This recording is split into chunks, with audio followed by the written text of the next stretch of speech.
What's up, guys? Welcome back to the channel. Toe the Line, episode 39.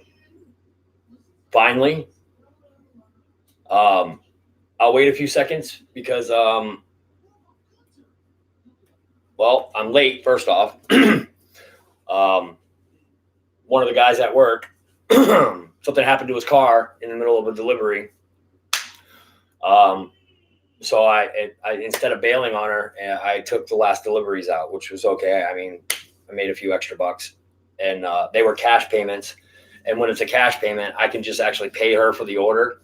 And then when I get to the customer's house, I just keep the cash that they give me. It's actually a pretty simple deal. As long as it's not a credit card slip, you got to bring the credit card slips back, signed and stuff. But anyways, guys, no excuses. I showed up late for work. I thought I was supposed to be there at fucking 5:30. And she called me at like 5:05. And she's like, Dave, where are you? You're almost, 5 minutes late. And I'm like, wait a minute.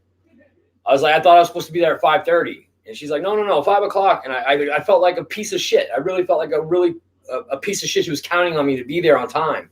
And it really made me angry. And she was upset at me because I was late. And fucking frustrating, man. I've been out of work for fucking so long that it's just going to take a minute for me to get back into the hang of things. But I swear to God, Jeff, the other driver that was there last night, he said something about 5:30. So I was like, okay, so 5:30, and 5:30 just stuck in my head. But to make up for it, I told her I would work for her tomorrow because Chuck, the other driver, needed some time off. So I said, I'll clean the kitchen, I'll wash the windows, I'll do whatever to make up for me being late, and she says, you just come and work for Chuck tomorrow and you're okay. She's Asian. She's a very fucking business-oriented woman. She's very successful with what she does. She's started a business from the ground up. I mean, it has gone from, maybe, 40 or 50 customers during a nighttime dinner rush to like almost 200, you guys. She has so many people that go to that place. I was watching people drive off because there was no room in the parking lot. She's losing customers because there's no room in the parking lot. I mean, that's just, she needs a bigger parking lot is what she needs. And she's not going to get that where she's at because there's a fire department next door. She will never get the zoning for it. So basically what she would have to do is move. But she's already done that once. She was actually the owner of Jane Means in Portland. It's another restaurant around here. And she sold that place and bought the place in Westbrook and like literally had to start her business all over again. So she wouldn't necessarily have to start all over again because it would be the same name, but she does need a bigger place. She at least needs a bigger parking lot, something. I watched like 4 people drive away. That's 4 customers that drive away. On average, people spend $40 to $80. So that's, potentially like, $200 or $300 that just drove off because she's got no room for them to park. I told her she should have a lunch truck outside, like a little lunch wagon. That way, if there's no room in the parking lot, people can just drive up and get like something simple and quick. You know what I mean? That's already pre-made and stuff. And her eyes got real big. And then I was like, yeah, you like that, huh? I was like, I'm full of ideas like that. Like, she's like, really like, huh, like, there's one thing that I could say about the Asian people that own Chinese restaurants is they love money. They love money and they hate when their employees are not on time. It's a sign of disrespect to them. And they take it very personal. So I literally can never be late again. I felt so bad. Like, I didn't know how to explain that to her and make it sincere. Like I said, I'll go clean your entire kitchen by myself. I was like, that's how sorry I am. So needless to say, I got home and I want to start the live stream, right? Nope, not here at Dave's RC. Nope, not when we have a computer that just does what it wants to do by itself. It will start updating If I click, like it'll say, do you want to update? I'll say no, I'll do it later. I can only do that so many times before it's like, too bad. We're gonna do it this time automatically. Thank God it was just a small update. Last time it was 5 hours, you guys. It took 5 hours for this thing to update. This time it was just a small update to my wife's iTunes account. They either added songs or took songs off, but that's what you get, boys. That's what you get. That's what you get. Driving Chinese food around. Little cheddar in the pocket. That's actually my truck payment, so we won't be spending that. That's actually going towards the truck payment, and it's going to send off a couple of things that I have to still send out. Eric stuff, and I got to send that little Raptor off to Ethan. I'm sure he's like really eager to get it. I would be too if I didn't have a lot of planes. Or I think that's going to be his first EDF jet, guys. I think that's a pretty good one. It's not a horrible one to start with. It's the 4S version, so it's no slouch. It's no slug. It's pretty stable, even without a gyro. It's pretty stable. I would recommend he fly it with a gyro, though. So let me check this out. We got 16 people in here. I see you guys. What's up, man? Pilot Ryan, what is up, bro? What are you doing, homie? Bro, you tell your barber I'm coming for his kneecaps, dude. How dare him? He took you down to nothing, bro. Doesn't he know how long it takes for old people to grow hair back? Shit. He butchered you, bro. I can't believe that. I hope you didn't pay for that. Tell me, I got his kneecaps, Ryan. Just point them out. Just be like, we'll take care of it. That's what I told James too in a comment. He put up a video about the whole AMA thing or like FAA thing and what's going on, and leave a comment, support. I tell you one thing that's really going to help, guys, is if you're a veteran. I know this really helps my PTSD.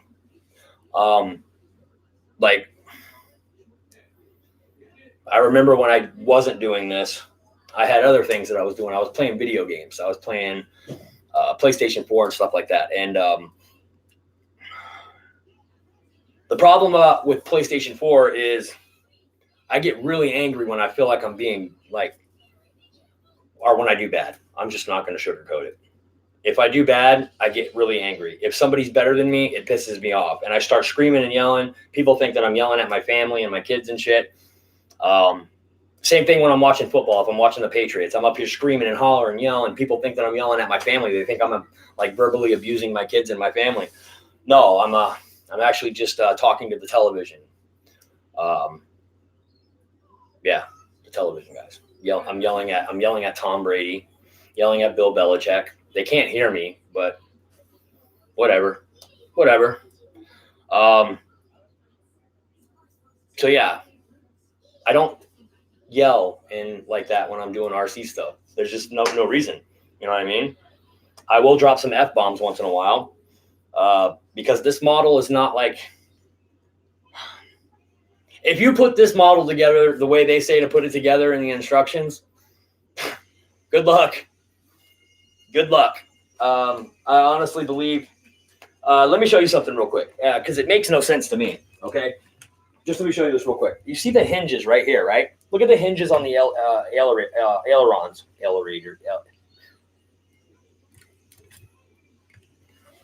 The aileron. Look at the size of the hinge there. See that? On the flat.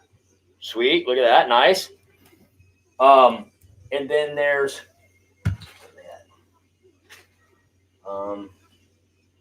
that pad. Hold on. I'll find it, you guys. It doesn't make any sense. I don't understand what their thought process is or who does their creative thinking and their I don't get it. Anyways, guys, when I did the video on when I put the hinges in, okay, look, those are the hinges that I put in. You see right here, right there. You see that little one right there? That little hinge on the edge? That's what they fucking give you to put the elevator on, you guys. I mean, come on, really? This kit should come with those big Dubro hinges just like that. Because look, those are the same ones. Like, they're pretty much those. So why would you put big durable ones here on a flap and right here on an aileron? The most important part of this plane is going to be right here in the structure of this tail, in the integrity of the tail, right? Like it's almost like they built this plane to make it fail,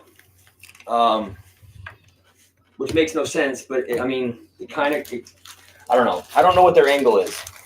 Well, if we build it cheesy and they go fly it and it crashes, they'll buy another one, right? I don't know. I don't think that way. If something happens structural to this thing when I'm flying it, and I did everything that I could do to make it better, and something still goes wrong, I don't think I won't buy another one. That's for sure. So I'm being really cautious, you guys. Well, I can't find those little hinges. Good thing I don't need them. Oh no, never mind, guys. They're right here. They're right here. I mean, these are kind of pathetic, guys. These hinges right here are pretty much like, they're actually just a tad bit shittier than the ones that come with the new version 2 F-16 70 millimeter. Okay. If you guys know what I'm talking about, those are the clear ones where you actually have to put them together and then push the plastic pin through yourself and then kind of melt it, and you know what I mean. And these ones are actually worse quality than those. I actually was going to use these hinges to put the aileron back on my Dynam Pitts Python, but I'm actually going to give the Pitts Python away, you guys, because there's another Pitts out on the market right now, and it's much better quality. You guys all know about it. Pilot Ryan did a really good review on it. It's the FMS one, guys. I mean, now I can smell the cat piss. It's not cat piss. It's okay. So my kids, yeah, they're pretty foul. So never mind it. Yeah, go ahead, Kyle. What do you want me to do? You want me to move it? You shouldn't be so damn big, bro. What? What did you just say to me? Do I have weed? The fuck? I'm streaming right now. You guys are out of your minds, bro. What if the feds are watching me right now? You know, it's still federally illegal, you know. There's probably a federal agent right now watching me. And he's like, oh, he's giving his 17-year-old daughter weed? No, I don't. She steals it from me. Really? Actually, I don't. I don't really. I actually don't. Not here. Not right now. No, I don't. I'm not going to. Even if I did, I don't. I'll talk to you later. Fucking kids are potheads these days, man. I don't even smoke weed anymore. Huh? What? What do you want? What do you want me to do, Kayla? You guys like a fart in church, man. Like at the wrong time. Wrong time. I was sitting here for like a half hour trying to get this computer to boot up and do its thing. What are you looking at? You gonna say hi? You're not gonna say hi. You're not gonna say hi to all of our subscribers. No, really? You know, we might lose subscribers because of this now. You know they like you, right, Kyle? You know that, yeah. Okay. Kyle says hi, guys. He's right here, right there. Say hi. No, okay. We'll just go in your room and we'll listen to you cuss for the next hour. That's cool. That's cool. He won't say hi, but he'll go in there and he'll swear like a sailor. He'll swear like a Dave Marshall. All right, guys. So yeah, I'm gonna put those hinges on the. The Pitts Python crashed one day for some reason. I don't know what happened. I flew it like 3 times. And then the 4th time I went to fly it, we had the video going, and for some reason it just it was leaning to the left. It was like almost like it was aileron rolling to the left by itself. I had to fight it back with opposite aileron, and then rudder. And then I finally just let the sticks go, and she just boom went into the ground. And usually when I crash a plane like that, it devastates the shit out of me. And then I don't fly it for the longest time. So ever since that crash, it's been actually just hanging on my wall. The aileron ripped off. I already fixed the rudder. Fixed that already. The prop spinner on the front busted, but that's fine. You can still put the prop on without the spinner on there. It's no big deal. You can still fly it. The only thing that I can't do is the aileron's ripped off, and I just have it taped on there now. And it looks so chintzy and cheesy, and it's like not on there straight because the tape kind of, I don't know. So I'm going to hinge it, and we're going to go fly it, and then I'm going to give it away because I'm actually going to put off the fucking P-51, guys. That nice E-flite P-51. I'm going to put that off for that FMS Pitts. It's Roy's fault, you guys. Roy's the one that got me into fucking biplanes. He's the one that said, "Oh, you gotta get a biplane.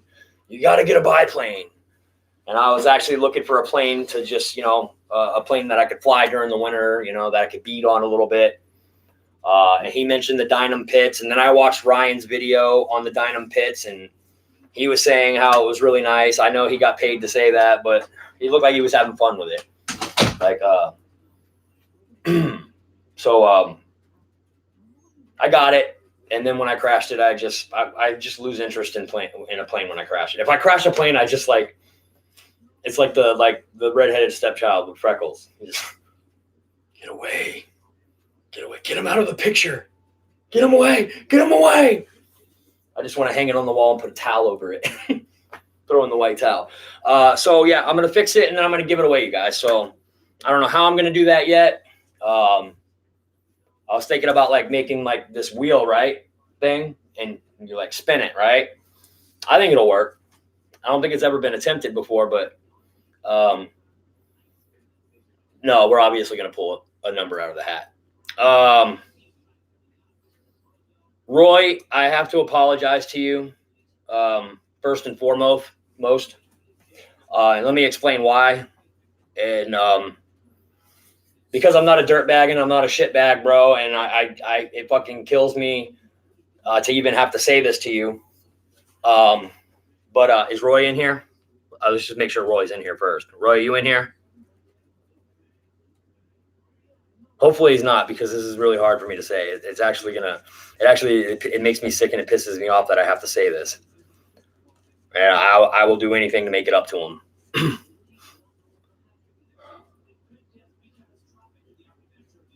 He's not in here? Roy's really not in here? Well, fuck him then. Fuck you, Roy. If he comes in later, I'll explain it to you guys. It's pretty fucked up. I mean, it's not a really big deal, but it's to me it's a big deal, and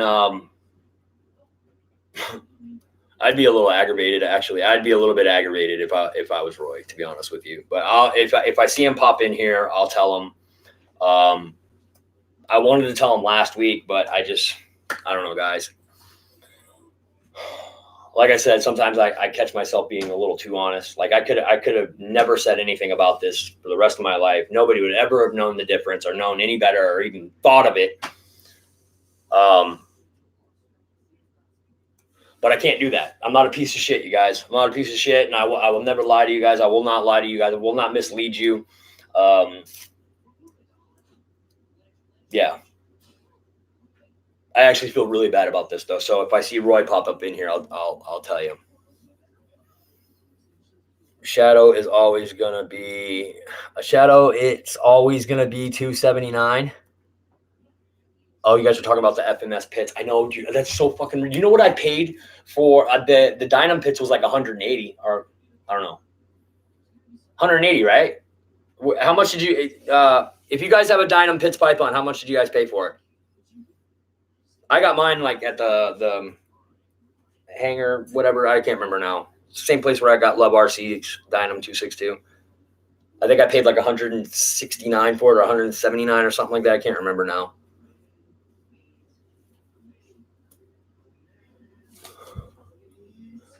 Yeah, and when I tell this shit, when I let Roy know this, he has every right to be fucking mad, man. He has every right to be pissed off. I don't think he will.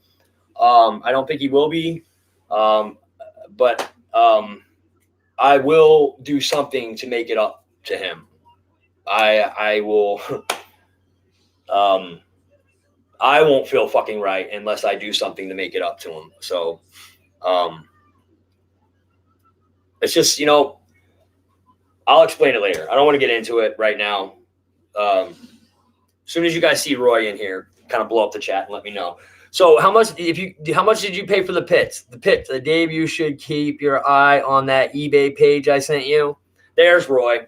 Roy, bro, you know I love you, right, man? First, I just want to say first that I love you like a brother, man. You've been a subscriber longer than most of these guys. I mean, we have each other's phone numbers. We send each other nude pics.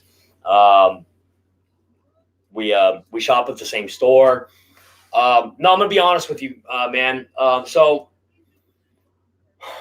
just cleaning out the RC room, getting that shelf out of there, getting my clothes out of there, and the hat with the numbers, right? It fell on the floor. Okay, I picked up all the numbers and put them back in the hat. All of them. I honestly believed I had every fucking number back in the hat, Roy. So the last two giveaways, bro, your number wasn't in the fucking hat.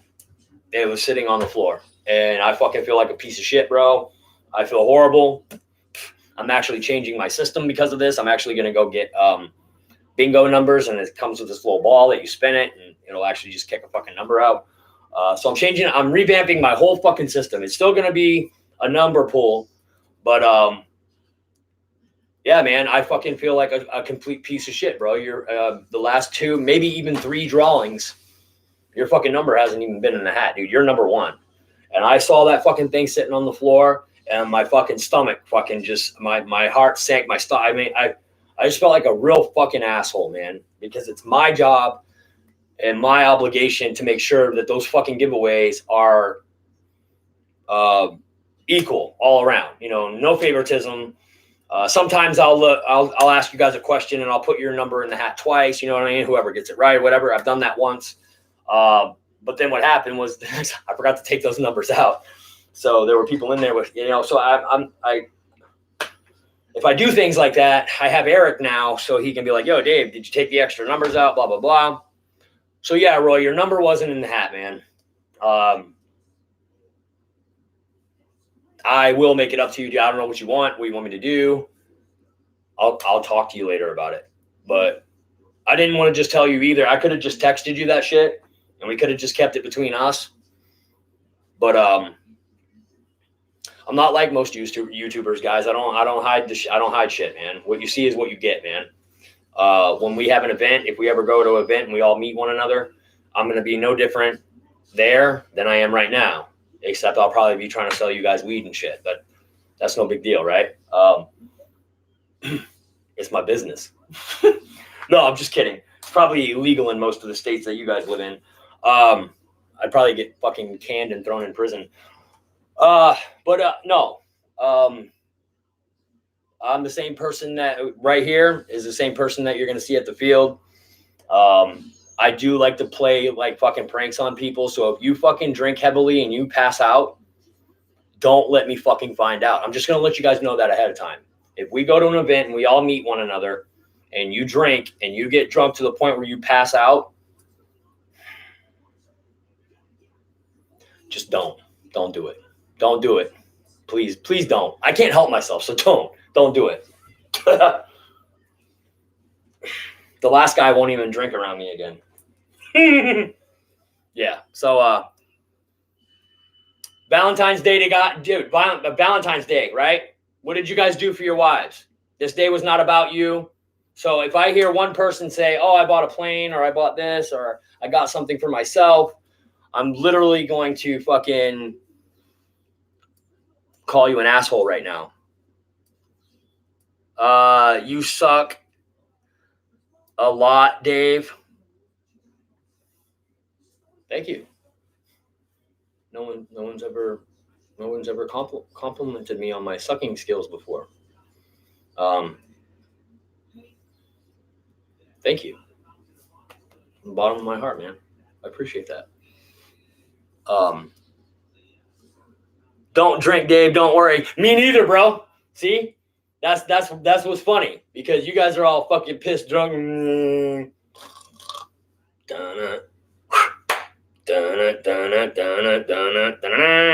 there's gonna be the guys that are like me that don't drink, and they're just gonna join in, and we're gonna have the fucking live stream going. Oh man, I've warned you. You have been warned. So no, kitty. No. No. No, no, no, no, no, no, no, no, no, no, no. So he likes to fucking steal my carbon fiber, dude. He doesn't realize how expensive carbon fiber rods are, especially from a fucking hobby store. An overpriced, shitty. Never mind. Get it. Come on. Show the guys over here. Come on. You got to get in front of the camera. Come on. Come over here. Right here. Come on. Up. Ooh. Oh, look at him, dude. Look how fucking mad. He's so feisty, dude.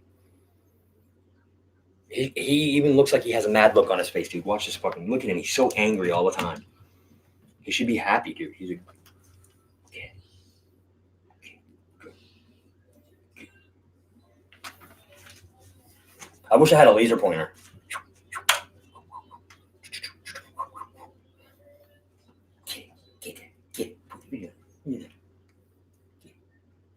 Ha! Get over here.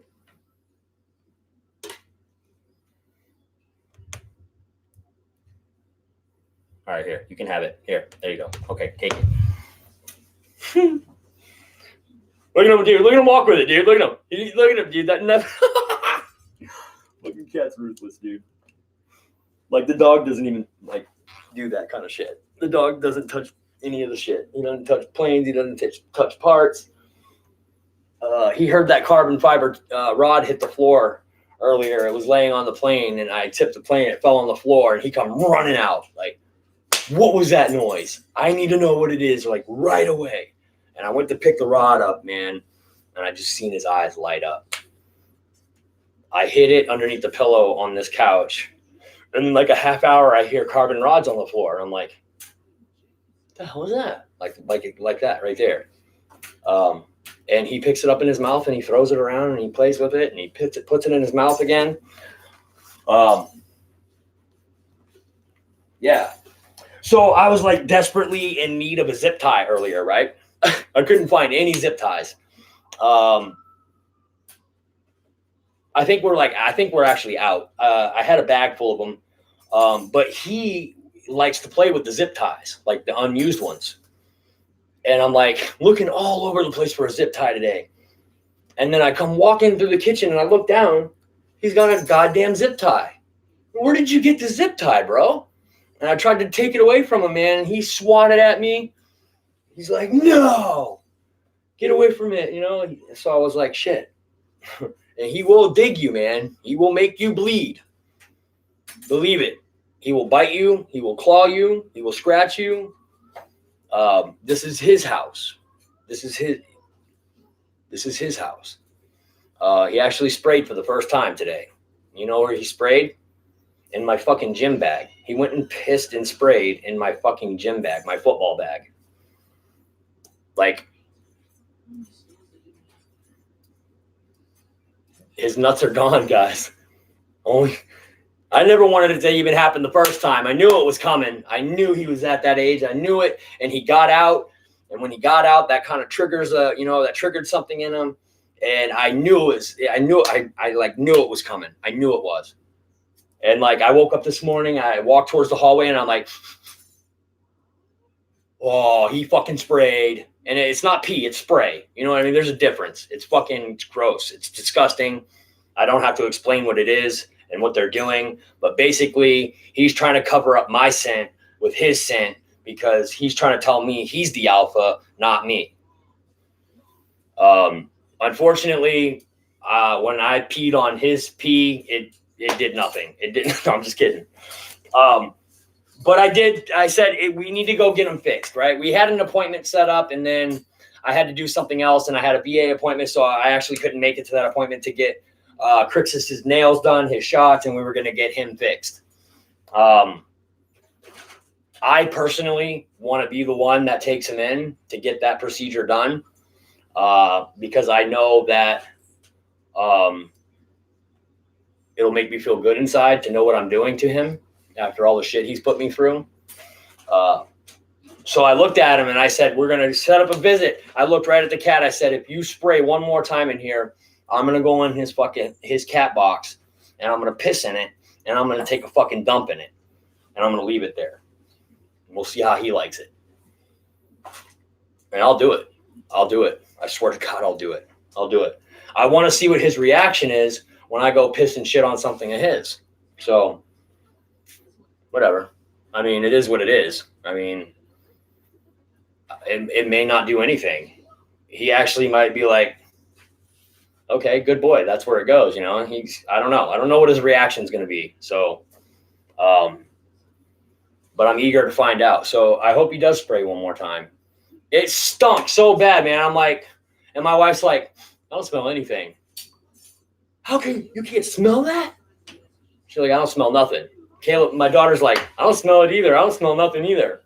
Then Kyle comes walking in. He's like, the fuck is that smell? So how do you girls not smell it? But me and Kyle can fucking smell it. I don't get it. I think it's because they have colds and they can't smell very well right now. But they legit couldn't smell it. I don't know what it is.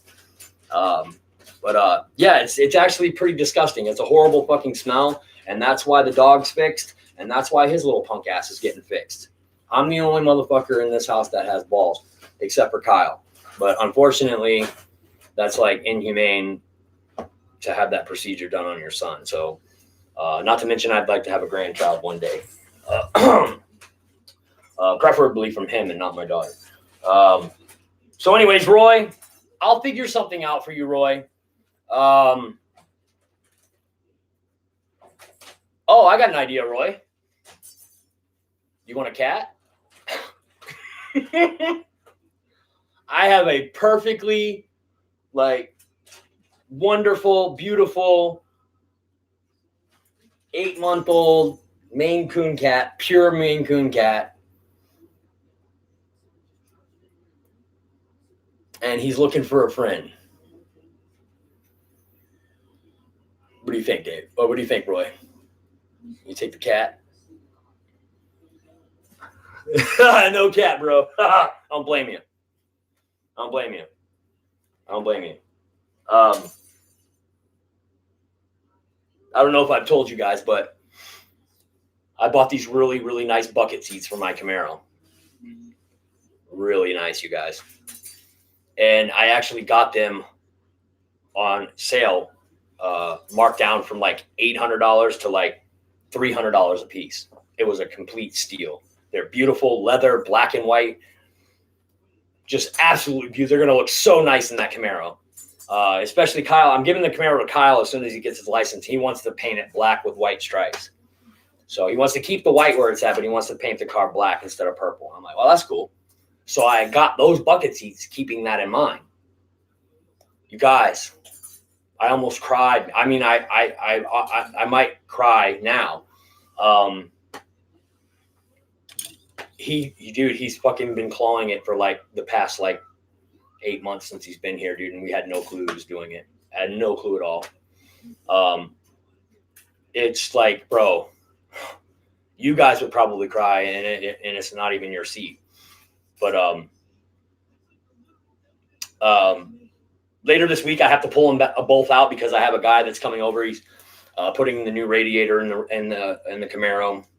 He's giving it a tune, and then he's pulling off the back bumper because the rear bumper, inner bumper, there's a support in there. And before you can actually get the car painted again, that has to be replaced. It's old. It's rusting out. It's not rusted out, but it's like flaking away, and it's kind of a structural piece.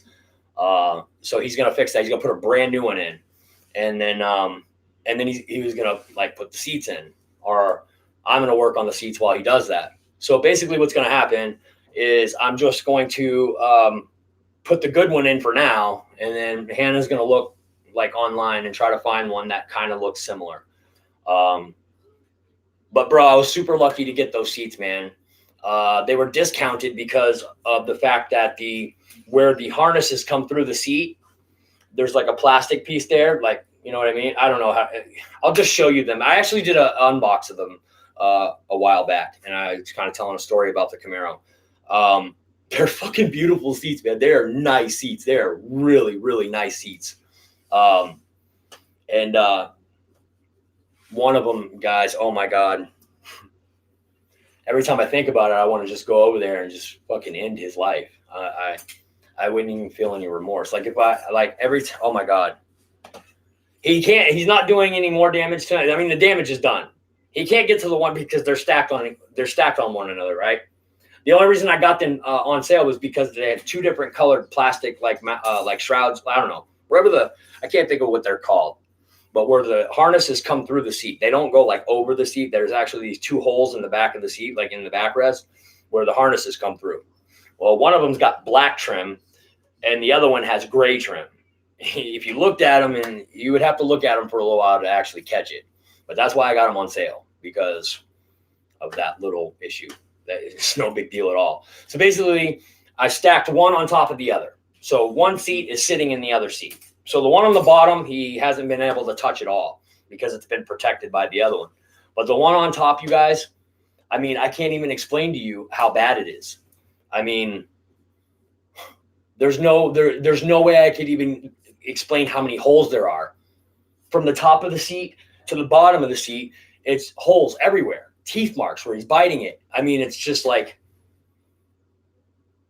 oh my God. When I saw it, I got really fucking angry because my wife goes out there to water the plants, and she knew about it for a while. She knew that it was done. She didn't say anything to me. And that's cool. I get it. I wouldn't want to break that news to anyone either. But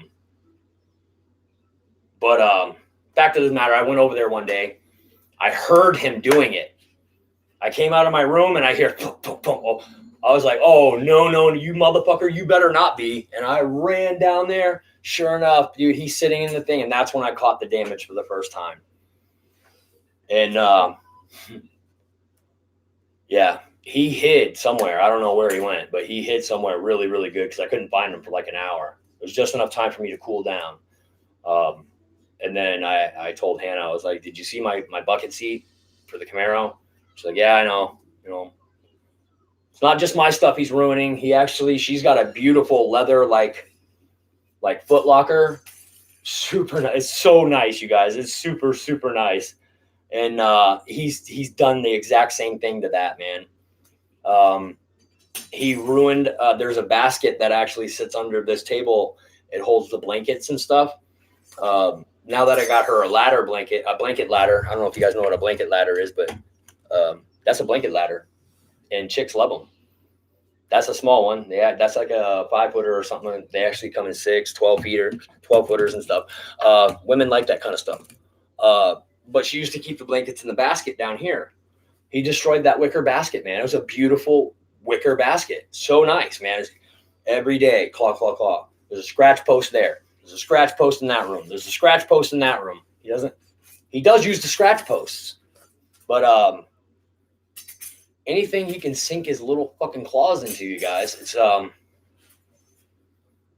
don't know. I'm gonna inquire at the vet because he is an indoor cat. We don't ever want him outside, ever.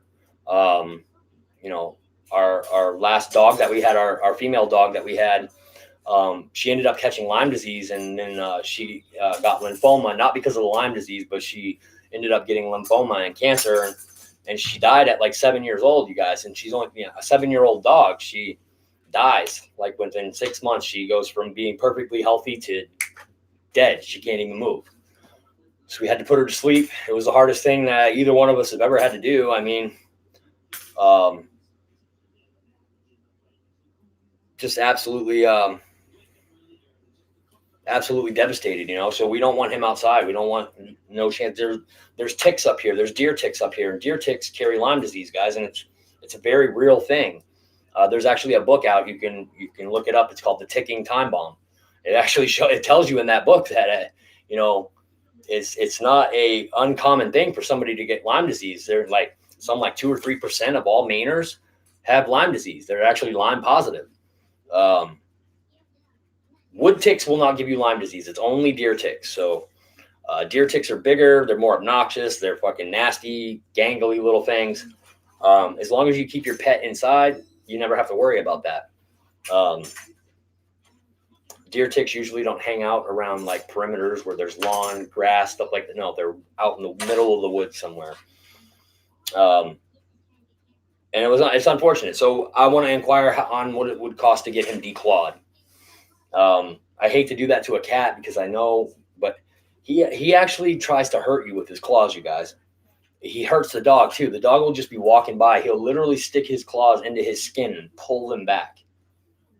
And he knows what he's doing too, and that's the sick part about it. He's fucking sick. He's come here. Let me show you. Come here. Let me see. Come here. He doesn't trust me. I wouldn't trust me either. Not with him. We don't hurt him or abuse him. I yell at him. He does not like it when I yell. All I got to do is yell, and he's like, whoa. I would never hurt an animal.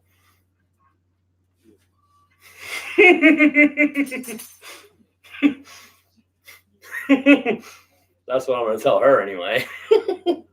Hey, come here. Let me see you. Come here. Guniac wants to see you. Come here. Come say hi to Guniac. Guniac loves him because he's got one too. He's got a little girl. Guniac, do you want to mate him real quick before I take his nuts away? I'm about ready to chop those motherfuckers off. You say hi? Here. He keeps looking down at the carbon fiber. He's so, doesn't even care. Watch his eyes, guys.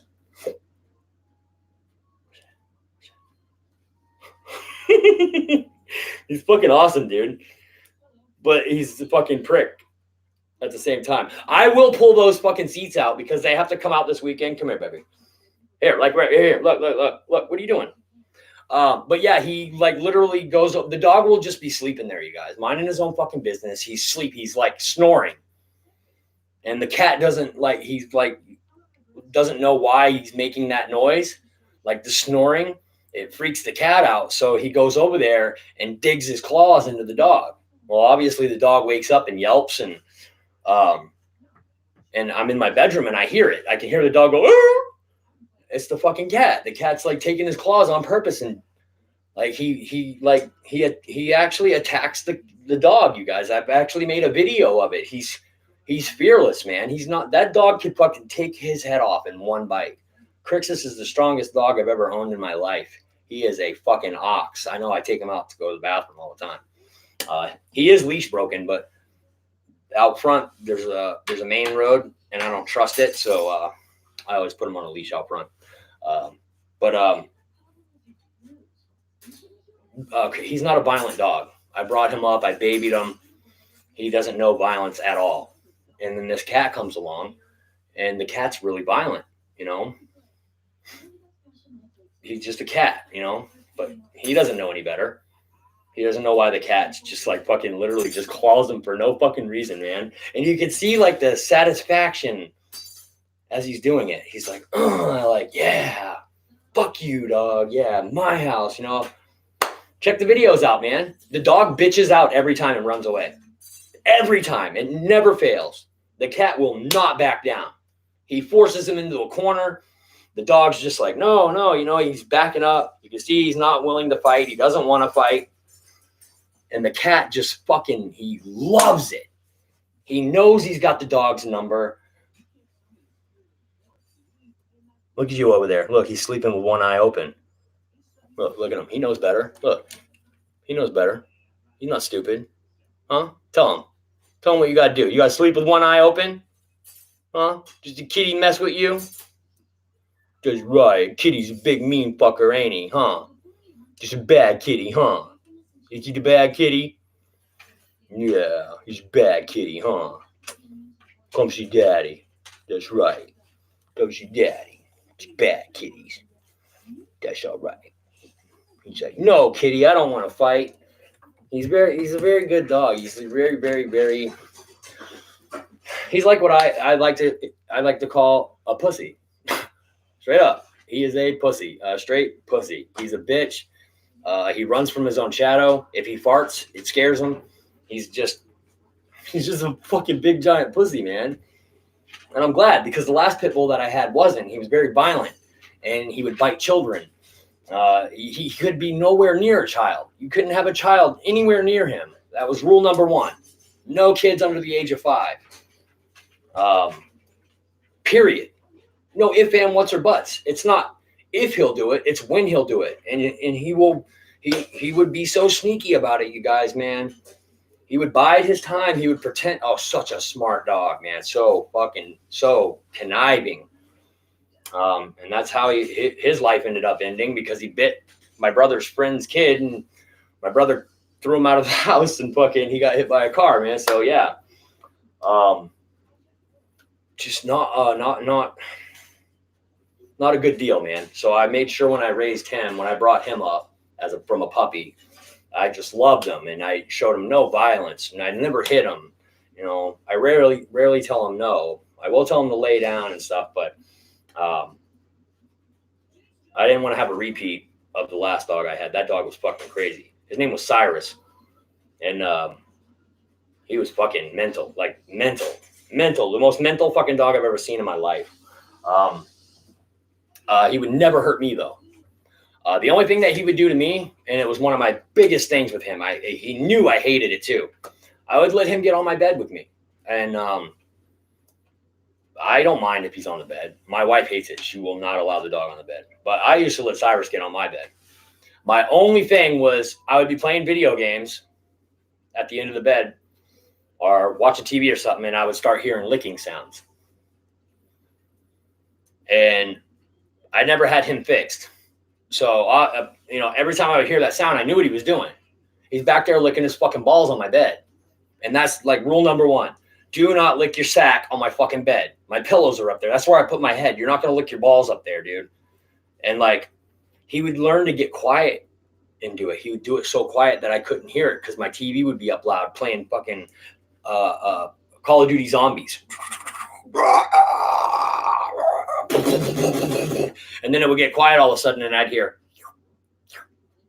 look back real quick, and he'll stop. Dude, he's so smart. He knew, like, right when I was going to turn around, he'd be like, dude, I know you're back there licking your fucking sack again. Fucking, oh my God, man. Oh my God. Just the sound of it alone is fucking gross. And then when you find out what he's actually doing, back there licking his fucking nutsack, you do that shit on your own bed. He doesn't have any bad habits like that. He has no bad habits at all. None whatsoever. If following you around the house and just wanting to be next to you is a crime, then he's guilty as sin. But best fucking dog I've ever owned, besides the female dog that just passed away on us. She was the best dog we've ever owned. She was also a pit bull type of dog. He's actually not a pit bull. He's actually what's called a Staffordshire. That's why he's got the fucking spots like that. Staffordshire Terriers, they're the ones, they can come out like the randomest dog. Like they can have like shaggy, like blonde hair. They can have black and white spots. They can fucking be pink nose with blue eyes. And I don't know. They're just, Staffordshires have more color combinations. But when he was a puppy, his eyes were blue. And I was like, I'll be damned if he grows up and his eyes change color, I'll be pissed. And they did. They went from like a blue to like a hazel. So it's still really pretty. But the blue would have been really, really, if the blue stayed, it would have been really nice. That would have been really unique because there's not a lot of spot. As a matter of fact, I have yet to go online and find a Staffordshire Terrier that has his exact markings. The only one that comes close is his brother from the litter before him. His name's Phil. And he came from the litter right before his litter. And he's just got a spotted face. And the rest of his body's like white and like he's got black. But only his face looks freckled. And then when he was born, he was pure white, you guys. He was all white. All white. like the Dalmatian movie. I went and picked him. I got the first pick. I pick of the litter, and I picked him. There was actually one there that was like he had a pink nose. He was like that dog was going to have a lot of potential. But I was also like judging like their demeanor. And I liked his from the very beginning. He sat off alone by himself. All the other ones are like digging in for the boob and trying to find the nipple and being crazy and shit. And he's just chilling. And then when they would go and be done, he'd go up. It's like, I'm not going to go up there and waste my energy and fight. And that's just like me. Like, fuck that, man. I'm not doing that. Fuck that. It continued, you know. But what happened was like 2 weeks later, I went back and motherfucker has spots everywhere. I'm like, dude, why is he? What happened? What did you do with my dog, dude? And he's like, no, dude, that's what happens, dude. It takes a couple of weeks, and if they're gonna get spots, they'll come in like a couple of weeks. So I thought I was getting an all-white dog with blue eyes, an all-white Staffordshire Terrier with blue eyes. That's what I've always wanted. Unfortunately, I got the redheaded stepchild with freckles. If I had to do it all over again, I would have still picked him. All the other ones were real crazy, always, you know, and he would just be sitting in the corner all by himself, all the way up until the day I picked him up. He would just be there by himself, and I'm a loner, and I saw him being a loner, and I was like, bro, that's my dog, man. And like, so yeah, I was supposed to have a white dog. I mean, he is white, but holy shit, man. And the freckles, those black spots, dude, they came fucking fast, and there was just so many of them. And I'm like, God, man, I don't know. Hopefully he doesn't look ugly when he gets older and shit. He's actually not. He's actually a handsome dog. So, but not what I paid for. I paid for a white dog with blue eyes. And I had already given my money. So I put a deposit down on him, like, oh yeah, I definitely want that one. There was 2 other ones that were just like him. 2 white ones. Both of those little bitches got little spots all over him too. But he's got more spots. He had the most out of all of them. His spots are more unique. He's got more of them. And he doesn't have any big patches of black on him. All the rest of the puppies had a patch like somewhere or on their face, a big black patch, you know. He didn't get the patch. He just has just freckles. So it's pretty unique. Like I said, I've never been able to find another Staffordshire Terrier quite like him. As a matter of fact, I looked often, and I've never been able to find one with his exact markings. Somebody was telling me one day, they're like, Dave, oh my God, you fixed him? And I was like, yeah, for all the right reasons, man. I don't want to breed. People get these kind of dogs like this, and you know, some people like to do bad things with them and teach them how to fight and put them in fights and shit like that. I'm all set with that. I didn't want to feel like I was contributing to that at all, even though they would have been like, what do they call them? Purebreds. They would have been pure bred puppies, and they would have had papers and the whole 9 yards. There's always going to be one that slips through the cracks. You're going to get those people that show up, they're dressed nice, and you know, they look presentable. You know, they might be driving mom and dad's truck. It's like brand new and shit. You know, and they're doing this all on purpose because we want to interview the people that are going to be buying the dogs. We just don't want to sell them. We want to see who's buying them. I want to go to your house and I want to see where the dog's going to be living. That's how far I would go. If I was going to sell puppies, especially those kind of puppies, because it's the right thing to do. You don't just sell a fucking puppy like that to some, you know, gangster with his pants hanging down off his ass and his fucking FUBU shoes on with his hat sideways. You know, I'm just looking for a dog. I'm just looking for a friend. You know what I'm saying? I'm not going to fight him. He's not going to be a fighter. Yeah, right. That's the first thing an idiot that's going to fight his dog would say. So I didn't want to contribute to that. And I got him cut. And I do regret it because people would pay up to like $2,000 or $3,000 for his stud. Yeah, it's crazy. I feel like an idiot for doing it. That's how rare his markings are, that I could literally get like a $2,000 stud fee for him. So The balls are gone, dude. We can't put them back on, man. Trust me.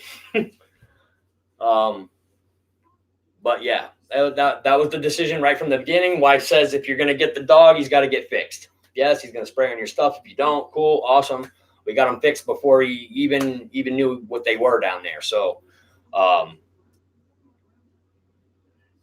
we failed with the cat, though. I would have had him in on time. Actually, his appointment was last Thursday, bro, and we missed it because of my BA appointment and my doctor's appointment. And I couldn't go to the appointment to get him fixed. And then he sprays today.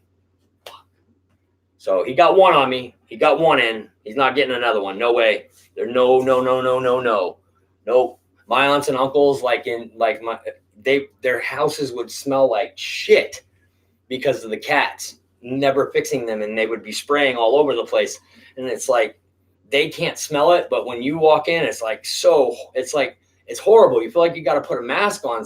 Like, you guys can't smell that. Well, they don't, because they live in it. You know, it's like so bad, man. I was like, I will never ever let my fucking house smell like that. I don't give a fuck. No fucking way, man.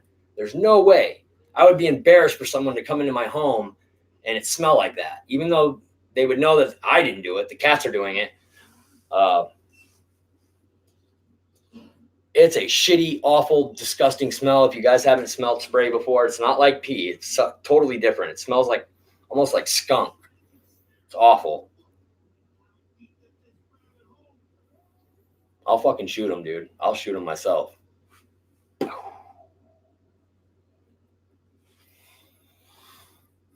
don't know what it is. She brought him home, and the first thing that I thought was, he's going to claw everything. Just please don't let him claw my stuff. And she did a good job of keeping him away from my stuff. She just forgot that the seats were over there in the corner. And I didn't think about it. She didn't think about it. And what are you going to do? What are you going to do? He's a cat, and that's what cats do. So my only option is to get him declawed. And the first thing is to take his little nuts away. We're going to take his little huevos. Yeah. Yeah. And I remember when I took him in to get fixed, like I'm serious. He would not look at me. He would not come up to me. Like, I had to get him and drag him out of the house to go to the bathroom. He did not trust me for 2 weeks after I got him fixed. I didn't think that would happen because I was getting it done so young. He was so young when we got it done. But dude, he knew. He was mad. He knew I did something to him. And he was pissed. He was pissed at me. It was noticeable. It was very noticeable. And I felt bad when it was him. But dude, it's going to feel so fucking good when I do it to that cat, man. Oh, God. I don't give a fuck if he gets mad at me. Because I'm going to have that satisfaction, man. I'm going to be the one that took him in to have his nuts removed. And if he acts anything like the dog did, he's going to be pissed at me. He's going to be fucking mad. Cats are a little bit more intellect than dogs are. You have to earn a cat's respect. You're not just going to get a cat's respect. Dogs are stupid. They're going to give you respect. You know, they're going to give you love no matter what. You can beat him and he'll come up and still love you. A cat, if you hit a cat or do anything violent to a cat, they will shun you. They won't come near you. They're not stupid. Especially him, he's smart. So when his nuts get chopped and I'm the one that's taking him in there and bringing him home, oh man, that's just gonna. I know it sounds sick, dude, but that's gonna be a great feeling for me. I felt bad when I did it to my dog, but it's gonna feel good to do it to him. It's gonna feel great. I can't wait, you guys. I can't wait. I actually feel I'm pretty pissed off that I missed the appointment, actually.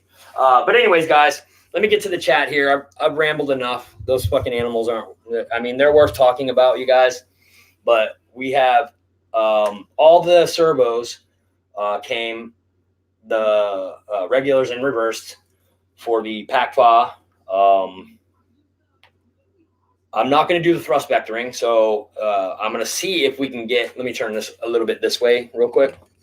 I'm going to see if we can't pull these things out of here, these round things. I'm pretty sure they should just like, I should be able to just twist them a little bit, but I don't want to break the foam or whatnot. I don't know how deep they're in there. I don't want to rip this foam at the same time, but there's no way I'm going to, I don't want to leave it like this. I know I could probably center it and get it, you know, and then glue it or tack it or somehow.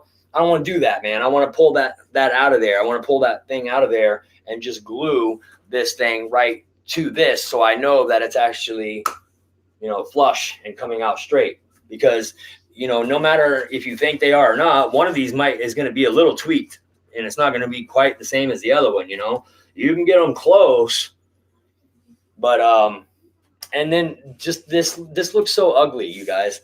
I mean, it looks so ugly. If you look at the back of this thing and like you're looking at the back of the plane, and you're like, that is not the way thrust vectoring looks on a real plane, man. This is so like ghetto and ugly, and like it works for a model or an RC plane, but dude, it's gonna look so much better if we take this out, right, and just glue that directly to that. That's gonna look really nice. What I was gonna do was straighten it and then take some of that really nice what is that stuff? That stuff that Ryan got me to buy to fix my plane. Spackle, like that wall spackle. It's like really super light stuff, easy to sand. I was going to fill this with that. If I can't get this ball out without ruining it or breaking something, then I'm just going to fill this with spackle and sand it, and then tape this off and paint these gold. They're going to be painted gold, like the gold that's on the F-18. Looking over the plane, everything that I did, we carbon fibered down the side. I kind of went over that earlier in a video. You can see there's a carbon fiber rod right here. What I did was like, instead of going on the top like RC Informer did right here, like RC Informer carved out the top of his plane and was like making channels and doing this crazy shit and running stuff through his fuselage or through the thrust tubes and shit. I sat here and pondered how I could do it without having to do that. How can I do it without having to mess up this and carve it out? And I remembered back to the old Killer Planes days, guys. You remember the Killer Planes, guys? If you don't, you've been living under a rock. The Killer Planes guy, him and his wife, they were fucking awesome people, man.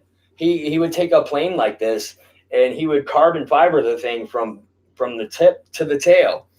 And he literally would put these things in the ground going full speed, and there would be absolutely no damage, you guys. It would literally just bounce around and be fine. And I remember some of his tricks about, you know, how he would do like flat spots like this. Like, see how it's flat here? It's like flat piece, like right here. It's all flat, right? So what I did is I took let me get the camera right. I took a razor blade and I cut all the way down, right smack dab in the middle. He used to like drill it, and he would also make cuts like this. I tell you who else did a really good job of one of these types of seams right here. He goes by the name of Pilot Ryan.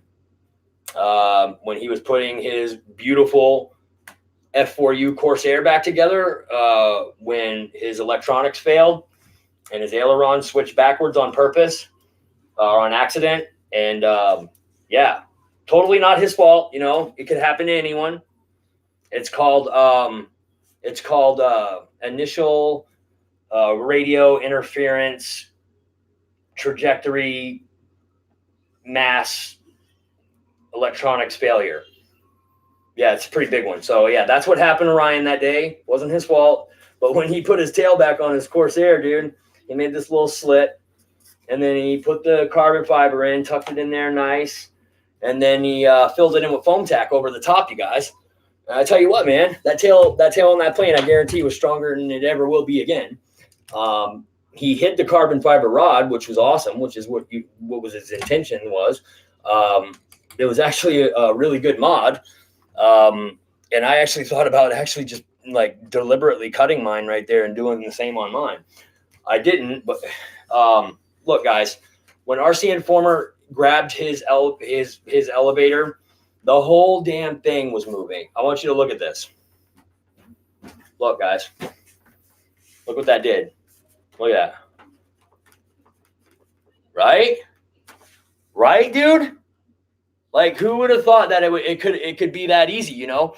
I think RC Informer, he's just very, very articulate and particular in the way he does things, and he had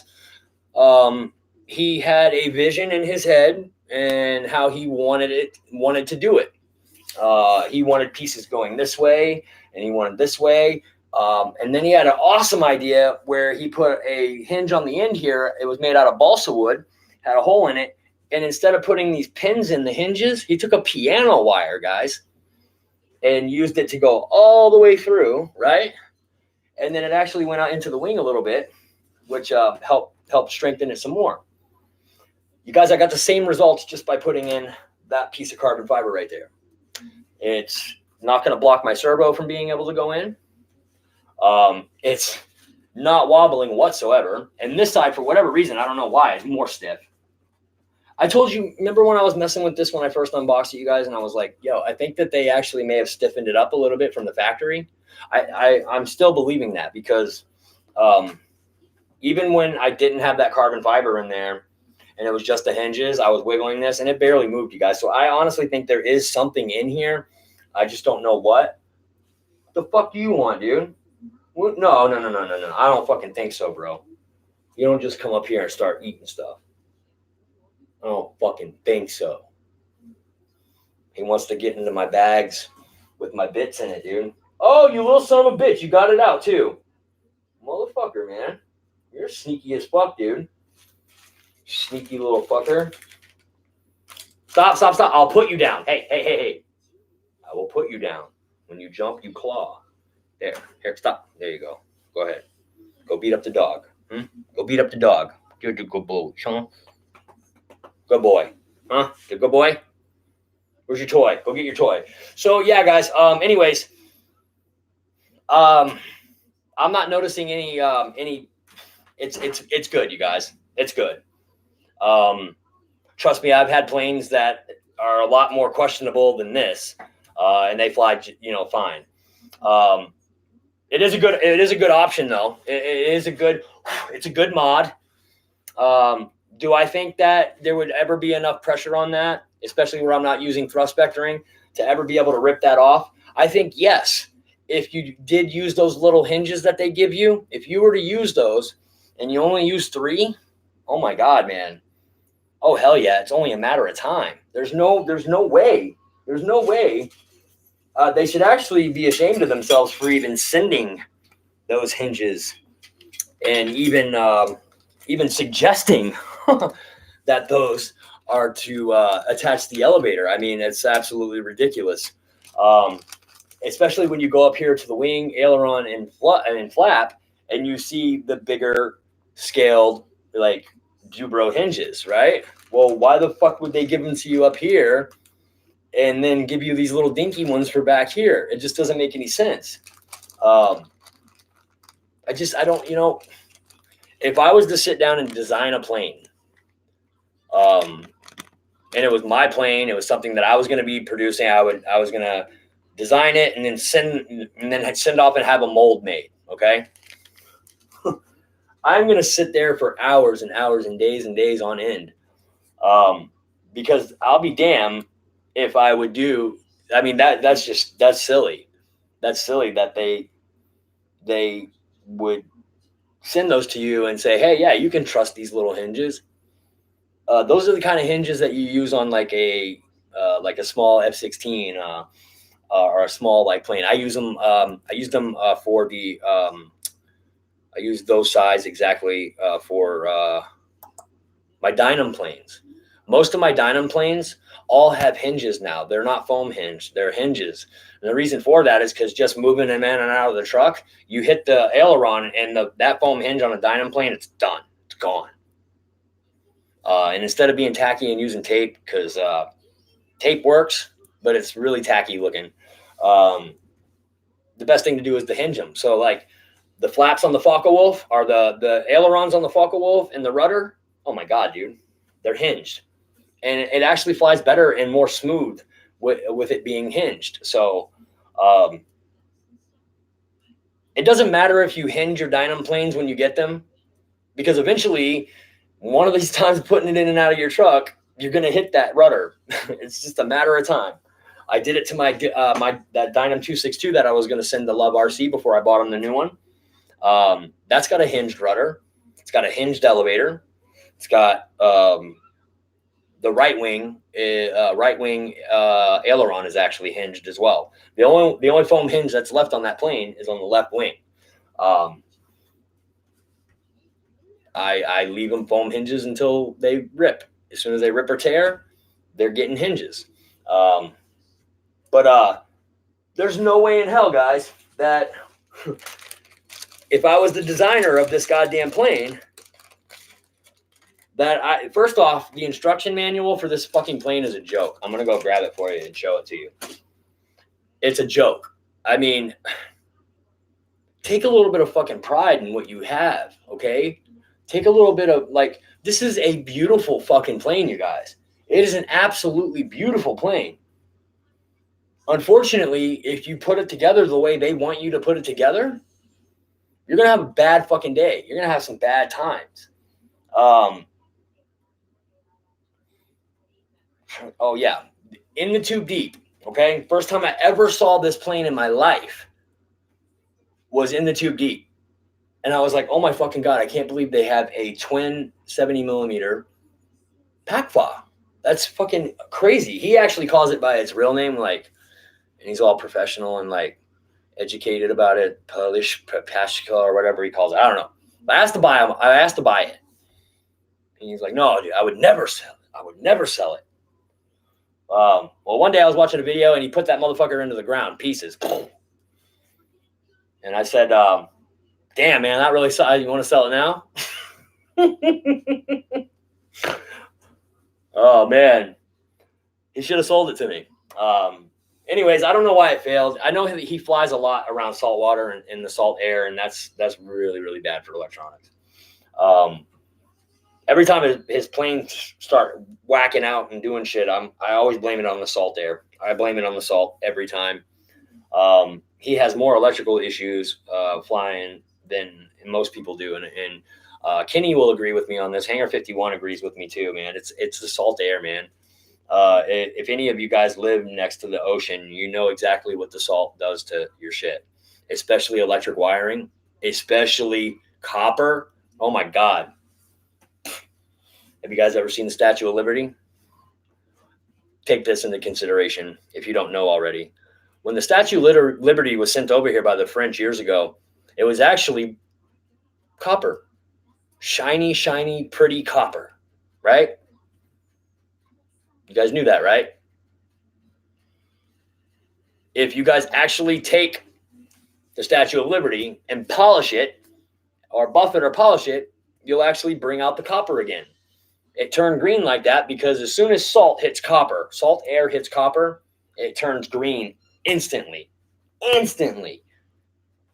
And that's where our bronze lady, or our copper lady, turned into the green lady.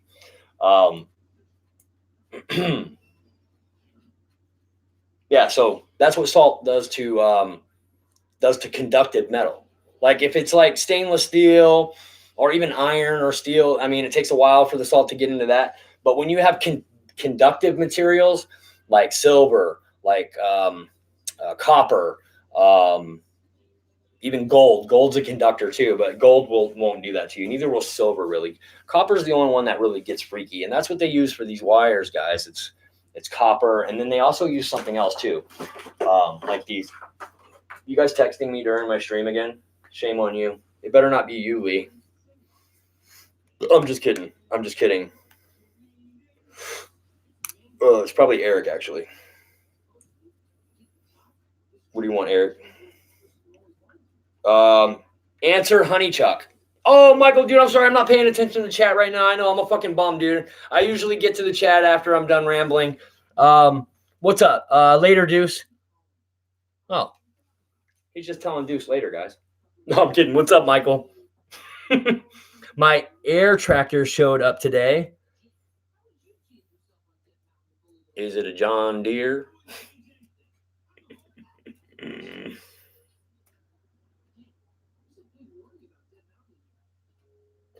If you get a tractor, make it a deer. Yeah. So the air tractor, isn't it? The air tractor kind of looks like that plane that's on that movie Planes.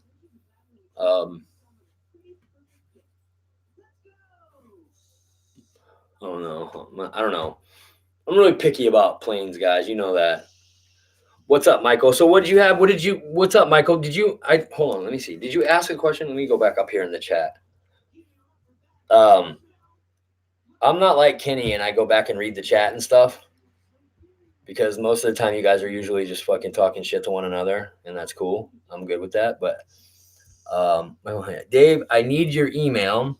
What size shirt do you wear?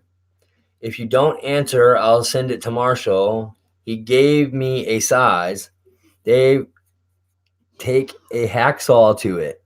So Michael, to answer your first question, dude, I'm big, bro. I'm an XXL all the way. I'm 6'4", dude. 40 pounds, 250, 250 pounds. I may not look that big on camera, guys, but wait till you guys meet me in person. You'll be like, damn, Dave's fucking huge. I'm actually big, dude. I'm a big guy. I'm like your average fucking NFL football player size. I'm actually bigger than most NFL football players, to be honest with you. I'm not more muscular than them, but I'm taller and I'm heavier.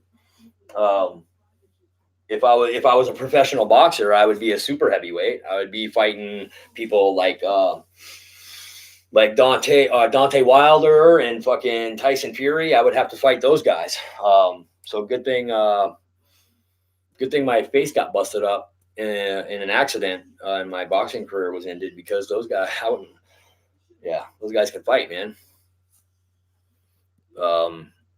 Definitely wouldn't want to fight Deontay Wilder. None of you guys would either. And if you say you would, you're full of shit. I'm more scared of Deontay Wilder than I am of Mike Tyson. So if that says anything to you, what shirt do I own? So I'm an XXL.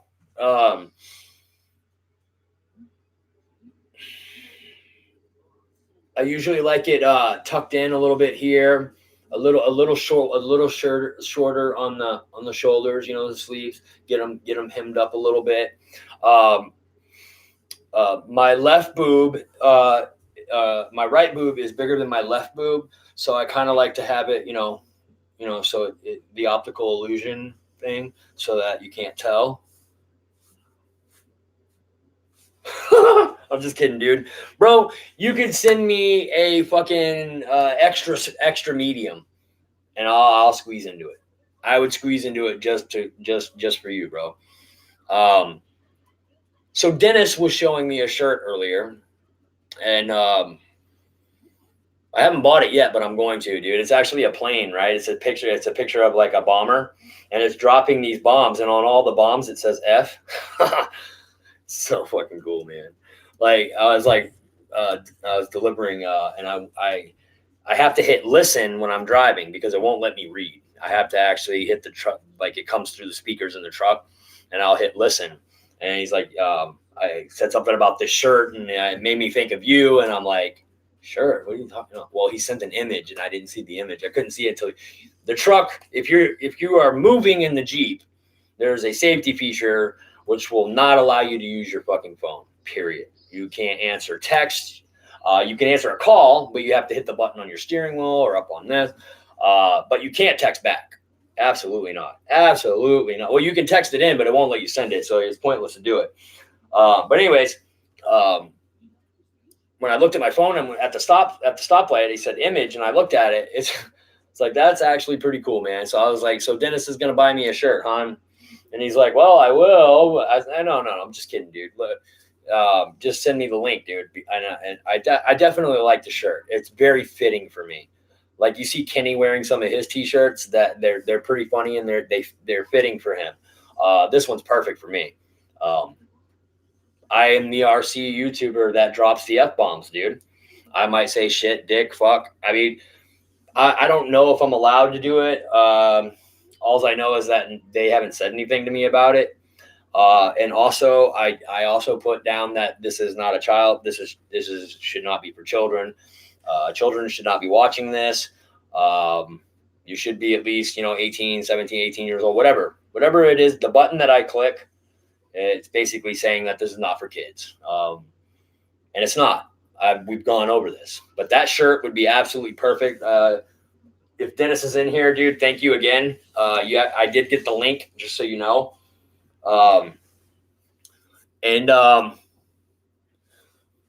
Don't waste your money sending shit to Dave Marshall. Are you fucking kidding me? He's fucking loaded, dude. He needs nothing. Don't let him fucking give you that poverty song and dance, dude. He's fucking loaded. Just like Ricky.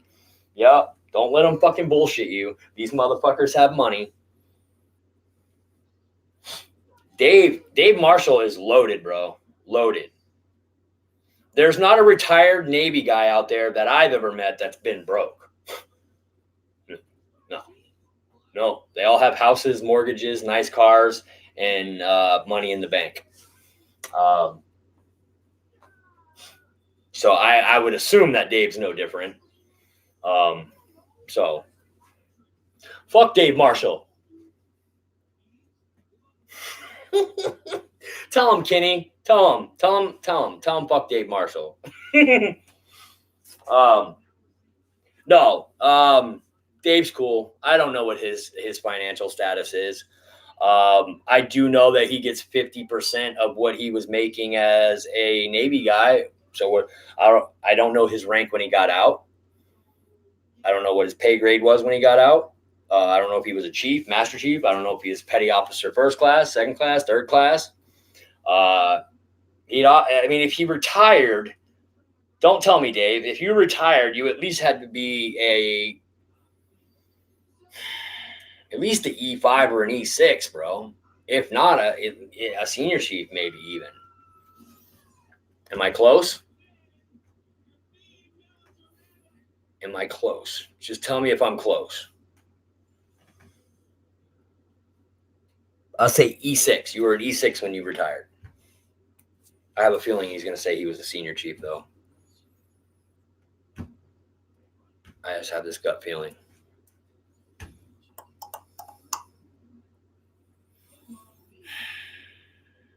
Oh, fuck, Dave. I'm sorry, dude. I'm like, God damn it. I got to go bottom. That's why I don't like messing with the chat. So Dave. Loaded. Yeah, maybe. Air Marshal. Senior Chief. What the fuck did I tell you, dude? I told you. You E7? E8. No, sorry. Yeah, E8. That's right. Got out at 12 years. I don't get shit from Navy. What? Bro, let me explain something to you, okay? You don't get shit from the Navy because you're not putting the effort in, bro. Is there any ailments that you have in your body right now? I don't care if it's your butthole hurts all day. Got a bad back? Got bad hearing? Is your vision messed up? Anything. Is there anything wrong with you at all? There has to be. 12 years in the Navy and a fucking sub, you got to have problems with your ears, dude. At least have problems with your ears. Might have problems with your chest and your breathing. Something. Okay? The military will pay you. I promise you, they will pay you. You just have to put the effort in, bro, and go fight for it a little bit. I was legit fucked up, dude. I got PTSD, the whole 9 yards. It wasn't easy, you guys. When I went for my disability and my pension from the military, I was overwhelmed. First off, the paperwork that you got to fill out is like this thick. And you got to fill out like 3 of those. And it's just all this fucking shit. It's like, it overwhelms you to the point where you're like, fuck that. I don't even want to try. I'm just really super, very fucking lucky that I have a highly motivated fucking wife that loves money. She loves money, you guys. And she was sick of seeing me fucking hunched over in pain because of my back and fucking freaking out because of my PTSD. And she's like, they should probably pay you for that, David. You should probably get some type of compensation for that shit. And I was like, no, I don't want I don't want nothing from no one. I don't want to feel like someone's giving me a handout. She's like, well, David, you can't even be around people anymore. You can't be around people, which means you can't be in a workplace. She said, you've had 7 jobs since you got now. You're attacking people at work. You punched your fucking boss. You punched a fucking customer at one of your jobs. At the convenience store, some guy came in there. I chased him down the street, forgot that I left the fucking store unlocked and no one in there. I didn't catch the guy because I have such bad fucking feet from the military that it's hard for me to run. You know, I can't run very long distances anymore. Oh my God, my feet just are so much pain because first off, here's the big reason why I got pension for the first time, because I got it in steps. First they like gave me 10%, then they gave me 20%, then you appeal that, and then they'll give you like 30. Fortunately for me, I went and got a fucking lawyer. I was like, I'm not dicking around with this fucking 10%. A buddy of mine was like, do you want to get your 100%? You want to be 100%? Go get a fucking lawyer and pay for one. Don't go get some shit lawyer. Go get a fucking lawyer and pay him. So I did. I got a lawyer, and just the fucking sheer, just them knowing that I went out and hired a lawyer, they 100%ed me like within 2 weeks. Just the thought of you having a lawyer scares them into submission. Unfortunately, I didn't know that from the very beginning, or I would have fucking had a lawyer from the very beginning. So when you go into this, my advice is get that fucking paperwork filled out as fast as possible. You want to have a track record of your ailments. You've been going to the doctors. You've been seen for this. Okay, you can't just go in there and say, I have these problems, but you have no medical history of it. I was in the hospital all the time because of my fucking back, because of my feet. I have to get plantar warts cut out of my fucking foot. Constantly in there for that. My shoulders constantly messed up. I was always in there. The mental thing was the biggest thing. I had a track record since I got out of the military. I had 12 jobs. I quit 3 and I was fired from the rest. And it was all because of me being violent towards people. But not just any people, you guys. It's not like I'm just walking up to people and fucking hitting them. That's not the case. It's this guy gets in my face. This customer came in one time. He got in my face and his spit was getting on me. And I told him to back off. And I warned him. I said, if you don't back off immediately, I'm going to do something drastic. He laughed at me and spit hit me again. And I fucking nailed him. I gave him one right on the chin. And he didn't even see it coming. He's in the middle of his laugh. Poof, done. He's done. He's out. Laid on the floor. And the fucking cameras are going. I mean, it looked bad. It looks really bad when you hit a customer. It looks even worse when you hit your fucking boss. He gave me shit. He's like, oh, well, I got to fire you. Well, I had to go to New York for something. I don't want to get into why I had to go to fucking New York, but it was very, very important that I went to New York. I explained this to him, and he says, no, David, if you're on the schedule, you're on the schedule. I was like, well, fucking take me off the schedule. I already have somebody that will work that shift for me. He's like, no. We don't do that. I was like, listen, man, I have to go to New York. I have to. It is a matter of like, it's very, very important that I go to New York. I have to do this. Like I said, I'm not going to get into why I had to go to New York. It's a pretty fucked up thing. I don't like talking about it whatsoever, but I had to go to New York. And he said if I did it, he would fire me on the spot when I got back. And I said, well, I guess I'll see you on Friday. You'll have my check and I'll leave. And that's what I planned on doing. I knew he was going to fire me. It sucked because I actually held that job for the longest out of all of them. And it's because of the position that they gave me there. I actually was just working with customers at a computer, like upselling them, like say they come in for an oil change, and I would offer them better oil, washer fluid, new wipers, and the more I sold, I got bonuses for stuff. I got commission for doing that. So that was an incentive for me to sell, the stuff that they had on that list. And I actually started breaking records there, dude. Dad got jealous. The son got jealous. The guys over at the other store were getting super fucking jealous. They're like, how is this kid doing this? What's he doing? They actually fucking set a tape recorder up to listen to me, to see what I was saying and to catch my tactics. And it was pretty grimy. I found out that they did it, and they started using my words and the way I was talking to these people over at the other store. He's like, I don't know how you do it, Dave. I said, you know how I'm doing it? I said, listen to the fucking recorder. You did it for a reason, right? It's because I'm being honest with these people. If you want the fucking house oil, that's what you're getting. You're getting house oil. Is it good for your car? It'll work. But I tell you what, you put synthetic in it, you can go longer, go more miles. It's only a little bit more, but you get a hell of a lot more out of it, and it's way better for your engine. Really? Oh, that's easy. That's an upsell right there. I used to get people to switch from regular to synthetic all the time. So when they were pulling $3,000 days, $4,000 days, bro, my first week on the job, I was doing $8,000 and $9,000 days. They thought I was. This is what they thought I was doing. They thought that I was adding stuff and charging the customers for stuff they weren't getting. That's what they said to me. They thought that I was doing that. So anyways, yeah. I really didn't think that they would fire me because I was actually really good at what I was doing there. And it didn't matter that they knew how I was doing it and what I was saying and the way I was doing it. The idiots over there, they just, you can oversell something, you guys. What I mean by that is you don't want to talk it up too much. You get to the point, you say what you have to say. It's a yay or a nay. If they say no, you can rebut once. This is what I think. And then if they say no again, just leave it alone. Go to the next item. Because if you stress them out on this item, you're just fucking up everything else down the list. So, okay, well, what about your wiper blades? Because those are actually really bad right now. And they'll be like, oh, you know what? Actually, they are. It's really, it's so easy to sell stuff to people, man. I'm a really good salesman. I really am really, really good at it. I make you feel like it's important that you get these things done, not just for your car's sake, but for safety, and I'm not lying to them. It's not bullshit. It's the truth. All of it's true.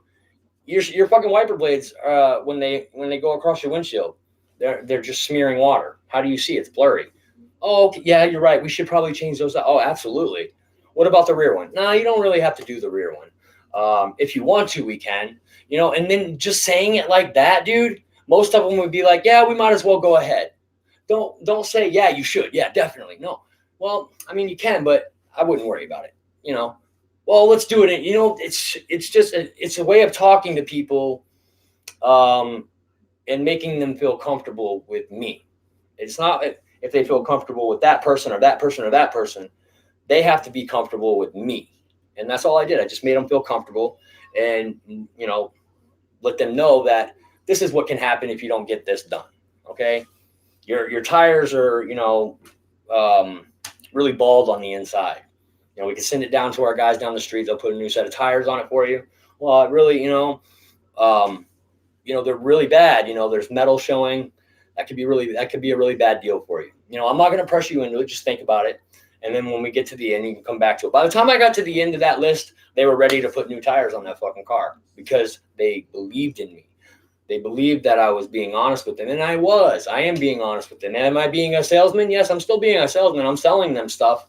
But if I go down the list and I'm like, you need an air filter? No, you don't need a fucking air. We just saw the air filter. It's not that good, but it's not bad. Okay. Other things that we would sell there that was just ridiculous, like a headlight adjustment. Like I would never sell those. He tried to push me to sell those. So that machine that you guys use to do it is so fucking inaccurate and it doesn't work right most of the time. I'm not going to sell something that's fucking stupid and it's a hoax and it might or might not work. But I was doubling what they were doing in the store before I got there. His dad was shitting his pants. He's like, David, the store's never made this fucking much money. He's like, he thanked me day in and day out, for doing what I was doing and how I treated the customers. And unfortunately, we bumped heads a lot because he's a very arrogant person. He's very standoffish. And I don't get along with people like that. If you want to be that way, that's fine. Just go direct it somewhere else, not towards me. But he said, no, I can't go to New York. I told him I was going anyways, whether he liked it or not. I said, so have my check ready. I'll pick it up. I wasn't expecting to see him. I was just going to come grab my check and leave. And that was going to be the end of it. He made it his purpose to be standing there when I got there. Like, he literally was waiting for me to come in that day and wanted to hand me the check personally. And I was like, cool, maybe he, just wants to, maybe he's not going to fire me. No, maybe not. And he just had some of the most idiotic, arrogant, shitty things to say to me. You had a really good thing going here and you fucked it up. You fucked it up because, I couldn't tell him why I was going to New York either. It's a very sensitive fucking subject, you guys. It's just one of those things that I will never talk about to people ever. It's my fucking business. And it's something that I had to go fucking do. And I tried to make him understand that. And he wouldn't, because of his arrogance, because of his I'm the boss, I'm the owner. He was actually the owner of the place. He actually owned the fucking facility and paid royalties to Jiffy Lube. He actually owned both Southport. He owned both locations. They drive around in their fucking giant Suburbans and fucking, they're just really fucking, they like showing their wealth off, and they wanted people to know that they had money and that they were rich. They actually weren't. Not until I started working there. Their company was barely making it. They barely were keeping the doors open there. And then I started making them some real fucking money there. And then I taught his son how to do it. And, his son started doing it too, and started doing $7,000, $8,000 days too. Well, once his son started doing that, well, there's not so much of a need for Dave anymore, is there? We got what we need out of him. So now he's disposable. He's replaceable. Yeah, I guess I am. I had to do what I had to do. And he had to do what he had to do. So he did fire me. But at the same time, he wanted to add his little cocky fucking whatever. I'm not going to tell you what he said to me. It was actually pretty hateful. But as I was reaching out for my check, his son was like standing right there just in case. Like, his son knew. His son already knew what happened. His son was there when I punched the customer in the face and the employee in the face. He was there both times. So he knows that I'm a swinger. And he warned his dad. He fucking warned his dad, don't do anything to don't do anything stupid. Just give him his check and, farewell. Thank you. That's it. That's what his son was telling him to do. No, not this motherfucker. No, he's too arrogant for that. He had to rub it in that he was firing me. He had to make himself seem like, hey, I'm the boss here. I'm better than you. I'll always be better than you. I never told any of those guys about my veteran status. None of them even knew I was a vet. When I first got out of the military, I didn't even want to talk about the military. I don't want to talk about anything. They fucking ruined me, man. They fucking chewed me up and they fucking spit me out, and they gave me no fucking goddamn compensation whatsoever. They didn't point me in the right directions, how to get that compensation. That's all shit that I figured out later on my fucking own. My wife did it for me. They really do. They really do fuck you up, man. And they send you home. You ETS after your fucking time's up. And they'll fucking send you home with a dirty rubber hanging out of your ass, man. No bullshit. They don't fucking care about you. You're just another fucking number. They don't give a fuck. But what people do care about is the Veterans Association administration. Those are the ones that actually get you your benefits. Those are the ones that care. Those are the people who actually care. The people, the other people, no, they don't give a fuck, man. Well, anyways, so he said something really, really obnoxious, man. And I was like, you're going to take that back right now. I said, I came in here with no ill thoughts. I came in here with good intentions. I was just going to grab my check and I was going to say thank you for giving me an opportunity. And I was going to walk out of here and I was still going to be your friend. I said, you're going to take that back or I'm going to smack the piss out of you. And he came from around the corner and his son's like, don't do it, Dad. Like, your own son's telling you. I think in his mind, he's like, oh, he's nothing.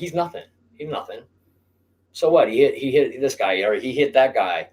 I think he honestly believed that he was tougher than me.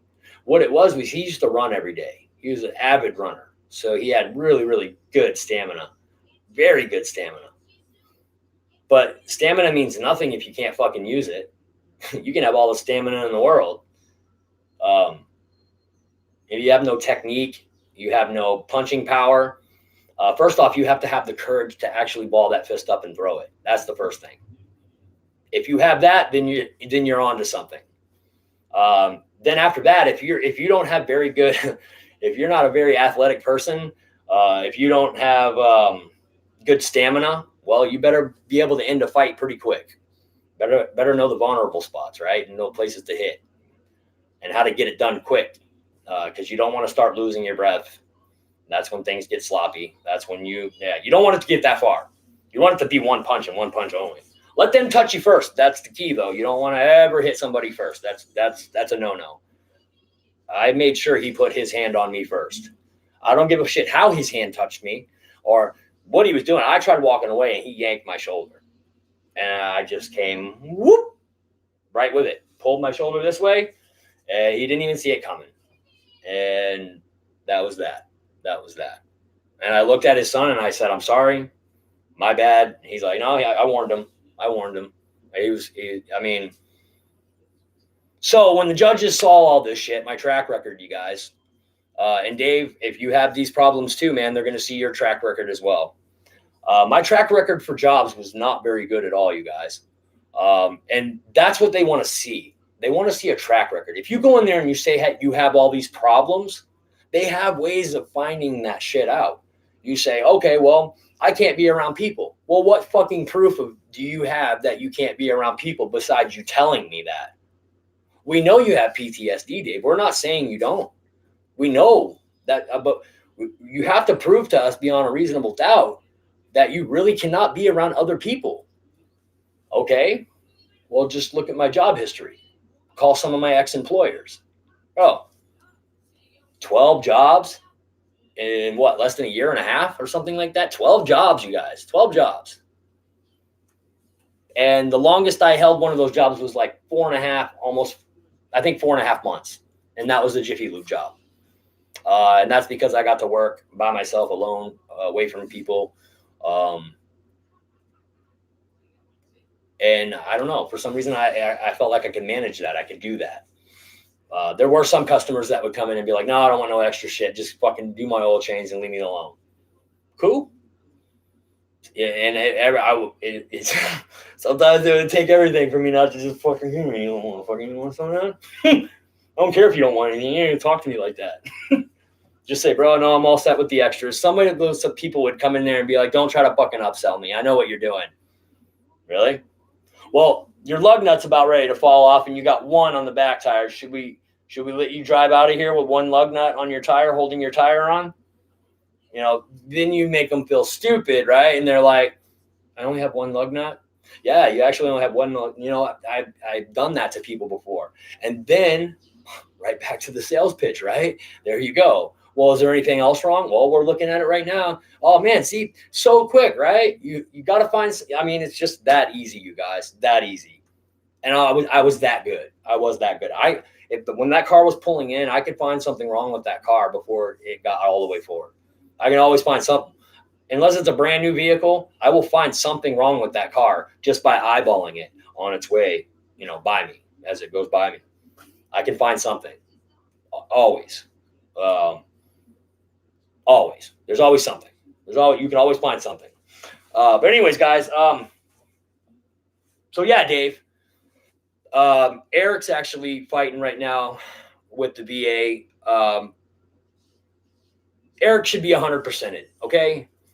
You may not think that post-traumatic stress can affect people who were drone pilots, but listen, guys, drone pilots actually kill more people than fucking your regular soldiers, okay?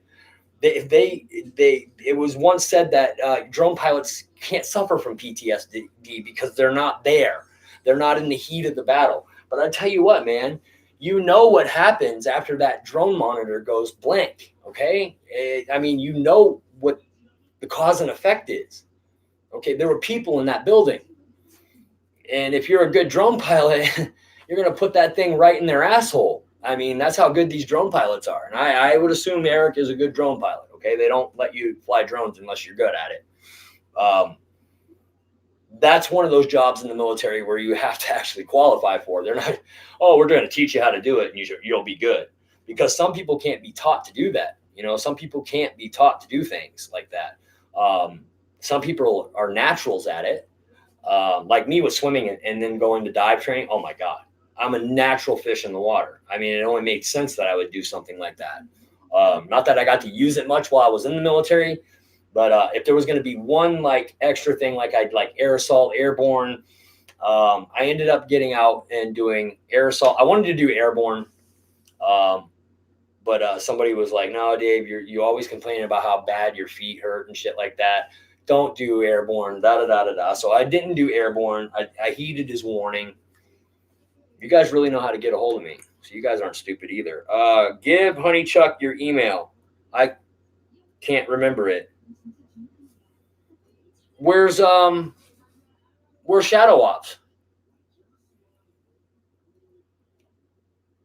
All right, so you guys probably don't know. I don't know if Shadow Ops is still in here. He usually is. Sometimes he's not by his computer, though. He's taking care of the family, but he's always listening.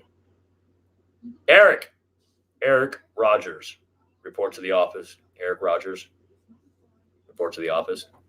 Hold on, I'll put it in the chat. Sorry, man. Usually if somebody starts asking for my email, Eric usually throws it right up for you. So he's not in here. All right, I'm gonna start paying attention to the chat. But anyways, I just want to let you know, Dave, that you can be compensated for something. There's got to be something. You're a submariner. That pressure, all those pressures and the pressurized cabs and stuff. I mean, my stepfather didn't think he would get anything, but as a matter of fact, he worked on submarines as well and on ships. He was actually, the nuclear power systems that power ships and all the new subs and stuff. Well, he was a nuclear technician. So he was like, I don't know exactly what a nuclear technician does. He never really explained the job to me. He just said that that's what his job was. So he was a nuclear tech. So whatever, you may know more about that than me, Dave.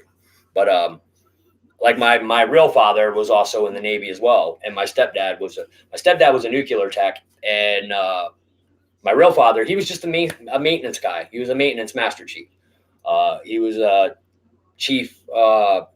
master chief for a squadron of Seahawks, E2s one time, S3s, A6s, intruders. His dream one was F-14s, guys, and then he never got it. He probably would have had a chance at some point to get on an F-14 thing, but he wouldn't have got the rank as quick as he did if he did that. So he went where the rank was. My dad was smart. He went to college, graduated with honors, top of his class, and he followed the rank. If they went to somebody and they're like, "Hey, Ray, we can get you that chief position right now, man. However, you're going to immediately go back on sea duty. You're going to at least spend the next year and a half out to sea, and then we'll shore you up somewhere. We'll put you on shore duty." If it was an increase in rank and pay, my dad never turned it down. I mean, that's how he moved up in rank so fast. I mean, he was already a senior chief before he was I think he was only 10 or 11 years in, and he was already a senior chief. He was a senior chief after I think it was 8. I think it was something ridiculous. I think it was 8 years or something. He already made senior chief. Well, he made chief. And then I saw him that summer and then came back to visit him the next summer. Literally within 1 year, he went from chief to senior chief. He's like, "I got to show you something. I got a little extra something on my uniform I want to show you." And I'm looking over here. I noticed that, his marksman stuff was all, the same. And I said, "Dad, your ribbon, your rose, you got, He's like, no, look up here. Notice anything different?" I was like, "No way, bro. No way. You had his star, bro." I was like, literally, I was just here last summer and you were chief. You just made chief. Now you got your fucking star. You're already a senior chief. He's like, "Yeah, that's because I took this duty station out in California, and they said they would promote me immediately." he would do that, and he would volunteer for those things. So whenever something else came up like that, they sought him out. They went to find him. And not to mention, he's a fucking badass sailor. He was a fucking badass dude. He was good at what he did. I mean, he's a really fucking good mechanic, man. He could put something together, take it apart and put it together with a fucking blindfold on. He's really, really, really good at mechanics. The best mechanic I fucking know. And now he's like an engineer where he takes salt water and makes it fucking drinkable. So, I mean, that's called a desalination plant, I think it's called. And it's actually doable, guys. We can actually take salt water and make it drinkable. It's fucking crazy, man. It's ridiculous. And it's a really, really expensive process. And I think he's in on that right now with a couple of his buddies or something, and he's doing some other engineering thing. He's an entrepreneur, dude. He doesn't have all of his eggs in one basket. He's like me, man. I learned that from my dad. As much of an asshole as my dad was, and as fucked up as he was to us, man, we learned things from him that we actually use today. Like, multi-businesses, you make money here, you make money here, here, and here, and here. That way, if one of those sources ever shuts off, you're not screwed, man. I mean, so yeah, Dave, look into it, man. There's got to be something. My stepdad didn't think he was going to get anything, man. They actually gave him 20% because of his eyesight. Like, he literally, when he went in the military, he didn't wear glasses. When he got out, he had glasses. Why? What happened? Well, apparently there's a process that he would do with that, maintaining those nuclear systems, where a slight bit of radiation could leak out and damage your eyes and your ears and stuff. So yeah, I mean, bro, I'm serious. You will end up with at least something. And 12 years of your life you gave to them, they fucking owe you something, man. Come on now. You gave them 12 years of your life. They should pay you. They should pay you something. And what really fucks me up about the whole thing is that you have to fight them on it. You shouldn't have to fight to get that. No soldier, no sailor, no Marine, no airman. If you gave the military your ass and you gave them fucking nothing, but your hardest of efforts, and you at least completed one tour, or so, like one 4-year tour, or if you at least completed your obligation. So whatever it is now, I think it was 4 years when I was in. I did 6, but two and a half years of that was reserve time. So yeah,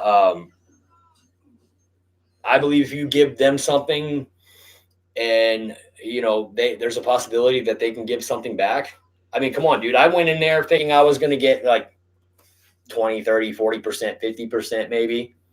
Bro, as soon as they found out that they let me go in the military with a foot condition, with a pre-existing foot condition, they let me enter the military, even though the doctor that looked at my feet said I wouldn't advise it, but, I guess we'll let him go through. If he starts having problems, he's going to have to get out immediately. It was all documented, man. Every bit of it. I was so fucking lucky, man.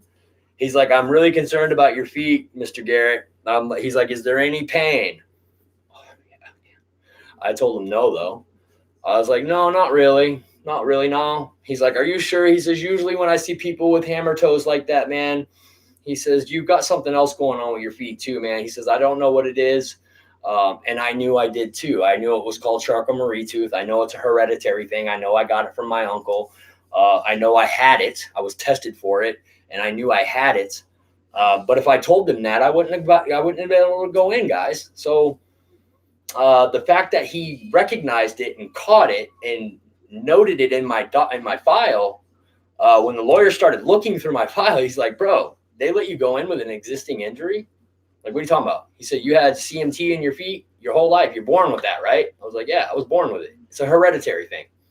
He's like, yeah, well, he has it noted here that your feet were pretty bad, and, he wasn't 100% about it. I was like, what's that mean? He says, bro, he says, that right there is gold. He says, if you had a golden nugget in your pocket, that's what that is right there.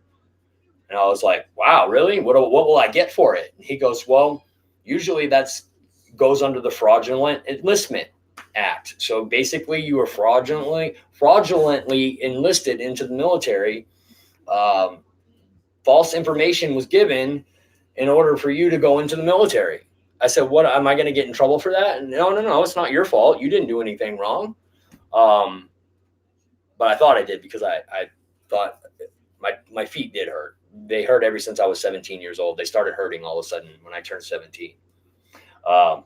Anyways, man, they 100%ed me. When I got the fucking document, when I got the folder, I'm opening it up and I'm looking in the folder and I'm planning to see like maybe 50%. If I'm lucky, I'm going to get 50%. 50% is great. I mean, that's like, about $1,200-$1,300 a month. I mean, that's decent, man. I mean, that's a good chunk of change to get at the end of the month. I opened up the folder. It said 100%. I had a fucking giant fucking back check that they were sending me. I almost fucking passed out, man. I really did. They gave it to me for post-traumatic stress disorder and stress-related stressors, along with enlisting me with a prior injury. And with a prior injury, like a hereditary injury, like say if you had cancer and they knew before you went in you had cancer, but they let you go in anyway, that's a no-no. That's a big no-no. Like, I mean, people can lose their fucking jobs over that shit, but it was so far in between times when I actually started going for benefits. All those people are probably retired or out anyway, so it didn't matter. What I'm trying to say, you guys, before I get into this PACWA with you a little bit is if you guys were in the military, you fulfilled at least one fucking goddamn obligation, which is one, like, you signed 4 years, okay? I don't know what it was for you, Dave. I know my dad did 4 years at a time. The Army did 3 active, and you had to do 5 reserve. So initially when I went in, I signed up for the reserves. I signed up for 5 years. I did 1.5 years of that shit before I realized, bro. Well, actually, what happened was we got to go to Korea for our like. So you do like 1 week in a month, 2 weeks a year. That's actually bullshit. It's more like fucking like 3 months a year. It all depends on if the next reserve unit is ready to take your spot. Then you can come home. But if they're not ready, you got to stay there until those fuckers get ready. And sometimes these reserve units are so fucked up, man. It takes them forever to get their shit right so that they can deploy. We were actually over there on the DMZ, and we were building Patriot missile pads. Okay, if you've never seen a Patriot missile pad before, they're fucking massive, giant fucking blocks of concrete. And that's what my job was initially in the military, is I was a carpentry masonry specialist. So I was carpenter. I built things. But on this tour, we were basically on the DMZ. We weren't allowed to go anywhere because we were reservists. We were like fucking, might as well have been in fucking prison, dude. When reservists go over to places like that, the active duty soldiers tell you that they're babysitting you. And it's true. They are babysitting you. Those guys do it for a living. You're just a fucking weekend warrior. And really, honestly, dude, you don't know shit. You don't know. You're not combat ready. You're not. I mean, you may think that you are. You may think that you're gung-ho. You're a fucking reservist, bro. You're a fucking rainbow warrior. You're nothing, okay? And those guys do have to babysit you. So it's best you stay the fuck out of their way. Even if you outrank them, they don't give a fuck. Stay out of their way. Just stay out of their way and listen to what they say. But yeah, we're building Patriot missile pads over there. The only thing that I really remember about that is the first sergeant came out and he's like, listen, he's like, I know a lot of you little horny fuckers want to go out there and get you some Asian booty. Well, let me explain something to you. They got something over here called the black fucking syphilis, and it'll kill you dead in less than whatever. I can't remember what he said. And he said, not only that, if you get caught with it, they're going to take you and they're going to stick you on a fucking island with all the rest of the people that have it, and you're going to die out there. I was like, there's no way none of that is true. Absolutely not. He's trying to scare us, right? And the CO behind us goes, no, everything he just said was 100% true. He says, there's diseases over here that'll make your dick fall off in 2 hours. I was like, all right, that's cool. I'm staying on the DMZ then. I'm going to be right here chilling in the LMTV. Just hit me up. I'll be in the canopy truck. So we set up a perimeter. This is the first time I ever saw a dead body too. Fucked up, guys. Fucked up. I'm a reservist. I'm not supposed to see that stuff, okay? I've never seen a dead body in my entire life, especially a body that's been exploded, okay? The Koreans, man, they would come to where the shooting range was, and they would take all the brass from like your firing. We left the shells there, and then they would come in at night and they would offer you moon pie. I don't know. It's just some like little thing that they give you. They say moon pie, and they're offering it to you because they want to take all the brass. What they do is they melt it down and they make stuff out of it and they sell it so they can make money for their family. Very poor country. Well, there's a Claymore mine over there and over there. We set them up. Blah blah blah. This Korean kid saw it somehow and tried to disarm it. And when he pulled the blast cap out of the Claymore, he hit it. He had a long sleeve, like fleece flannel shirt on, and it hit a static charge on the blast cap, and it fucking ignited the Claymore. It shook the whole fucking ground. I was actually sitting in a bucket in a front end loader, and I was chilling like this in a front end loader, and I was sleeping. I wasn't supposed to be sleeping. Oh my God, I wasn't supposed to be sleeping. And trust me, when I heard that explosion go off, I wasn't sleeping anymore. And the first sergeant come out, and he was like, "What the fuck was that?" So insensitive. This guy was so insensitive. You could tell he was so combat hardened. He'd probably seen a million dead bodies in his life. It just didn't do anything for him. What the fuck is that? You guys fucking blowing shit up? What are you guys messing with out here? And some guys yelling from the perimeter, yelling like nobody could understand what he was saying really until he got close. Like, what the fuck's going on? He's like, "First Sergeant, I think you need to come look at this." He said, "If you guys are reservists, please just stay the fuck here." And obviously, if you say that to a bunch of fucking guys that are young and like, well, that's got to be good then, right? No, man, it was absolutely disgusting. It was the most horrifying thing I've ever seen in my entire fucking life. I never seen anything like it ever again. For the rest of my military career, I've seen dead bodies after that, but I saw the whole body. That was fucking disgusting, man. And like the only thing that I'm thinking is this poor kid, his family. I mean, oh my God, what the fuck is going on here? I was instantly traumatized at what I was looking at. And he's like, "I told you fucking idiots not to come over here." I was like, "How the fuck does that happen? Who is that? What is that? What was that?" And he's like, "They probably tried stealing it." And then he's like fucking had it dissected like that. The fucking the platoon sergeant. He's like, he's fucking wearing a flannel shirt, probably got some static from it, blew up the fucking blast cap. And I was like, "And that can ignite the." He said, "Yeah, man." He says, "I've seen this shit happen before, man." And he says, it usually happens to us when we try to disarm them. We take the blast caps out and stuff. You're told to roll your sleeves up. Roll your sleeves up. Don't let anything touch that blast cap, man. Jesus Christ, don't let anything touch that blast cap. Well, if you're not trained to do it and trained to disarm them and trained to arm them, well, that's what could happen. What fucking made me so sick about the whole situation is the first sergeant started walking back and he's like, "Well, fucking clean that fucking shit up, man. I don't want to see that." Like, wow, dude, no sensitivity whatsoever. So desensitized to anything like that.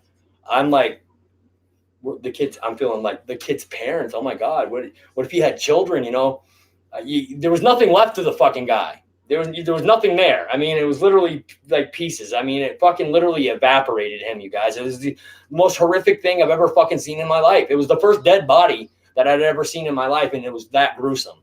That was the most gruesome fucking thing I've ever seen in my entire fucking life. And when the first sergeant said what he said, I instantly got sick and I puked. I fucking threw up.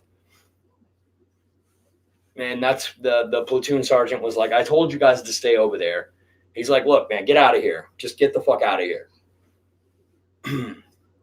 And I just started thinking about my mom and my dad, and I was like, I wanted to go home instantly. I didn't want to be there another day. I didn't want to build another Patriot missile pad. everything was fun and everything was good up until that point. We were laughing every night and having fun, and then it wasn't so much fun after that, guys. It wasn't too fun after that. I mean, after seeing that, all I wanted to do was go home. All I wanted to do was go home and just be with my family. That was fucked up, man. That was fucked up. I think what bothered me the most about it was the first sergeant's response. Like, the first sergeant had been around since fucking like Vietnam or something, or at least the Persian Gulf War. He's fucking infantry, like hardcore infantry. He had the fucking wreath around his infantry thing, and that means even more, I think. I think it means that he was in during Vietnam. So he's like your super hardcore fucking infantry guy, dude.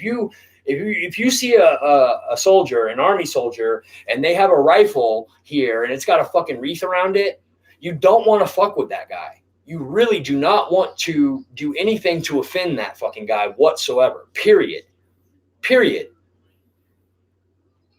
And he had the fucking rifle. He had the airborne master fucking jump. Fucking first sergeants usually do have all that shit. That's why they're a first sergeant. He became a first sergeant because he had all those accolades and he had all the promotion points from doing all the tests and the computers and stuff like that. Most of his promotion points came from just fucking being a soldier, though, being a fucking grunt. And like I asked him as we were leaving, I was like, First Sergeant, no sensitivity, really? You didn't feel for that kid at all?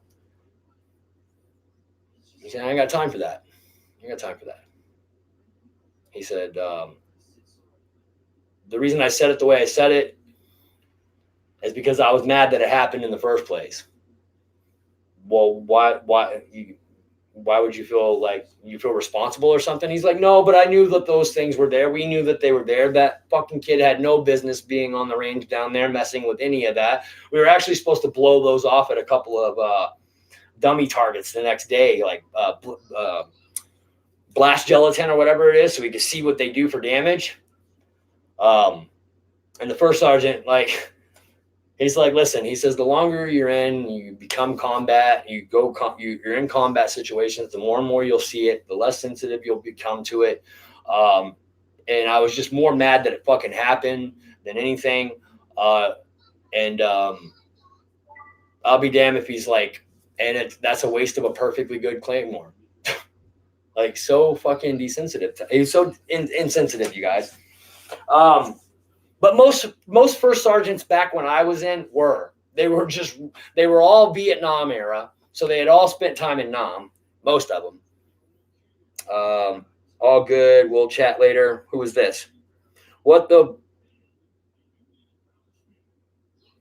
Oh, God damn it. My bad, dude. Fuck. Don't get me talking about shit that I did in the military, you guys. Don't do that.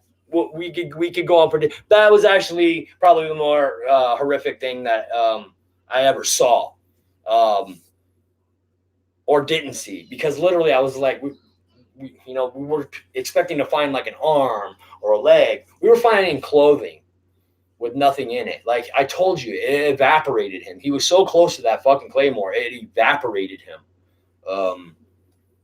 Claymores are fucking vicious, man. We were actually supposed to blow it off the next day into like a molded body of like ballistics gel to show what it actually does. And the first sergeant goes, well, now we don't have to use the ballistics gel. Wow. So insensitive, you guys. Just such a fucking grunt, man. Actually, I don't even know how to type, so I don't even know how I'm doing this right now. Eric taught me. Oh, cramp, motherfucker, fuck you.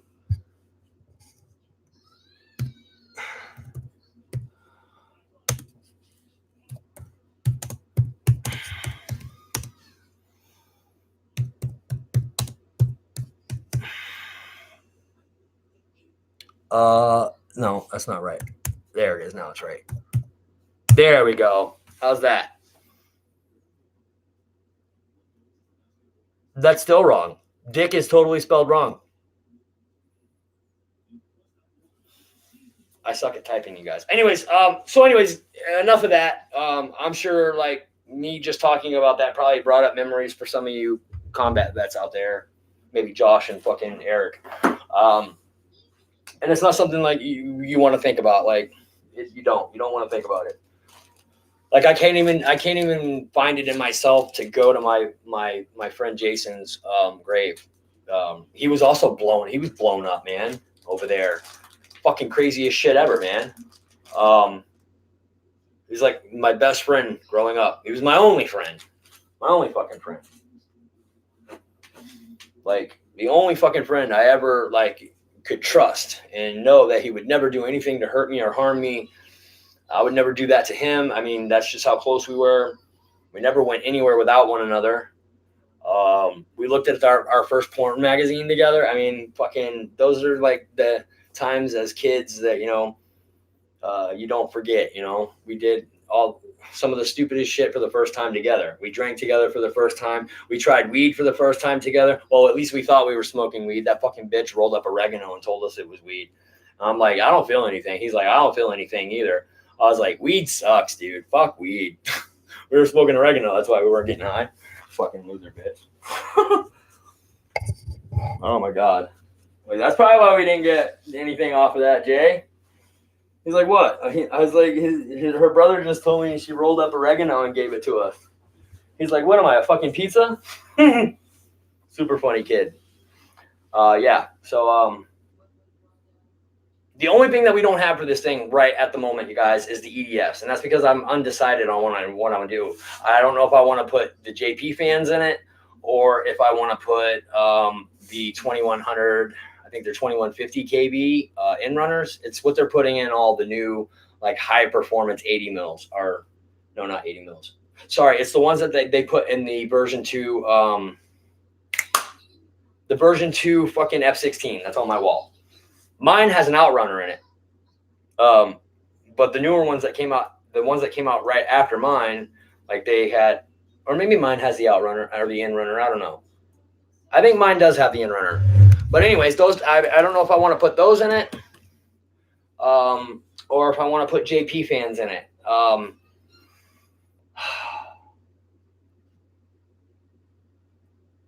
don't know. Maybe a couple of FMS fans. I don't know. Even the fans that are inside of the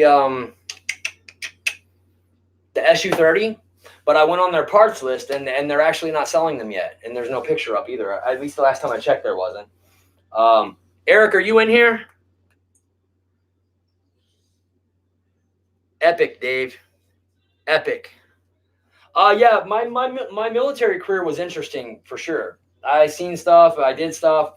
The best thing that I did was I got away from like the whole carpentry, like fucking engineer thing. And I actually became an 88, can't even say it now. An 88 Mike, which is a truck driver. I drove truck. But because of my security clearance, I actually didn't just drive a truck. I drove one truck the entire time. And I actually like drove important people around. That was my job. Like I wasn't attached to a unit over there. I was attached to a unit, but it wasn't. It's not like you think, you guys. So I was stationed in Alaska. They asked for volunteers to go over there, and I volunteered. And an 88 Mike is supposed to just go over there and drive trucks in a convoy, LMTV. You might drive the 18-wheeler. It all depends. You're trained on everything. You're supposed to be able to drive every vehicle. But I got put in a, so before I went over there, when we first started going over there, we didn't have V-Haul Humvees. V-Haul Humvees were designed so that if you went over a fucking Claymore, it wouldn't blow everybody up inside. The regular Humvees that we sent over in the first place, like the first ones that ever went over, like they were getting blown up left and right, and everybody was pretty much fucking dying in them because there's no armor on the bottom of the Humvee. The floor of the Humvee is not armor plated. So they started putting these V-hulls on them. They called them V-Haul Humvees. And what happens, the explosion hits it, and the V-Haul disperses the explosion, right? Nobody gets hurt on the inside. Super fucking, really super idea. And it works like 100% flawless, like almost all the time. Really cool fucking design. So I was driving one of those fucking things around.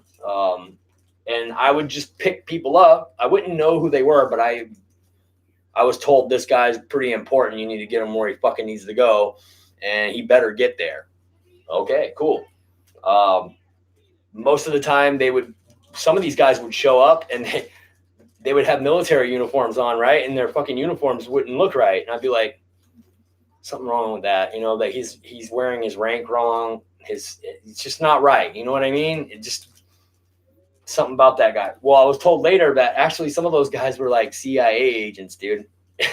And they were fucking just in a military uniform for a cover, just for a cover.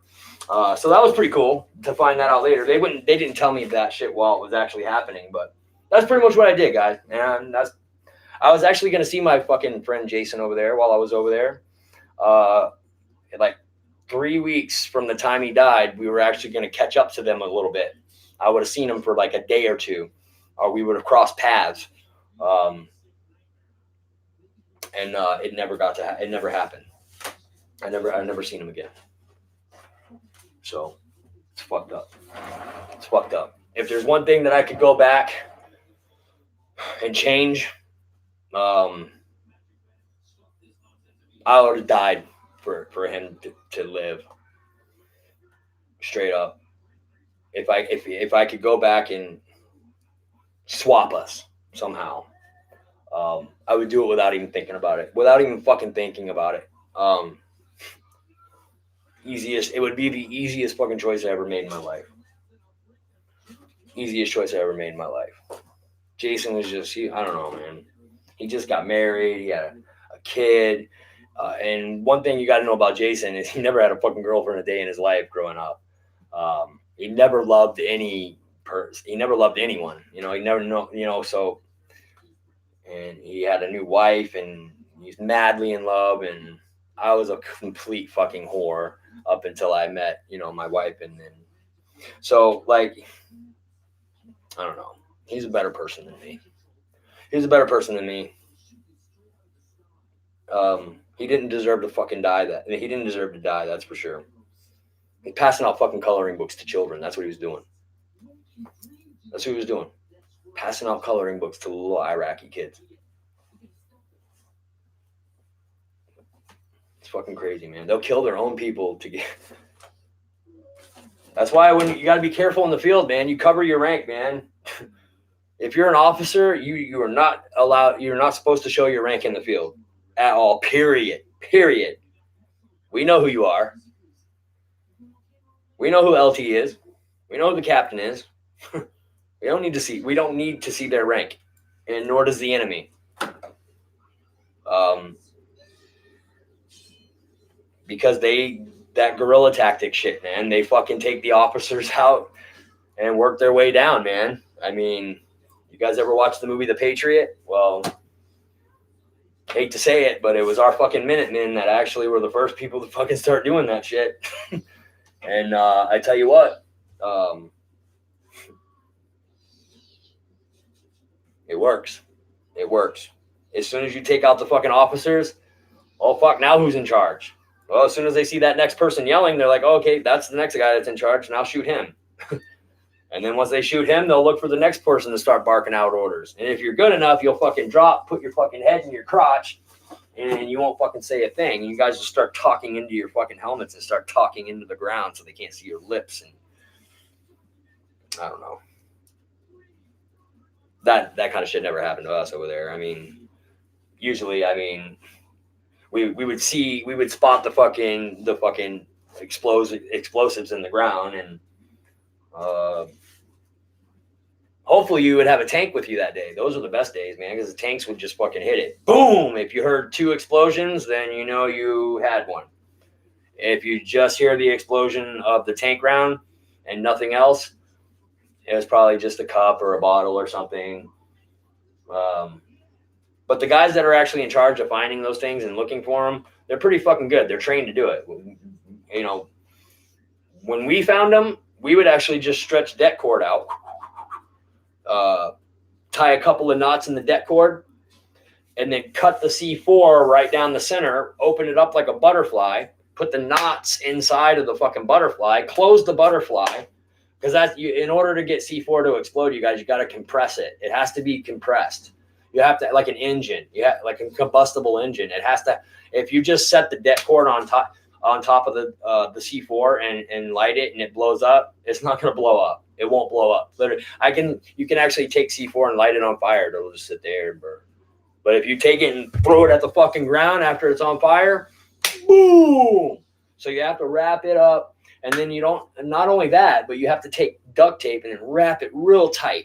You don't want anywhere like it has to be pretty like not airtight, but I mean you want compression in there. And even then, when you go back to the blast site, you'll actually see like bits and chunks of like C4 that didn't blow up. It's kind of cool. I mean, that's what I wanted to do for the most part, was just fucking blow shit up. But then you realize after you start doing it, it's actually you get in more trouble than anything. You end up blowing up something you weren't supposed to blow up. We blew up a tank one day that they had as a dummy out at the fucking the training field. And we didn't check to see if it had oil in it and shit still, and it did. We got so much fucking trouble for that, man. Oh my God, man. It actually came all down on Sergeant Henderson. Sergeant Henderson was the one that told us we could do it. He was a dumb redneck E6. Didn't know his ass from a hole in the ground. We asked him if we could put C4 on the tank, and he's like, go ahead. That tank was there for spotting drills for the A-10 Warthogs. It wasn't actually supposed to be shot at all or damaged at all, period. We weren't supposed to be damaging it at all. But anyways, enough of that. Dave, go to fucking goddamn your local BA place. Get the paperwork. Fill it out. You never know, bro. I mean,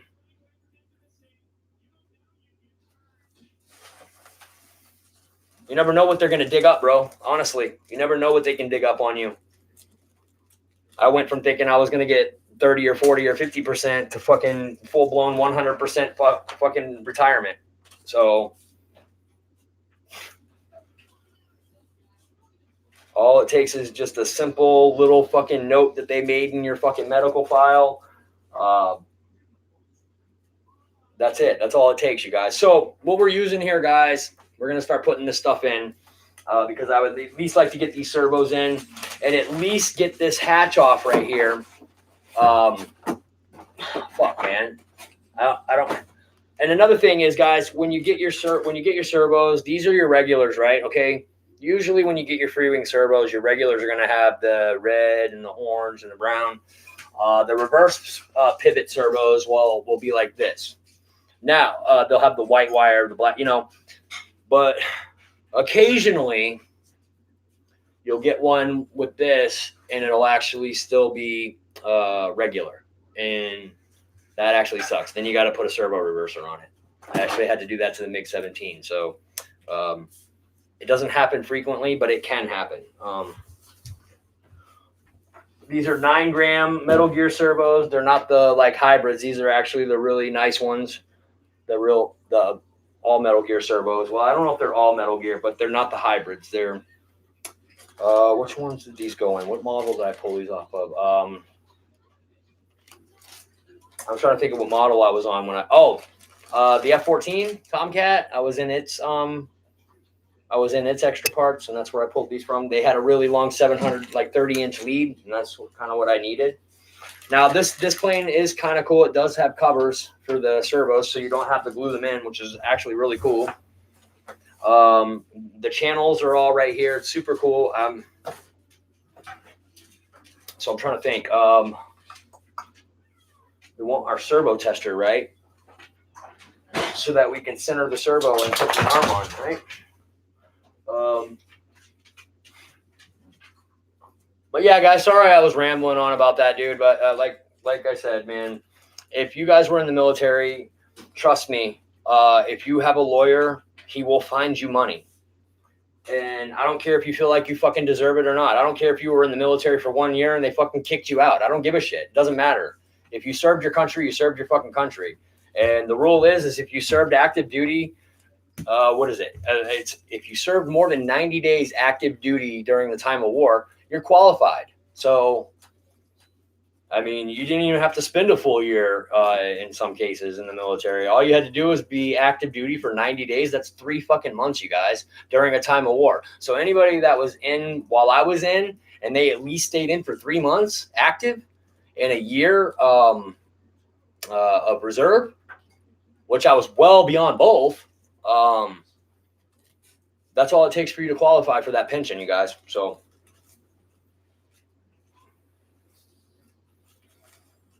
I honestly think if you went to basic training, you completed basic training in AIT, and you got to your first duty station, that fucking qualifies you right there. That means you're a soldier. I don't think there should be stipulations on how you get your fucking medical claim from the military. I just don't. Let's check the chat. Yep, more compression, more boom. Oh yeah, absolutely, Michael. Absolutely. Like I said, the tighter you get that duct tape on there, yeah. I can't remember who did that one that blew up the tank though. I think we let Thompson do that one, because Thompson had when he went to his training in AIT, they only let them work with a half a stick of dynamite. Like, really, dude? How fucking cheap was your fucking your AIT? He's like, literally, we only got to get 1 half stick of C4. So wait a minute, you got a half a stick of C4, and then your partner got a half a no. Me and my partner got a half a stick. I was like, well, like, do you know how old it was? Because some of it's really, really, really, really fucking hard, and you can't ply it at all. I mean, it's so hard to fucking, and that's the shit that was like left from like Vietnam and shit. We went to go pick up explosives from those fucking bunkers that day when we went to do our FTX. See, most people that go overseas and they FTX, they actually go like somewhere down in the state. When you're in the States, they actually send you somewhere. I don't know where it is. Eric, where do they send you? What is that place called where they send you in the States?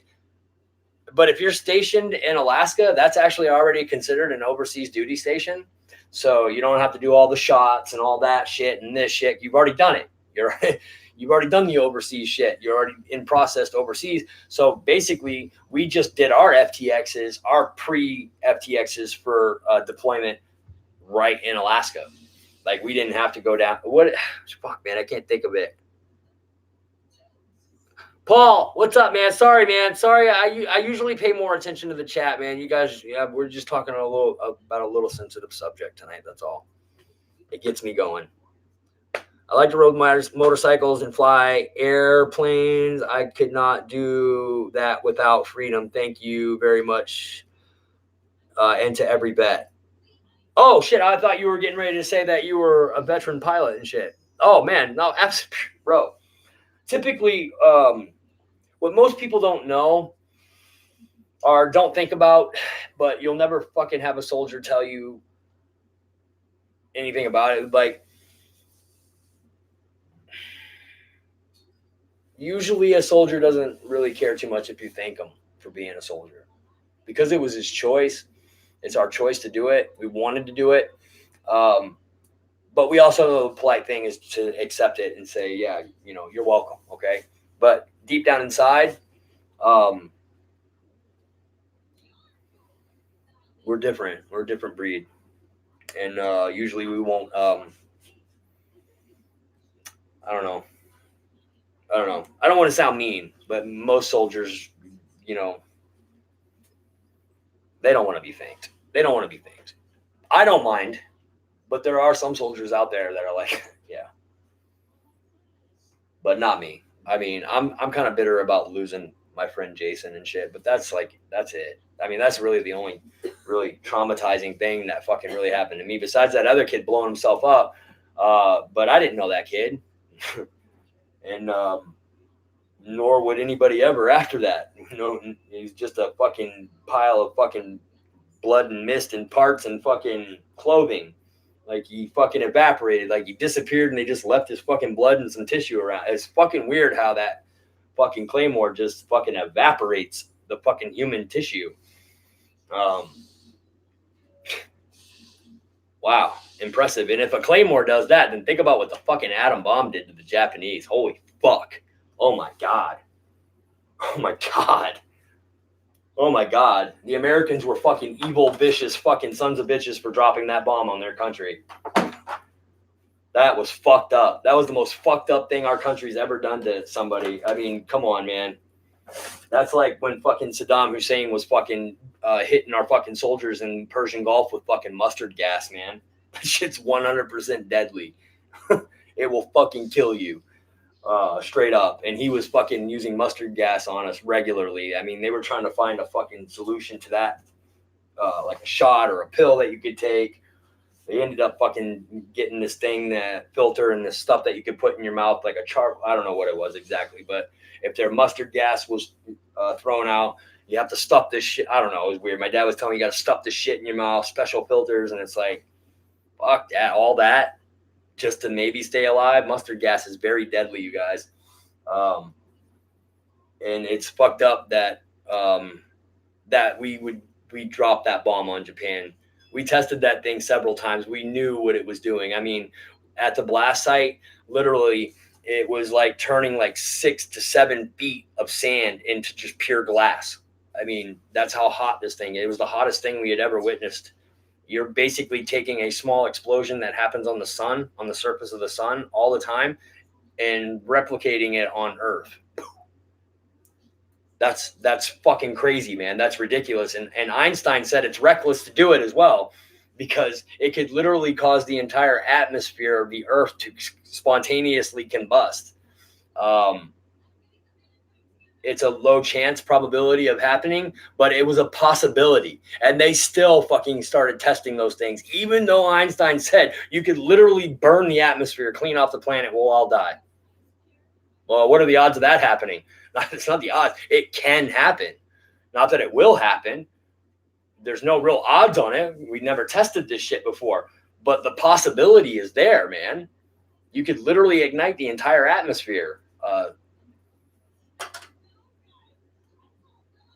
And in theory, yes, it could have. It actually could have, because an atom bomb doesn't explode. It implodes. So, and it uses hydrogen and air, and there's hydrogen in our atmosphere, and the hydrogen combustion could just spontaneously start burning up the hydrogen in our atmosphere, man. I mean, and then once the hydrogen ignites, that'll fucking set the oxygen on fire and helium and all that shit that's in our, I mean, it could have happened. It literally could have happened. I'm surprised, that, nothing bad happened when we did test those bombs, because those were very dangerous bombs. Those bombs should have never, ever been played with. You'd be better off setting off a nuke than an A-bomb. At least a nuclear fucking blast is controlled. A nuclear weapon is controlled. A nuclear weapon has a fallout area. A fucking atom bomb could... Atom bombs are like... That's crazy, man. That was reckless. I remember the saying... What was the saying that guy said when we created that bomb? I hear him, I'm the creator of death. Is that what he said? Something like that? Like, man was never supposed to create something like that. That's a planet killer. We were never supposed to be able to do something like that. Well, supposedly. But humans are actually very intelligent people. And the thing about humans, unlike most things out there, is we're intellectual. We can evolve, and we can actually learn things and get smarter, unlike most animals and shit on the planet and mammals. Humans are fucking resilient, and like I said, really fucking smart.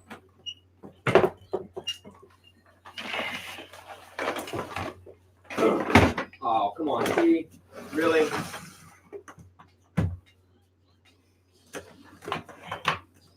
I hate your vacuum cleaner.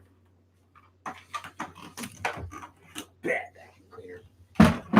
This is why I want to go get a shorter extension cord tomorrow, honey. I don't need a fucking 50-foot fucking orange extension cord to like plug in. I mean, this is crazy, man. This is fucking crazy. And it's a pain in the ass to get out of there sometimes. Oh, see, it's fucked. I just need a little one, a little plug. Hold on, guys. I'm plugging this up so we can get these servos centered. Get them in the fucking pack paw. I would like to test the surfaces tonight. I'm a little worried because it's got ball crevices. Oh, motherfucker, no.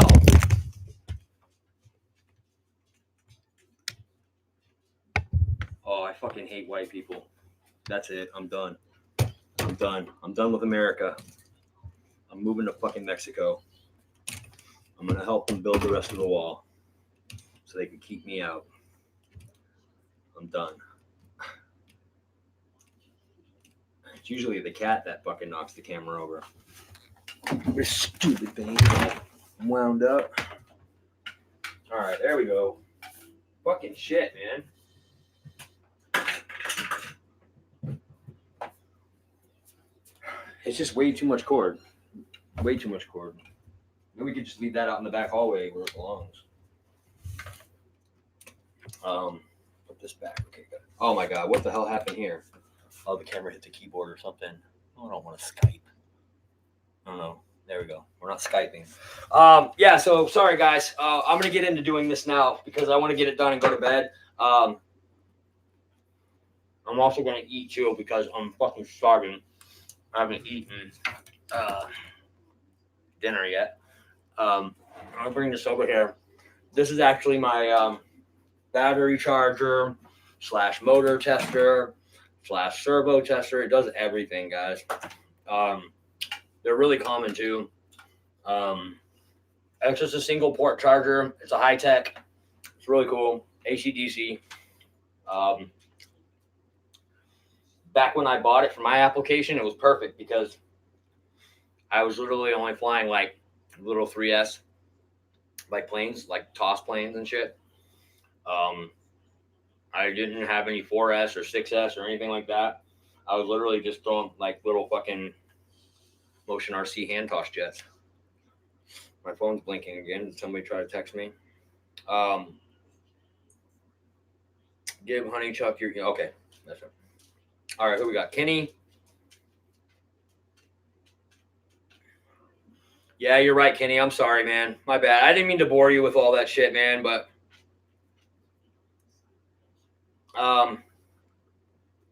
you know, some of these young kids that, you know, that might watch might be like, oh, I want to go in the military. I want to make a career in the military, you know?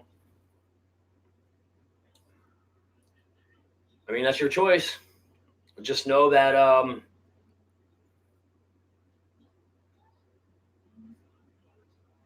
it might not be what you think it's going to be. I got a raw fucking deal, guys. I went in the military during peacetime. The towers hadn't been hit yet. My stepdad convinced me. He's like, if you're going to fucking do it, you better do it now. Because something's coming pretty soon. And you want to hurry up and get your 3 or 4 years out of the way. Go ahead and get out. I say, yeah, you're right, Dad. You know. He was very convincing. He was in the military himself. He wasn't in very long. I think he spent like 6 years in, or 5 years, 6 or 7 years in. He ended up getting out because fucking his ears and his eyesight, which is exactly why he got money for it. And I'll be goddamn if I wasn't in for more than, well, fuck, man. I got out of basic training in July. I went to AIT. I was out of AIT at the end of September, and then October, November, and the first week of December, I was in Panama City Beach doing dive training. Just like that.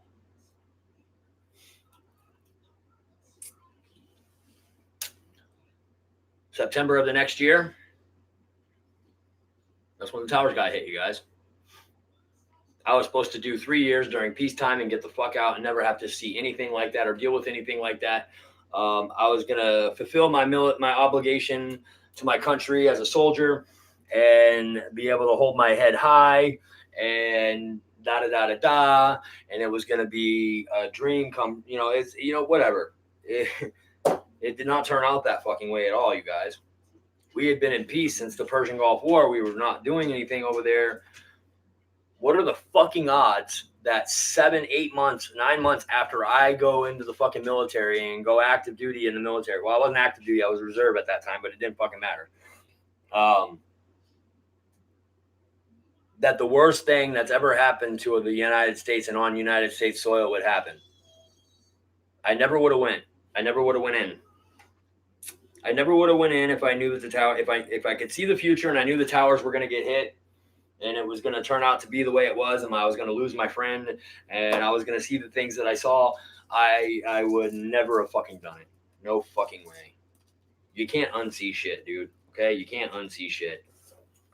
You can't get your fucking dead friend back after he's incinerated by a fucking goddamn suicide bomber. You can't get him back. As a matter of fact, we literally didn't get him back at all. They found a fucking leg and half of his fucking arm. So he literally didn't even get to come home. Just a few pieces of him. So I think, like, when I'm thinking about, like, when I'm standing at his grave and I'm like,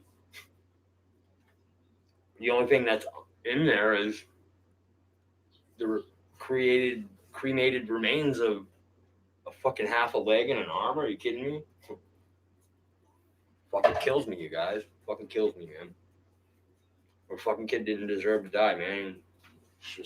He was too fucking innocent and too stupid and naive and just, like, clueless, Got picked on all the time in school and shit until I came around, until I started hanging out with him. And I wouldn't let nobody fuck with him. Anybody fucked with Jason after I came around, dude, they had to mess with me too. And everybody wondered, why you stick up for him? He's a fucking geek. Yeah, well, I am too. I'm a big fucking nerd myself, man. I may not look, but I am a fucking huge nerd. I play video games. I like Dungeons and Dragons, even though I don't know how to play it.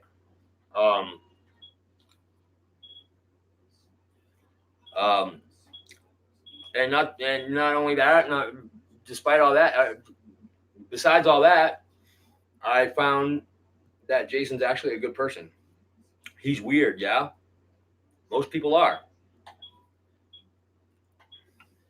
Most people are. Everybody's weird in their own fucking way. Yeah, that's pretty cool. These are nice. I like these ones that have these black fucking control arms on them. They're pretty cool. Dave, Marshall, you might not like them, though, because they're black. Your history, your family history there. There might be a conflict of interest there. Might have to go with the optional white ones. If you guys weren't in Kenny's stream last night, don't take that personal. We were having a lot of fun in Kenny's stream last night. I actually had a little too much fun. We were having so much fun, we actually got Kenny to get off before his normal time. Kenny was so tired of laughing. He was fucking yawning and falling asleep. He was so exhausted from fucking laughing the whole night. He couldn't even keep his fucking eyes open. We actually tired Kenny out, you guys. We got him to submit. No, it was a good time. If you guys weren't there, you missed out on a fun time, man. Dave Air Marshall was a fucking riot. Michael Honeychuck was in there. It was just fun. We were feeding off of one another, and it was hilarious, you guys. Fucking hilarious. So much fun. Hold on, guys. I gotta go grab my little screwdriver so we can put the screw in the top of it.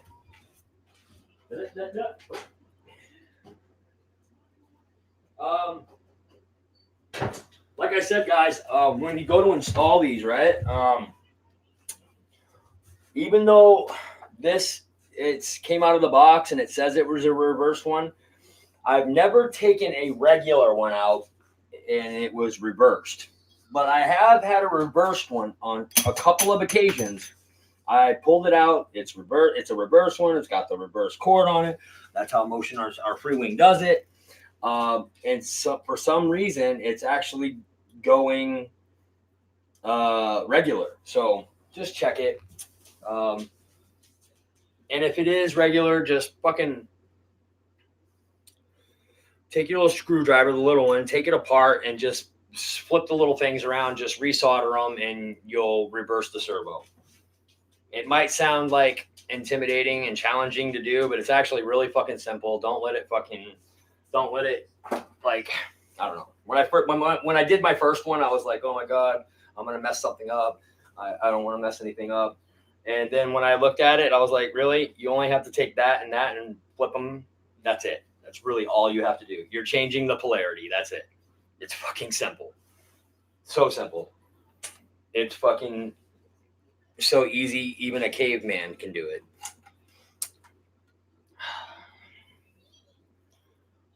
Even a fucking caveman can do it. So we got. I want the free wing symbol up, and that's your prerogative, you guys.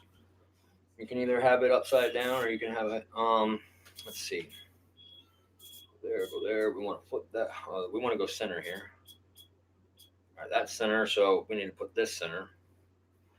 Now we should be centered up. So let's check it. No, that's not centered. That is definitely not fucking centered. Wait. There we go. Okay. It's, you know what it is? It's because, oh, come on. Dude, give me a break. Now I got to go right in between that. There we go. Oh, it needs to go one tooth over. Just like that. There it is. That's it right there. The reason I'm doing it this way, you guys, and you might be like, Dave, just hit the center button. There's no centering button on this. You actually have to change the pulses and actually do it by feel, which isn't hard. You just move it tooth by tooth until you finally get it just right. No big deal. Sometimes you'll have to move it once. Sometimes you'll have to move it twice. Sometimes you'll fucking get mad and throw it at the wall. I don't know. It all depends. My wife got me a new belt today, and it's like still breaking in. And she got me a brand new hat. You guys see my new hat? My new hat. For Valentine's Day. She's fucking awesome. I actually took my time this Valentine's Day, guys. I practiced what I preached. I was sitting at the cards. There's so many cards to pick from. All right. There's just so many cards. There's so many people out there that are making these like cards that are like, oh, you know, I love you. Without you, I would be lost. And there's no cards really that kind of made sense to a situation of ours. And I fucking found one. I spent like a half hour looking, and I finally found one that was fucking perfect. I mean, absolutely fucking perfect for the way I feel anyway. I didn't expect to find that there, to be honest with you. It was a fucking great card, and it was like fucking just right to the point, exactly what I would want to say to her if I had to say something to her. So, if she really like wanted to dig into my chest and say, how do you really feel about me? How do you really feel? And there was a button that she could hit that would release sodium pentothal into your system, and now you cannot lie. It's kind of cheating, but oh well. That's the theory here. That's where we're at. And that's basically what I would fucking end up saying if she had me all shot up full of sodium pentothal. Exactly. That's exactly what I wanted to say to her, and a message that I wanted to get across. And you know what's fucked up, you guys? She actually found a card that was absolutely perfect for me too. Like it's I don't think we've ever had one like that before, where we've both gotten something that was like. Usually when I go get a gift, I don't put much thought into it. I'm just like, this looks nice. Oh, that's pretty cool. Oh, she'll like that. I think she appreciated it more this year because of the actual like time and thought that I put into it. She appreciates that more than anything. So It goes in like that, right? I never know how these go in, dude. They're all so stupid. Well, it is just like, it is like that. That's the way it goes. But oh, that's right. We got to get that fucking wire out of the way. Some of these can be a pain in the ass. They're not a fucking drop-in fit, guys. Sometimes you might have to grind a little something away. But I was looking at no, we're not gonna have to do that. You just gotta push it down. Put it down. There we go. All right, so now we'll assess what we have to do here once we get this pushed in. Let's see. Well, first off, for whatever reason, it looks like it's in there fucking crooked, but it's not. Let's work the servo. Let's see if that's going to work our aileron.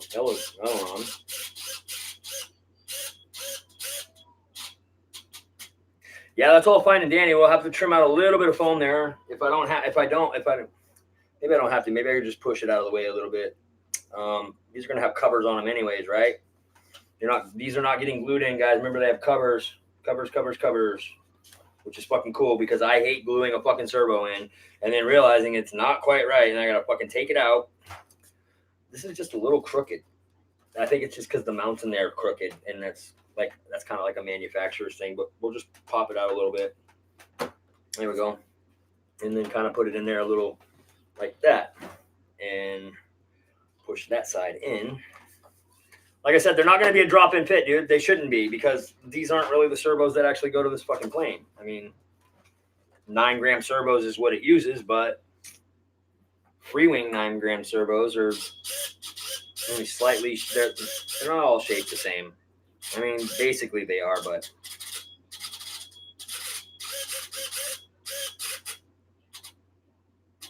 all right, I'm happy with that. Now I'm going to do this for a second. I'm just going to stress it out a little bit. I could hit servo test, but whatever. Servo test isn't going to do that. It's my life. Yeah, boy, I should have scratched, right? But yeah, it's fine. That's a good servo.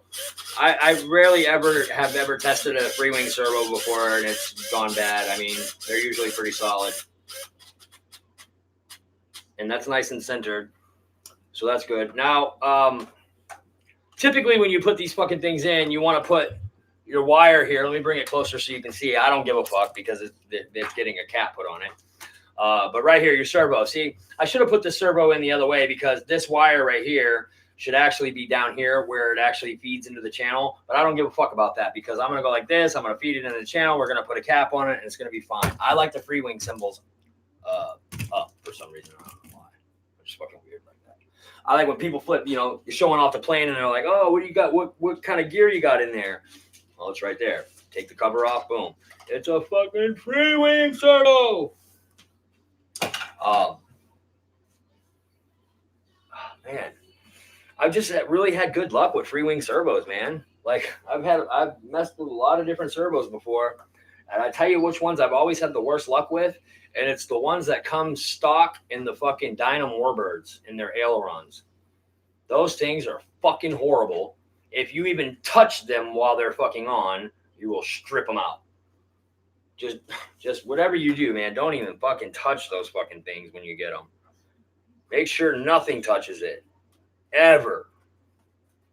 You fucking breathe on it wrong, and she'll fucking strip out on you. Well, they don't strip. They just get stuck. And then they don't move, and that's it. Basically, that's the fucking plastic gears. Yeah.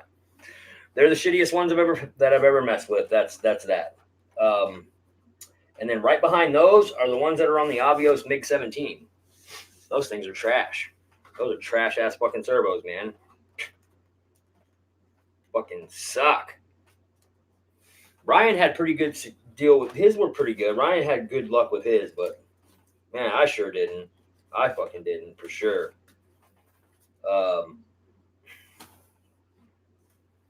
The only ones that worked flawlessly to the end and are still in the plane and stayed in the plane were the ones for the fucking flaps, you guys. All the rest of them were fucked. Both elevator servos went bad. Replaced those with free-wing servos. Now they both work great. The one thing that I did notice is that the stock servos for the Avios MiG 17, they don't have a lot of. If you have them on 100% throw, they're not very torquey. They're they don't. I mean, like a stock Avios MiG 17 servo would be like having a free-wing servo dialed down to like 70% with like 35% expo. You know what I'm saying? So 100% on the MiG 17 servos, they feel like there's, I don't know. It's hard to explain unless you've flown one. It kind of feels like there's some expo put in already, and I don't know. They're not twitchy. They're not torquey. I mean, I really can't explain it any better than that. Basically just feels like they took the servo and dialed it down already. I mean, like it was already pre-programmed. I don't know. I don't know. It's just the way it feels. So shit. Hold on, guys. I'm gonna go grab the manual because I do need to know what screws I need to use for these covers, because there's a few different kind of screws here, and I've done that before. I fucking start using the screws that I think it is, and then when I get to the next page, oh wow, no, wrong screw. Now you gotta take them all out. So I don't like doing work over again, dude. I want to put these fucking servos in. I want to get you guys out of here and off to bed and shit. I kind of fucking rambled on about the fucking military shit. I just want you guys to know that if you fucking served in the military, trust me, you will get something. And I don't care if it makes you feel like you're fucking. I don't care. You served your country. I don't give a fuck. You deserve that. You may not feel like you're entitled to it. You may feel like you're taking advantage of the system, but you're not. You're not fucking taking advantage of anything. What you're taking advantage of is your right to be compensated for your injuries that were that happened while you were in the service, and that's all they're going to give you money for. Only the ones that they're responsible for. So, but like I said, you never know what your fucking lawyer will find.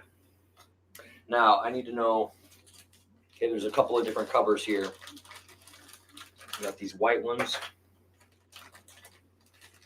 And then we got these gray ones. And I think all these gray ones are the same. Yeah, they're all the same. Okay, and then these two white ones are the same. And these are the same. These are all the same. So I imagine a couple of these for these fucking thrust vectoring holes back here. I'm just going to fill those in with some fucking light fucking spackle, some stuff that Ryan turned me on to. Super fucking cool stuff. You guys, it's like fucking so light and fluffy and I mean, it's like the fucking craziest shit I've ever used in my life. And when you sand it, it sands so easily and smooth. I mean, it's crazy. I fucking totally blew the nose completely off of my Stinger 90. And I used that to fix it. And you can't even tell that the Stinger 90 crashed at all, period. At all. It's actually pretty cool. So that's the way it goes, right? Yeah. Now what fucking screws are we supposed to use? I'm going to show you guys this manual page by page. And I'm telling you right now, you guys, it really is useless. And two of the pages are completely like, don't even fucking matter for this fucking plane, because that's showing you the receiver, the radio, and all that shit. So that page, that page, that's it. So you actually don't start getting usable information until here. Okay, so the first page tells you how to install retracts and put your nose cone on. So whatever. Okay, now they're showing the elevator and how it's put on, and now your control. Okay, here we go. This is what we want right here. Okay. Installing the rudder and push rod, control surface, and rudder and servo as follows: 20 to 24. Okay. So that's what we need to know, 20 to 24. What the fuck? Huh? That makes absolutely no sense at all. That's what the fuck. I mean, come on. Unfucking believable, man. I'm surprised it's written in English.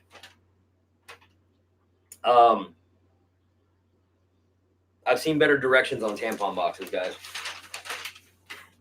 This is so horrible. It's such a fucking sweet fucking model with like the shittiest fucking installations, shittiest fucking instructions. Oh, just do this. It'll be fine. And they got you using that big ass glue, tube of glue, which actually is not that bad. I think maybe some of you guys said it wasn't all that good. Well, I fucking used a little bit of it just to test it out. It's actually, I think it's just a tad bit better than foam tack. It dries quicker than foam tack. You can get foam tack off of your hands pretty good just by rubbing them together. This shit doesn't like to come off. So I think they might have reformulated that. So I'm trying to. This is the only picture that I'm getting of that fucking goddamn thing, and I can't see it. It's in fucking black and white. Fucking sucks, man. What a horrible. I'll show you guys in a second. Hold on. This is awful. This is fucked up, man. This is like putting a fucking blonde bitch in a fucking round room and telling her to go pee in a corner. That's what this fucking thing's like. And it even gets worse than that when the fucking blonde bitch comes back to you and then she tells you she's done. That's the back half of it. All right, so it's a Phillips head round top bubble top. Okay, so it's a Phillips head bubble top. So that's got to be these ones right here. There's so many of them too. So yeah, it's these right here, guys. All right, so that's cool. Now I'm gonna do my normal thing here that I always do, real quick. I thought I had one sitting right here. No, you're delusional, Dave. That was last night. See that shit, man? PTSD, bro. PTSD is fucking weird. I thought I had a bowl there already. But that was last night. I actually looked down on the floor where I actually had the bowl last night. And yeah, the bowl's not there anymore. I get like a little bowl like this, you guys. I put all of them, just like that. Yep. Cool. Set it over here. Oh yeah, guys, this is the parts for the Havoc right here. I actually got it like 3 weeks ago, but it's been sitting in my Jeep.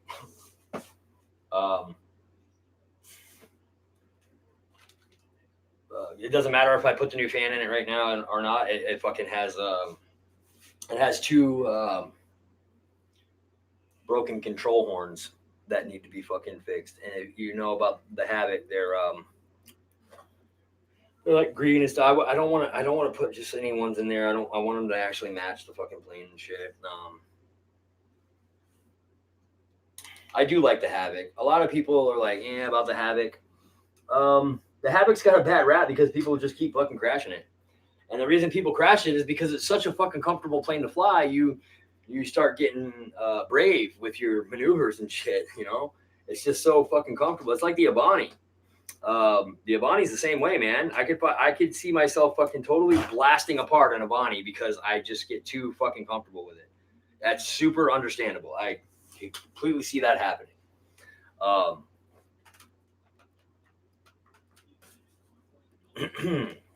The Havoc is a really, really, really fucking fun plane to fly. I like it. I mean, if I had to put it, it's not ahead of the Abani. Really, there's nothing out there that's actually ahead of the Abani. The Abani's in a class of its own, man. That thing, I mean, you just gotta fucking get one and fly it to understand. I mean, we could sit here all day and tell you, oh, it does this and it's this and it's this and it's this, but I mean, unless you go get one and fucking fly the fucking thing, you're gonna.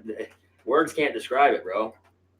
The Abani is literally the most stable, the most agile, the fucking sexiest fucking thing that you've ever flown in your entire life. And if you run any kind of a gyro or stability in it, it actually hurts it. You don't want to do it. It makes the wing shake. Period. Doesn't matter how much throw you put on or how much gain you put on the fucking ailerons.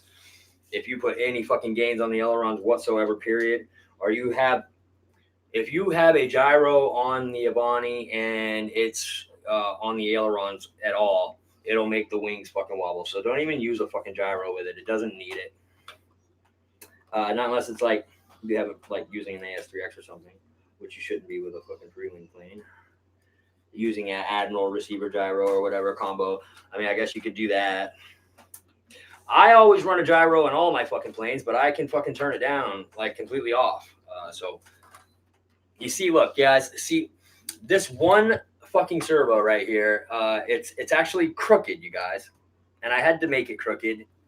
I had to put it in there. I actually had to put the servo in crooked because they actually mounted the fucking box in the goddamn plane crooked. I've already accounted for or compensated for their error, and I actually have the servo going straight, but they put the box in crooked. So, thanks, LX. Making customers happy, one at a time, day by day. Yeah, dude. They for like $30 more, you guys. I could have got the fucking plug and play. I could have gotten a plug and play, and it would have had all their fucking chintzy, fucking shitty. The fans that come stock in this fucking thing as a plug and play, you guys, are a fucking joke. Go look up a video on this thing right now of one that's a plug and play and listen to the sound. Those fucking horrible. It sounds like a fucking cat dying. It actually sounds like a cat that's dying. Because it's being eaten by another cat that's also dying because it's being eaten by an alligator. And the alligator's being attacked by a fucking great white. I don't know. It's so awful. It's like, as soon as they, it's so, oh my God, it's so unnatural sounding. To me, if I had to fly a plane that sounded like that, it wouldn't be fucking enjoyable at all. I would not enjoy that at all. I'd be like, fuck that. What the fuck? It's such a disgusting, nasty sound, dude. It's so, yeah. No way. That's why I'm putting my own power system, my own servos in it. This bitch is getting the fucking goddamn Motion RC fucking upgrade. Oh, see, now that one fits in perfect. I wonder what they fucking did. I think what they did was they punched this square out completely, guys. The square that they punched out to put the servo holder in, and they actually punched that out uneven. They punched that out crooked. I can see, look, the panel line, right? This panel line is straight. Look, I'll show you right here. Look. If you look at this panel line right here, it's straight, right? And if you look at this actually, here, let me get it nice and straight up above. It's actually fucking crooked, you guys. Look, it's going at an angle. This box is cut crooked this way. It's supposed to be like nice and straight up and down towards the fucking, I don't know. I'm not bitching too much, man, because I haven't really found a lot wrong with this fucking plane. There's really not. And I think it's because I bought it as a kid. I think you're better off with these fucking LX planes to get them as a kid. I mean, some of their electronics, I guess, are okay. But all the LX planes that I owned were like little 50 millimeter jets, like the Raptor. I have actually the twin 50 millimeter PACFA. We had the Sky Angel MiG-15, which is also kind of the same thing. It has a little bit better motor than the ESC in it. I mean, I don't know. We've had nothing but bad luck with their not their ESCs, but their fucking their fans. Their fans are super unbalanced when you get them. And what happens is they start wobbling inside of the shroud. They start shaking, and then all of a sudden they hit the outside. They hit the inside of the fan housing, and all of the fan blades just go boom. If you want to see that happen in action live, go watch Skip Build's comparison of the LX Raptor compared to the Free-Wing Raptor. He goes to rev up his LX Raptor and blows the fucking fan blades completely off both fans for no fucking reason whatsoever. Stock fans. And they sound like shit while he's revving them up too. And like a month before that, when me and Skip were actually talking, I was actually going to buy that plane off of him. We were still kind of like negotiating about it. Like, what do you want? What do you want to give me? And then I saw that and I was like, Yeah, Skip. So I ordered the free wing. No hard feelings, Dave. He understood. You should have seen how fucking far he jumped. Oh shit, man. See, there I go, not fucking thinking. Get over here. Finish him. Flawless victory. Fatality. We gotta test the servo, right, guys, and get the horn on straight. We are getting away from our order of operation here. First thing, test servo. All right, we got a working servo. Now test polarity. All right, it's going the right way. Now center servo. So that's all the way down. 1, 2, 3, 4, 5, 6. I think it's 6. It might be 7. I don't know. Step whatever the fuck we're on now. Empty out hardware bag. Grab control arm. Center screw. And then dump the rest of your hardware right here. There, put it in there. You might fucking be putting one of these other ones in later and you fucking drop that screw or that and you're like, fuck. Freewing's pretty cool about it though, dude. These center nuts right here, they always give you 2. Because trust me, you will fucking drop one eventually. You won't find it. So that's pretty cool that they send you 2 because they know, like, just even the simplest of shit can happen, man. Freewings they're pretty smart, you guys. Look at that, I got it fucking perfect right off. Cause I'm the fucking man. How many people are in here still? 13? Wow, where the fuck did everybody go? I scared them out of here with that fucking goddamn fucking dead body talk, didn't I? Huh? I didn't mean to. Was not my intentions. Trust me. I was actually just I was kind of pissed when I got home, you guys, and the fucking computer's doing that stupid fucking shit again. That fucking goddamn shit where it fucking does the fucking goddamn update automatically. It's a brand new fucking Dell G7. Fucking like 2025. I don't know how much we fucking paid for it. I think it's like 12. I don't know. Is it 2,000 or 1,200? I can't remember. I can't remember. Maybe it was. I can't remember, but we bought it fucking brand new. Actually, somebody had it for like a day or two, and it wasn't what they wanted. They brought it back. We actually got a small discount on it. It was. I mean, nothing had. Yeah, they didn't even fucking do anything with it. Like literally, I think somebody just like they bought a laptop, and then we're like, wow, why did I buy a laptop? You know. I specifically asked the guy. I was like, I don't want any bullshit. I want full controllability. It has to be good for fucking doing live streams, and it has to do good for fucking doing videos for YouTube. Other than that, I use my phone for most of everything. I just need the computer to fill in a couple of areas, live streams, and once in a while, I'll need to put a video up, and I'll need to edit it on the computer. He's like, well, this is a perfect computer. This is a gaming computer, and it's basically just already set up for all that shit. I was like, oh, cool, great. So I'll take it, sold. I mean, it's got a fucking really good graphic card in it. I mean, I don't use it as a gaming computer, but if I wanted to, apparently it's got some of the best graphic shit in it. It's got like super fucking sound cards in it and shit. It's really good. It's actually a gaming platform. It's got a lot of good upgrades from that year, though. You know how things change every year, though. So it's probably got something a little better now.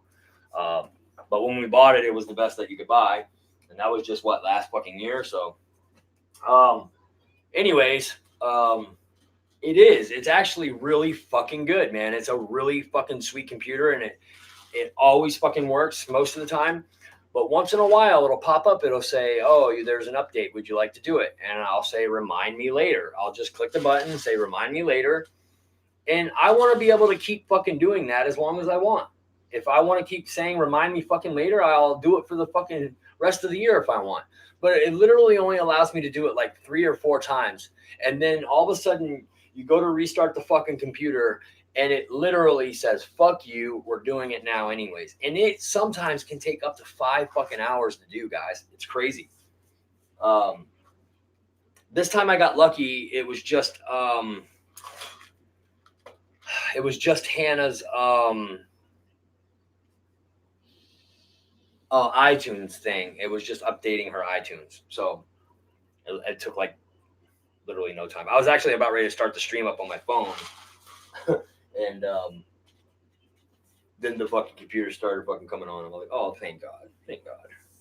It's so much easier to use the computer for live streams. The phone's hard because I have to actually go into a separate point to it doesn't go that way. I imagine those are actually supposed to go around the servo. So the servos that you would get with this, I'm guessing, just apparent. It's very apparent actually. The ones that you would get for this plane or with this plane, the Freewing servos are a little chunkier. They're a little fatter by about a couple of millimeters. So when you put these on, they're not really like sitting flush down on the foam, and they're kind of like, but that's just because the Freewing servo is just a little bit more bulky. It's no big deal though. This will still, they're not going to go anywhere. It's still going to be held in there. It's just not a perfect fit because the servo that's supposed to be in here is a little bit skinnier. And it's probably a cheap plastic fucking servo or nylon servo. So, yeah. Yep. Never again, never, ever, ever again will I ever trust a fucking nylon servo, and not even my fucking hand toss jets. Nope. Fuck that, man. I don't even know why they still fucking make those things, to be honest with you guys. I mean, come on. Every fucking thing that we put in our planes nowadays should be digital Metal Gear fucking servos. Fucking plastic gears or nylon gear servos. Those should be obsolete now. They shouldn't even make them. They're fucking useless. They're too unpredictable. I actually said that to I can't remember who it was now. I can't remember who it was. It was one of the major companies. It might have been Motion, or I don't know. I don't think it was. No, it wasn't Motion. Hold on, it'll come to me. Fuck, who was I talking to? It was one of the ones that we always get planes from, you guys. I can't think of it right quite yet. RC Castle or something like that. I can't remember. But I was like having a conversation with them about and not like mouth like ear to ear. We were doing it through email correspondence, and I was just like, guys, I don't even understand why they still make these. These things are fucking. You guys actually take these, you put them in there. You know what people do? They fucking take them out immediately, and they fucking switch them out with fucking Metal Gear servos. So why even fucking put them in the first place? It's a cost thing. It's just they're cheap. That's why they're fucking cheap. And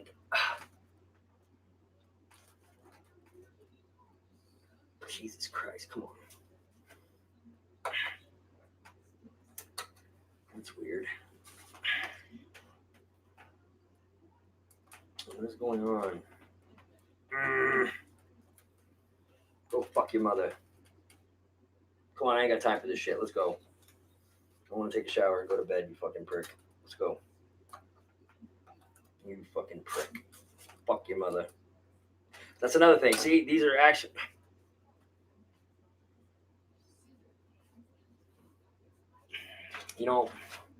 I bet you these screw holes are not cut even. Let me just check something. Little shit like this all the time, dude. You're going to end up checking because this one went on fine, and now this... Fuck. That's probably why right there. First off, that's the wrong fucking screw, Dave. It's not going to matter anyway. I can see that it's fucking... it's not centered.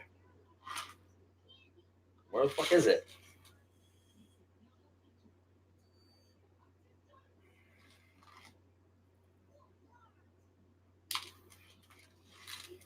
I don't know.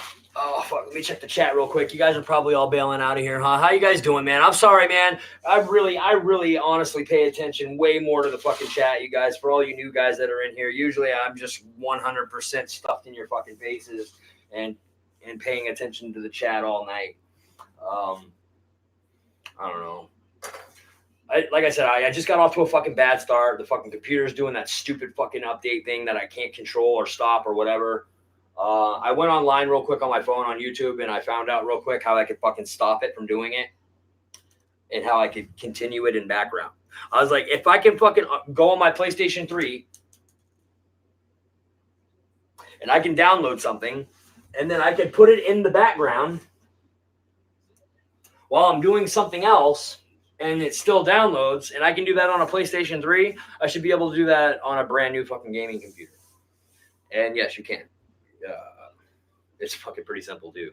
You just hold the fucking power button down for 10 seconds. 10 seconds. Shut it off. 10 seconds. And then when it's off, hit it again. The keyboard will blink 3 times after 10 seconds, and you just let go. And she'll boot up into Windows. She'll put the fucking goddamn everything in the backup or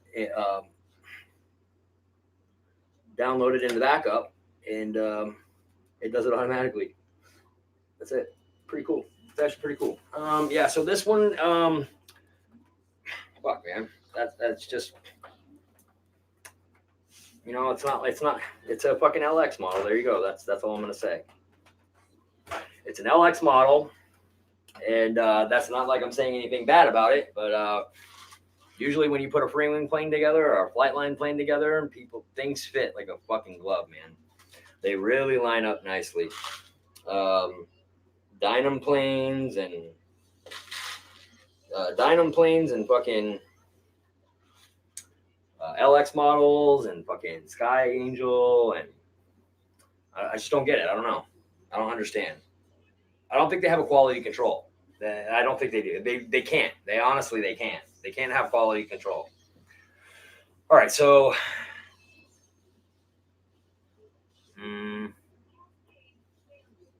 you know what? God damn it, that's a fucking flap. And I wasn't thinking, and I'm not thinking because I'm fucking tired. I'm gonna have to take that one out again, but I'm not doing it right now. I just have to fucking change the position of that control horn. I gotta put it all the way forward because it, or all the way.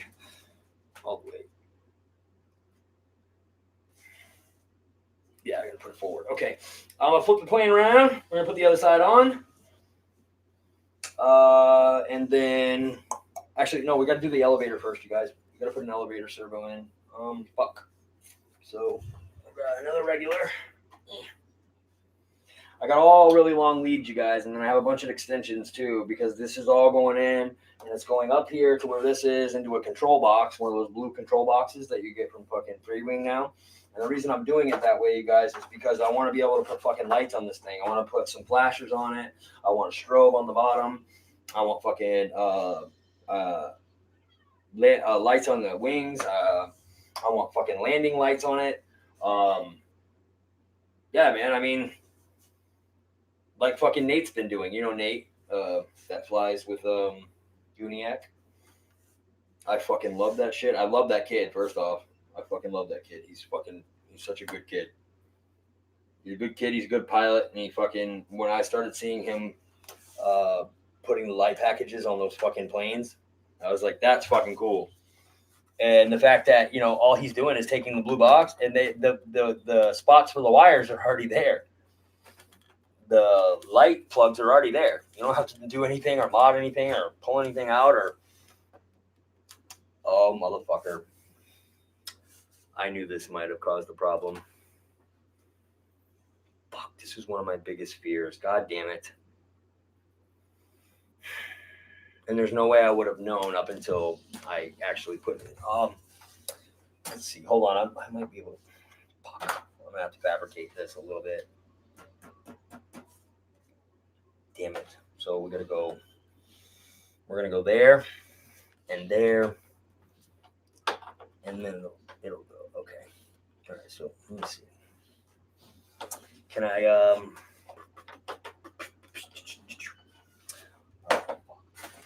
All right, hold on, guys. I gotta grab something really fucking quick. It won't take me long. It's actually should be sitting like fucking right here, actually. No, it's over here then. Yeah. Fuck.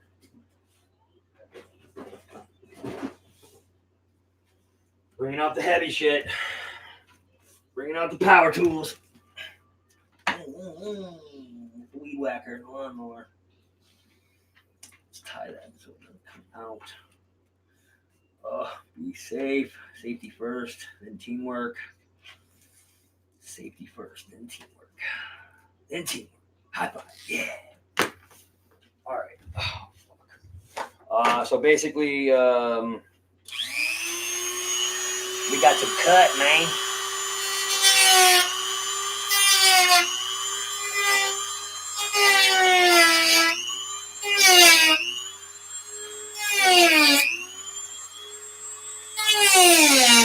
I'll tell you what I'm doing afterwards, guys.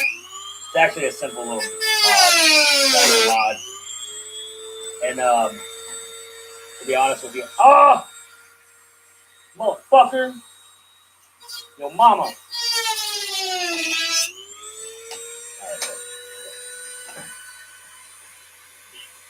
come on, get out of here, really? Like a thread.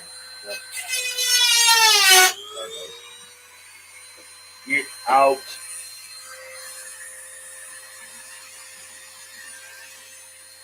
Alright,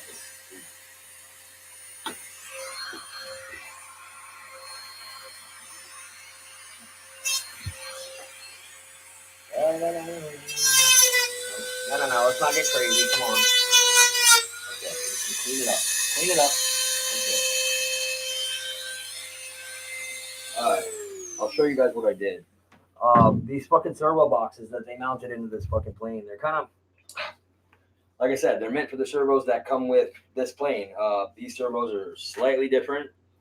They're a little fatter. But what's happening is that carbon rod that I put in to support the back of this, I was putting this in and it was hitting because these things were coming way out to here. So now I got it. It should just go. I should be able to clear it now. It should clear now.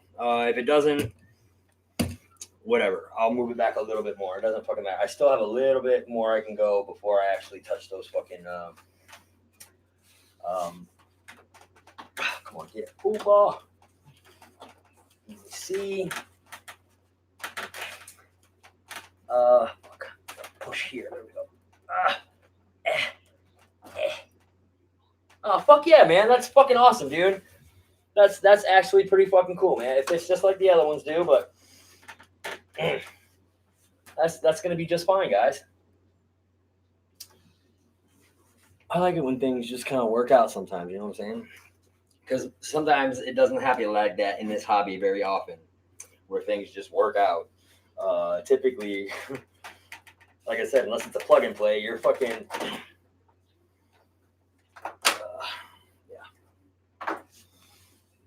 and even some plug and plays are fucking nightmare. Like that, the Avios MiG 17, man, what a beautiful fucking plane, but beautiful set of retracts in it, beautiful fucking plane. And then they put the fucking trashiest, shittiest fucking servos you've ever seen in your fucking life in it. It's like, why? Why would you do that? I mean, I still want to know why. I mean, save money? Whatever. I mean, that's not the way I would think about it. That's if I was a business owner, like I said, that's not the way I would think. I would think I want to put whatever I have to put into these to make sure that, you know, they're the best thing on the market, man. Fucking people start getting cheap, and that's when, oh, fuck, because of a bad servo, now you got to replace a whole fucking airframe. Oh, and not to mention you guys are Hobby King, and you fucking so hard to get a hold of or do it. Yeah, man, fuck that. Whatever. I'd be like Motion. You'd be able to fucking call, and someone would answer immediately. And if they didn't, it's because Dave is being lazy or he's in the bathroom jerking off, but he will be with you shortly. Oh, we gotta center this. Okay, so yeah, man, these fucking the servos are actually fitting in here pretty good, guys. So I'm actually pretty cool. I'm happy with the way that the Free Wing servos, 9 gram, all Metal Gear servos. They're fitting in nicely. They're not, like I said, they're not the hybrids. They're the. I think they're all kind of hybrids. I think even though they say they're 100% Metal Gear, I don't think that they are actually. I think just the top part of it is internals are actually nylon or something else. I can't remember. But anyways, it doesn't matter. It is.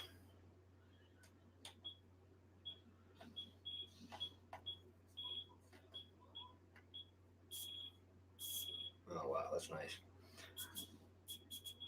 You can tell the ones that are all Metal Gear and the ones that aren't. Like these ones right here, you can feel that. You can feel it. It's just it's fucking. That's Metal Gear shit right there, man. The hybrids are metal up top and then nylon inside, and it's like that's a fucking waste to do that, really, because that metal is going to eventually end up stripping out that nylon. You don't put metal on nylon. I mean, that's a recipe for disaster. I mean, I guess whatever. I mean, I wouldn't do that. I mean, these guys do things for a reason, I guess, but fuck that, man. I want people to buy my shit and be able to fly it 58,000 fucking times before they even gotta fucking wipe the dust off of it. That's the type of shit. That's the type of fucking quality I want to put out. Motherfucker, my servos can lift a fucking truck off the ground, and then they'll fucking work still for hundreds of years. I mean, you won't get that, obviously, but I mean, that's where my mind would be at. You put out a product that represents you, dude, and it's fucking failing and it's a piece of shit and it's falling out of the sky left and right. Well, guess what else is a piece of shit? The guy that stands behind his product. Oh, man. So, yeah, dude, I mean, that would be really embarrassing to fucking put a plane out and it's, it looks good, from a distance, but then you get up close and you fucking realize, man, holy fuck. Holy shit. This thing's got issues. Oh, wow. Yeah, you don't want that, dude. You don't ever want that. And I actually really do, guys. One of these days, I would actually I already even know the plane that I want to do. Ryan, I've told Ryan 100 times what plane I want to do. I've even said it to you guys what plane I want to do. It's just a plane that would be a really good fucking EDF jet. I mean, just hands down, no questions about it. It is your prototypical fucking airframe that works really great for a EDF, which like a Sabre, a MiG-15, a MiG-17, where they have that single like whole body as like one thrust tube. The MiG-21, but the one that I want to literally, I want to have molds made. I want to own the patent to the mold. I want to own the rights to the mold. And I want my fucking name all over it. And whoever my conglomerates are, like, any of the people that I fucking, that I feel as though I want represented on that fucking plane, like Hangar 51, Pilot Ryan, fucking, Jeff's Custom RC, Shadow Ops, I'll have like, little stickers, their names on, and I want it to be a sport version of this particular plane. And that plane, you guys, is none other than what? Did anybody guess it? Did anybody say it? Eric knows what it is. Don't tell him, Eric. Don't tell him. I'll send Becky over there and she'll suck your cock. And then she'll make fun of you. She'll laugh at you. She'll give you a head and then laugh at you. No, I'm just kidding, guys. The model that I want to produce, it's an F-84G, you guys.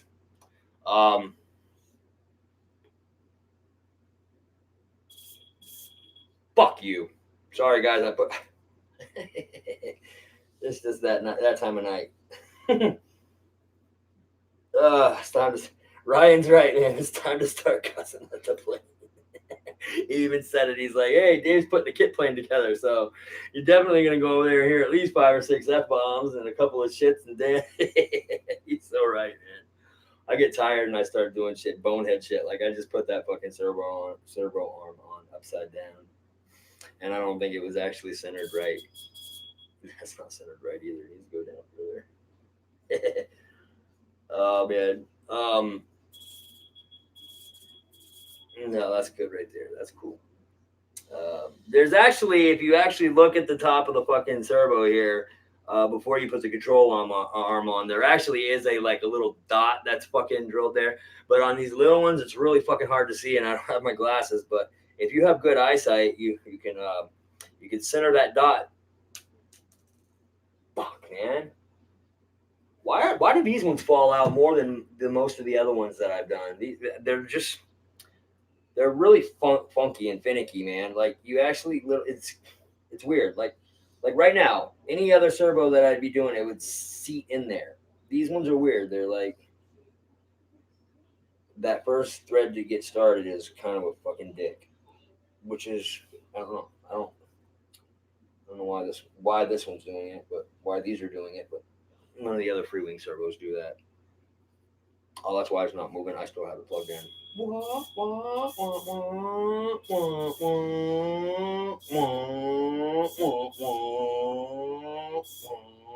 That's like 12 gears, dude. Come on, dude.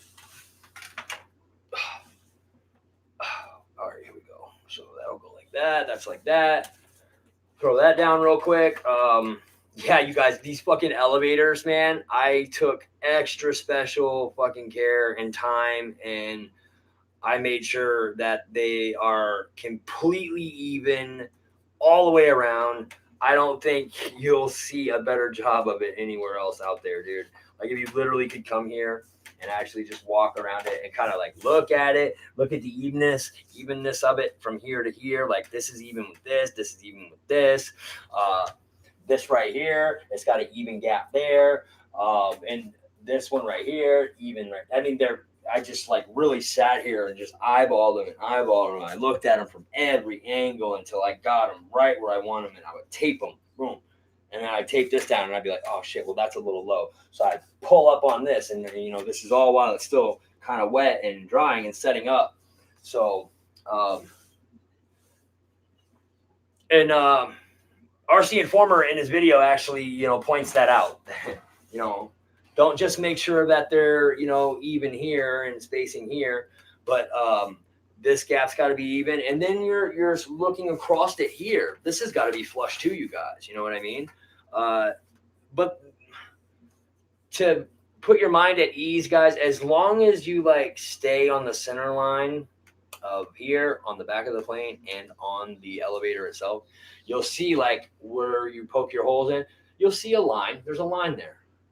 And as long as you stay right on that line and you don't get off of it and you stay centered in between your squares, your boxes here, you're not going to have an up and down problem. You're going to just, to be honest with you, the little guy, the little PACPA that you can buy from them, it's actually harder to put that elevator on than it was this one. I think the bigger it is, the better it goes on and the better it fits. Now, this one's a little fucking wackadoo here, man, because this one's sticking up quite a bit more than the rest of them. So we'll see. I might have to use longer screws on this one. We'll see. And I think the reason I'm having an issue here because this is the screwdriver that they gave me with this kit. And it fucking sucks monkey balls. It's the worst screwdriver I've ever used in my life. As a matter of fact, I want to fucking throw it across the room. See if it flies better than it fucking screws shit in. Oh, all right. First, let's put this in here because that's getting in the way of where we're screwing it in. Yeah. Wow. This is just so cool, man. This is so cool. I never thought that I would enjoy building kits, you guys. I thought kits would just be just a little bit out of my attention span, you know what I mean? Kind of get angry quick at things and shit, and if something pisses me off enough, I'll fucking chuck this thing across the fucking room and go stomp on it. I've done it. I don't like doing it either, man. It's fucking childish, but it's just that fucking some stupid things make me so fucking angry, man. It's like, I fucking, that's why when Frank the Tank stomped all over that fucking A10, that little 64 millimeter A10, bro, I didn't get mad at him. I wasn't laughing at him. I was laughing with him a little bit, but I was also saying in my head, bro, I feel you, homie. I feel you. I've done the same thing. Go in my room and look at my fucking little mini pack pop. Looks a little similar to that. Yeah, man. First off, the fucking thing, I'm coming in for a landing and it just fucking like, for whatever reason, just decides to stop fucking, the elevator decides to stop working. Just like, no more elevator. So she goes up and she comes down right on her fucking nose. I just got a new airframe for that fucking plane because the one before that failed. And I was like, fuck it, man. I'm going to go see what it looks like. And sure enough, the whole fucking nose is bashed in. It was totally fixable. And I just overreacted. I was pissed because it fucking did the same exact thing that it did before. What I finally figured out was that there was a short in the fucking wire for the elevator servo. And, one side. And the way those work on Elevons, it actually controls the elevator and the aileron at the same time. So I don't know. It's kind of fucked up, man. It just fucking pissed me off. And I was like, well, fuck it. You know what I mean? I just got that fucking airframe in too. And you know, getting something from Banana Hobby isn't really all that easy either, man. They want to know exactly how it happened. And back then I wasn't very fucking smart about how the lingo went. I was like, yeah, so I'm like flying it, right? And then it goes up and then it went down and then it landed on its nose. And she's like, okay, okay. Like, I think she just felt sorry for me because I sounded so stupid and uneducated about it. She's like, just get this guy a free airframe. That was cool though. Whatever. So Banana Hobby will, if they do get a hold of you, they will talk to you. I mean, you just leave a message with them. Banana Hobby, you just leave a message. You leave a message and they'll call you back. So 1, 2, 3, we'll have to take this back off. I'll remember to do it. What time is it, you guys? I am really fucking tired. How many of you guys are in here? 9. Most of you guys are out of here. Michael's still in here. You guys are fucking awesome, dude. RC Stinger, what's up, dude? You guys are fucking badass motherfuckers, bro. See, if you guys were in the Army with me back in the day, I already have my fucking platoon picked, bro. Hangar 51 would be in it. Absolutely. I don't know where I would have you guys at rank though. Michael Honeychuck would be there. RC Stinger absolutely would be there. Dave Marshall would be there. Michael Roshka, Paul Hatcher, Pilot Ryan, Eric Rogers, Josh Weaver, Uncle Bob, Bledsoe, oh man, I hate when I forget names. Damn it. Ruffins. There's a couple more. Skip Built RC.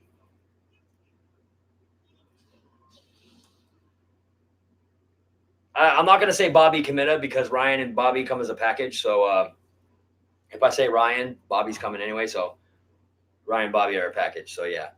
And then I just had his name on the tip of my tongue.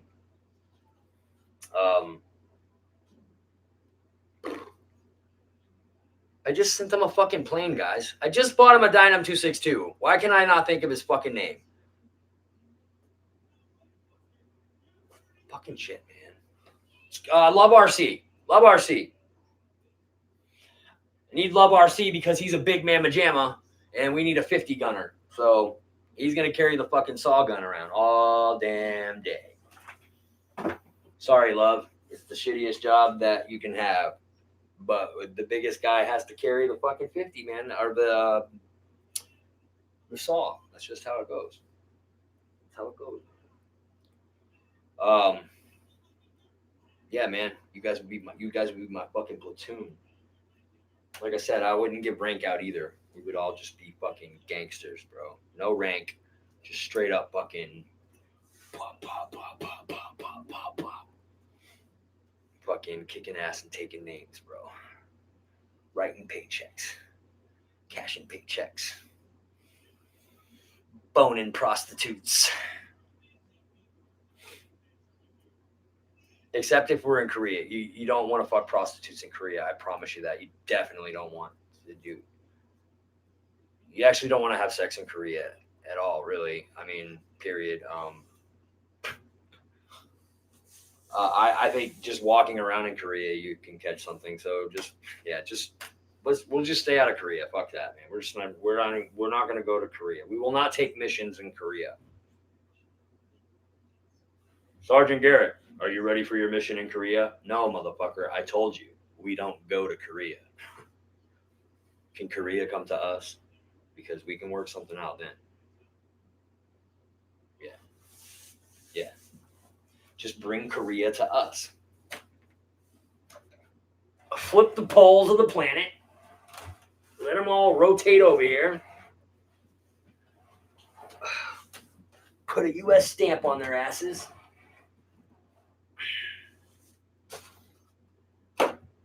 And give them rights. No more dictatorship. You can now be a refugee status and take advantage of our fucking goddamn system. You can get TANF, you can get food stamps.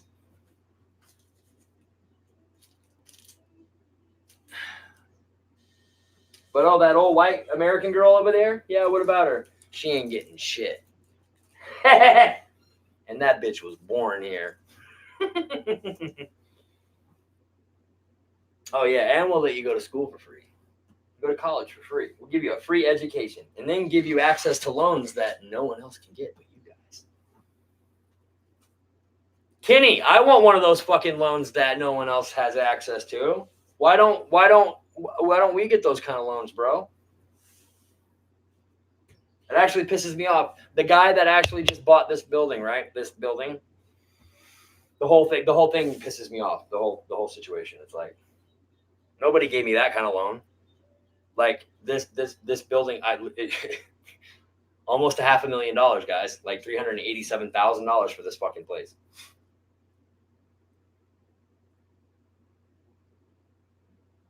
How the fuck are they allowed to get that kind of fucking money, but we can't?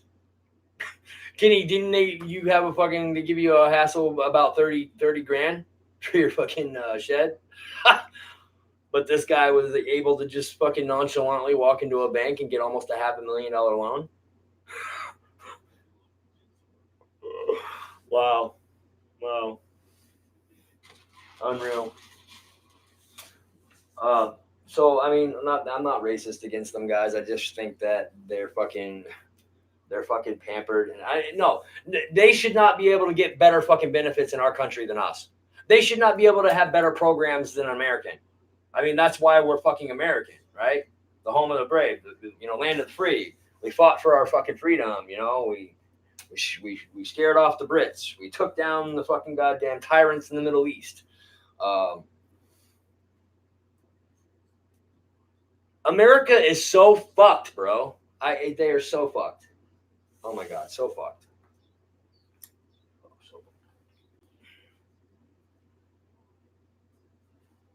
I guess, it's not all that bad. I did get a GI Bill that I had to pay in to get. I think they matched me I can't remember what it was now. They either matched me dollar for dollar or it was I can't remember if it was dollar or percentage. Can't remember now. I'm actually, somebody just told me that they may have passed something so that now your fucking, your son or daughter can actually use it, which is exactly what I've been waiting for, because I'd like to pass it along to my son, Kyle. And if he ever wants to use it, there's $225,000 at his disposal, still just sitting there, man. It's just sitting. I never used a dime of it. I never used it. I did go to school for a little while, and they were going to start tapping the GI Bill. Then I lost my license for a little while because of fucking this stupid bitch that I was fucking dating. Fucking completely ruined my fucking life. It's crazy. The craziest fucking thing that's, ever happened to me. First time I ever been to fucking jail in my life. I was with this broad. I'm like, the fuck? All the bad things that have happened to me in life, all the shitty fucking awful things that have happened to me in life have been when I'm around you. Like, I gotta fucking get the fuck away from you. Like, I fucking watched her, like, legit push my fucking son downstairs. Like, whoa. Wow. This bitch is fucking off her rocker. Did you just push my son down the fucking stairs? Are you serious, you fucking crazy fucking bitch? Come here, let me push you down the stairs. She was nuts, dude. Fucking redhead. That's all I'm gonna say, guys.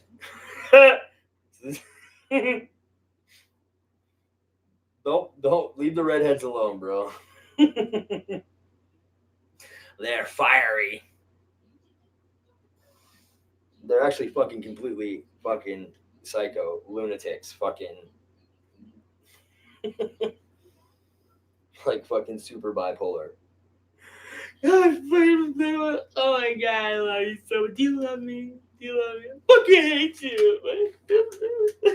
Why do you do this? I love you so much. Fucking gone, bro. I remember her name. I just won't fucking say it. She doesn't get the fucking goddamn recognition. I will never say her name again. Ever. I don't even want to think of her name. She was just a really fucking evil person inside, man. She wanted to fucking leave for Florida with this fucking girl that was cheating on her fucking husband with this guy in Florida. She wanted me to leave. She wanted to leave me with her fucking son while they went and did a fucking joyride down to Florida. Like, when are you going to be back? She's like, 4 days. I said, I have to go to court in like 3 days, and you got to drive me because I don't have a license right now. Like,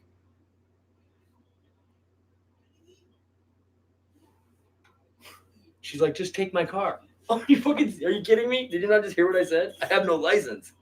I'm actually going to court because I was driving with no license. What the fuck are you thinking? Yeah, so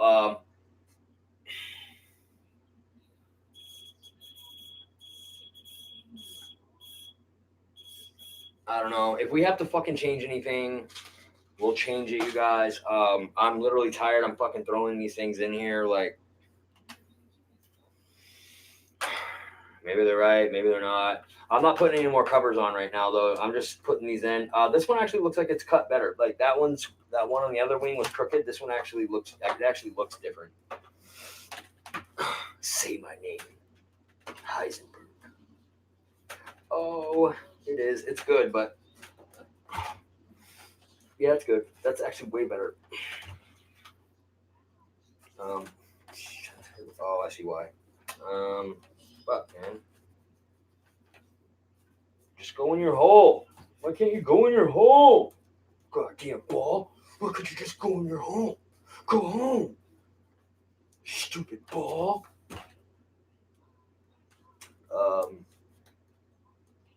Yeah, see, there's little things that you have to do. Like, they made this nice channel for your fucking servo wire to go down, right?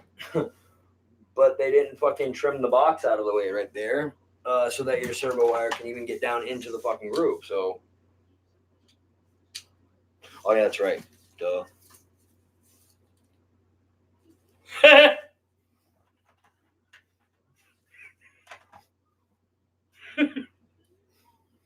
Think we gotta plug it in first? Yeah, guys, I need to go to bed, man. I'm probably gonna cut my fucking dick off. No, it's off. Never mind. Yeah, see, that's just, it's just like little things that they didn't think about that they probably should have thought about a little better. Like,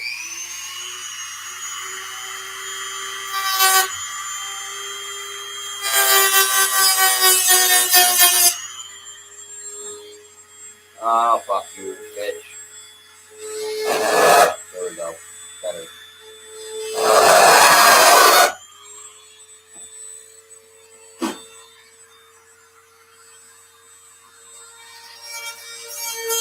Is Kenny still in here, you guys? Who's in here still? What do we got? Oh, 9 people. It's my platoon. It's my platoon that's in here right now. It's my platoon. Ryan's probably still in here too. He's like in the background, like almost 3 in the morning. drooling. I'm almost done, Anna. Fucked up. What? That's fucked up that you're doing that. Oh, the fucking yeah. Yeah, guys, I gotta be done with the power tool.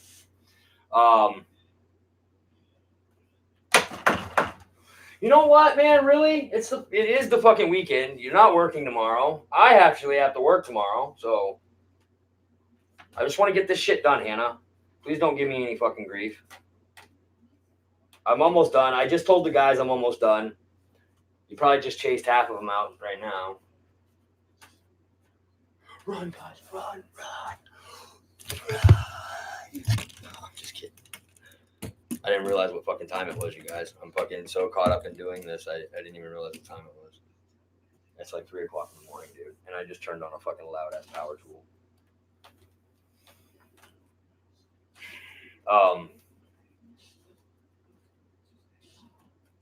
My daughter's sleeping. Kyle's not sleeping, though. I can hear him in there playing video games still, so.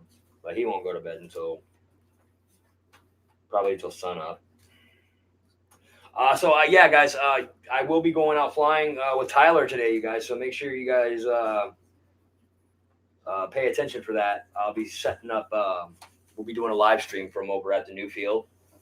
I've got the little Arrows Bearcat, and Tyler is going to be flying the 64 millimeter Saber. We have an upgraded ESC in that 45 amp Mantis ESC. Upgraded motor. So basically, it's like it's a Super Saber, really. It's pretty fucking good, man. It's pretty fast. It's not like your normal Saber, guys. It's pretty hopped up. And I do that with all my 64 millimeter planes. I take the stock motor out. I keep the fan. I put the stock motor. I take the stock motor out. Put the upgraded motor in. Upgrade the ESC to 45 amps, and then I can run 4S 1800 milliamps, and then I run 3S 2200 milliamps. There's a significant difference between the 4 and 3S. The 4S, fucking, the plane like comes by and you can see like smoke coming off the wings, vapor trails. Yeah, guys. I'm actually gonna fucking halt right here. So we got only 2 more servos to put in, you guys. Then we have a servo to put in for the nose wheel for the steering system. Then we can install the steering system, which is kind of complex, actually, you guys. I've never really seen anything quite like it. Okay, this is the steering system. It's a pull system, right? But it's not like any pull system I've ever seen. It's pretty fucking weird. It's got these long rod arms that go into your servo, right? Then it's got a spring here, right there, and then it's connected to the piece of string that goes to the wheel. I don't know. I saw In the Tube Deep in his, and I'm probably just gonna do away with this shit, and I'm just gonna put a servo in there with a control arm and do it that way. I haven't really decided yet. I have to actually get into the plane to actually figure it out. Oh yeah, another thing, guys. While we're here, don't let me forget to put in, because we're gonna come back to this tomorrow. Don't let me forget to put my wing rods in case I'm like, not paying attention. Just make sure we get those in, because these wings will fucking fold right up the minute they get pressure put on them. And don't let me forget, we also have to finish the mod up here, guys, with the carbon fiber in the tip of the wing here, because as you can see, guys, while this plane's flying around, right? Look at this. This will wobble back and forth, and it'll actually loosen up. And you know that's not good right there, right? Look, that's not supposed. That's actually supposed to be attached like that, but because they put this the connector back so far, you know, the back one's fine. It's actually in a great position. Not to mention I have a carbon rod that runs all the way through there. But they should have actually taken this connector and moved it up here. It should actually be like right here. And that would solve all of the problems, every bit of it. But now, instead of solving the problem, what we have to do is we got to take some carbon rods and we got to put them here, just like that. And then when we push it together and then we fucking screw it, now this right here is being held by a carbon rod and it's not going to go anywhere. Our RC Informer did it to his, and he never had an issue again. I can't wait to fucking fly this thing, you guys. I can't wait. I cannot wait. So tomorrow we'll run the ESCs. We'll put the rest of the servos in. We'll actually grab the Havoc real quick and we'll go ahead and nice, there it is. That's it, right there. Fan blade. That's all I need. The housing was fine. Everything else was good. Everything else was fine. So that's that. There you go, kitty. Oh, I'm sorry. Did I hit you? I didn't mean to hit you, dude. My bad.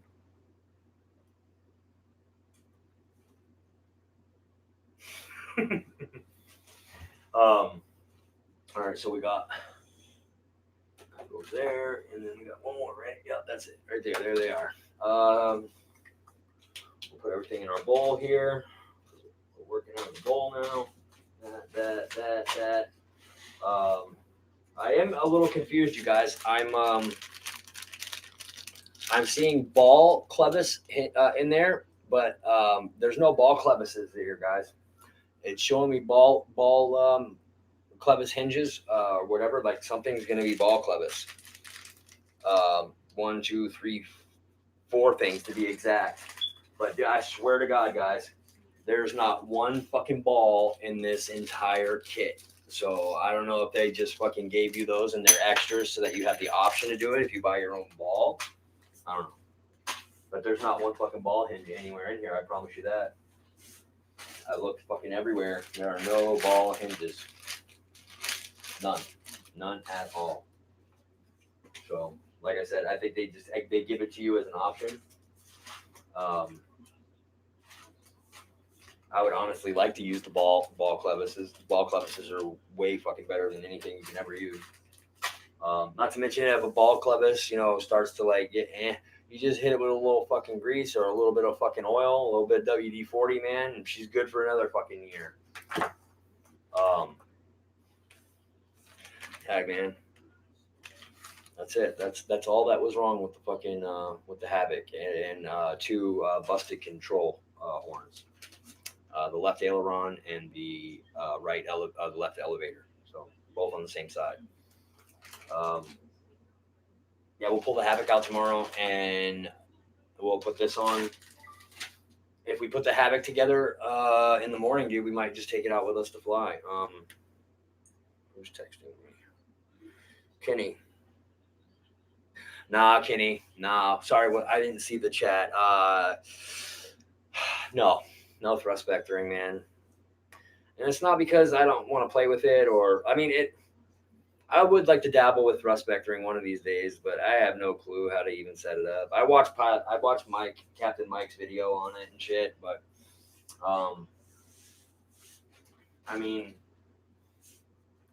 I could do it. I could set it up and shit. But I've never flown with thrust vectoring before. We actually have an F-16 version 1 in there. And it's got thrust vectoring, and we've never used the thrust vectoring on it, and the thing flies so good even without it, so I don't know.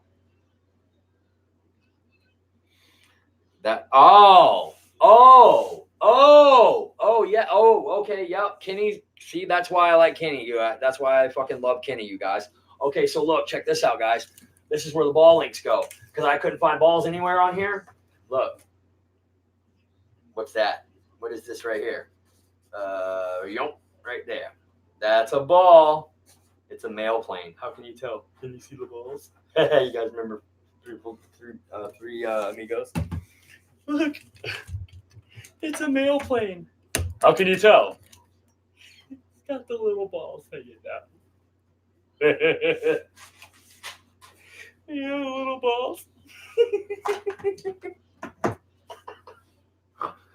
Oh man, I love the oldies. I love the old ones like that. We are the three amigos.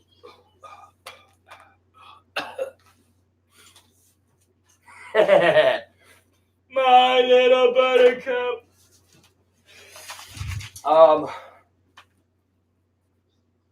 Yeah, I think right after we're done installing those, we'll hit them with the paint real quick so we can at least make those covers real quick. We can cover those.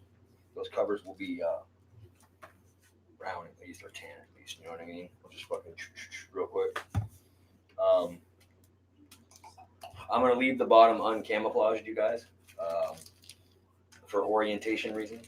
The top, I'll always know if it's the top because it'll be nice and camoed. And if I just see a solid tan color, I mean, I shouldn't have a problem seeing this thing in the fucking air. It's huge, you guys.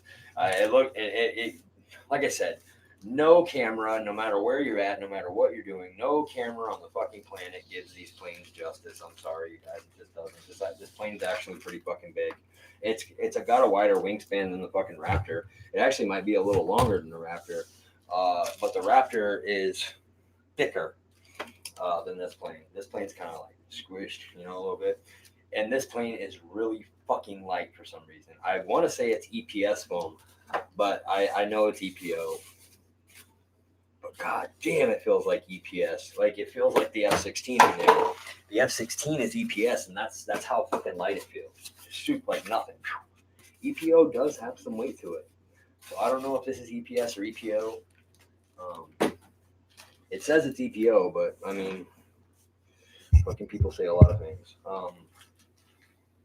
Yeah, guys, I'm gonna go ahead and I'm gonna get to bed. I've been fucking streaming for 4 hours. Holy fuck, man. I've been really stressed out really bad lately too, you guys. Like mostly just pissed off about the whole retract thing. Like my wife was like, well, why didn't you go get the fucking retracts back today? Da, da, da, da, da. And I'm just like, I just fucking felt like I needed to calm down just one more day. Like I was telling you, I will fucking snap, man. Like if they said something to insult me, or God forbid one of them put their hand on me in any way, shape, or form, just I don't know, man. I'm trying to avoid a bad situation. I don't want to go in there and have any fucking problems. They fucking gave me their word. They ordered them and that they were on the way, and there's no bullshit. They were coming. I said, okay, they're coming. Yep, they're coming. Now you just ordered them. They should be here on the next shipment. Well, the shipments got pushed back a little bit because of weather, and I understood that. And then finally, the day that those fucking things come in, man, that's when he decides to start his fucking bullshit. Oh, well, blah, blah, blah, blah, blah, video, and blah, blah, blah, blah, blah, blah, this. Bro, no. You're not going to fucking stretch me along for I mean, come on, man. I don't want to get myself worked up again, man, because I do have to go in there tomorrow and get them. I got to get the ones that are defective. I already talked to Horizon. Horizon said, just go in there and get them. I found my receipt. I got my receipt, and they said, just, send us a picture of whatever's broke, which is the pin, like, coming out of the motor, basically, which is very apparent. Send us a picture of the receipt, proof of purchase, the box and everything like that. And then one or two things will happen. They'll print a shipping label and send it to me so I can send the old ones back to them. Or they'll just let me keep the old ones and send me out new ones. He said he's seen it go either way. He said they might want those ones back because one of those retracts is actually still working. Really, it's working well. So I don't know. But that would be really cool if they just sent me out a brand new set and I got to keep that extra one. That would be fucking cool, man.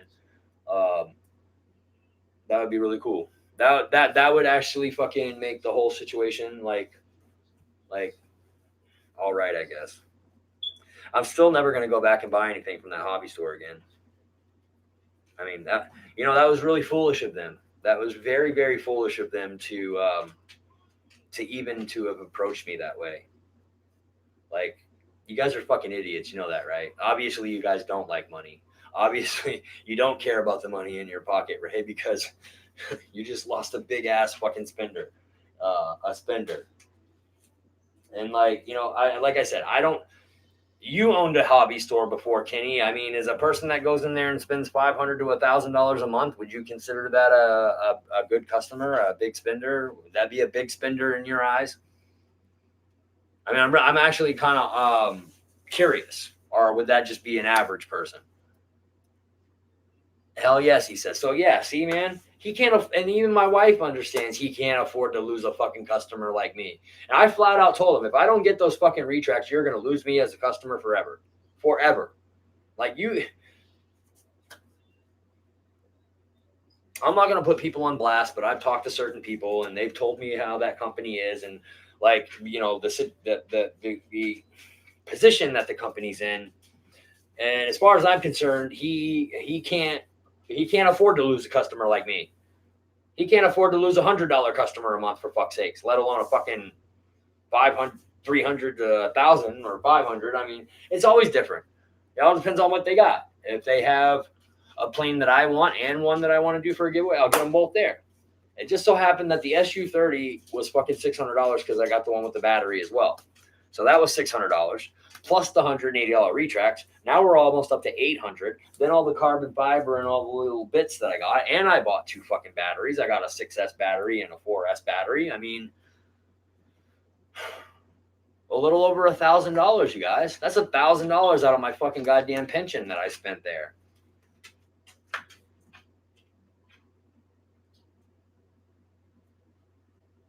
Fuck those guys, man. Fuck those guys. If they don't fucking give me the new retracts when I walk in there, bro, just absolutely I'm not going to say it. I'm not going to tell them fuck you, but I'm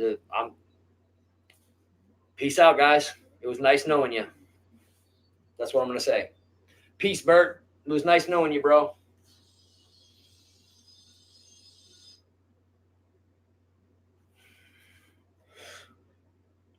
Actually, to be honest with you, it wasn't nice knowing them. They're fucking arrogant fucks. They're cocky little fucking arrogant fucking pricks. And I actually, even though I knew they fucking hated me, you guys, I don't know if they hated me. I know me and Ray don't see eye to eye for certain reasons, but that's a personal thing between me and him, and that should have nothing to do with business. And if it kind of felt like they were bringing a little bit of that personal side into it. You know what I mean?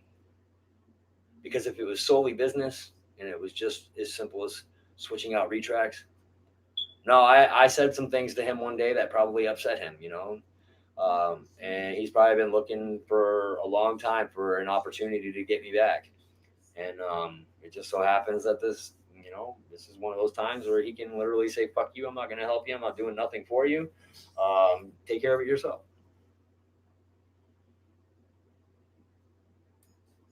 And I'm okay with that. I'm good with that. But I wish he would have fucking done it last week, so I could have already had the process going. That's the whole. Most of it is he's wasted my fucking time.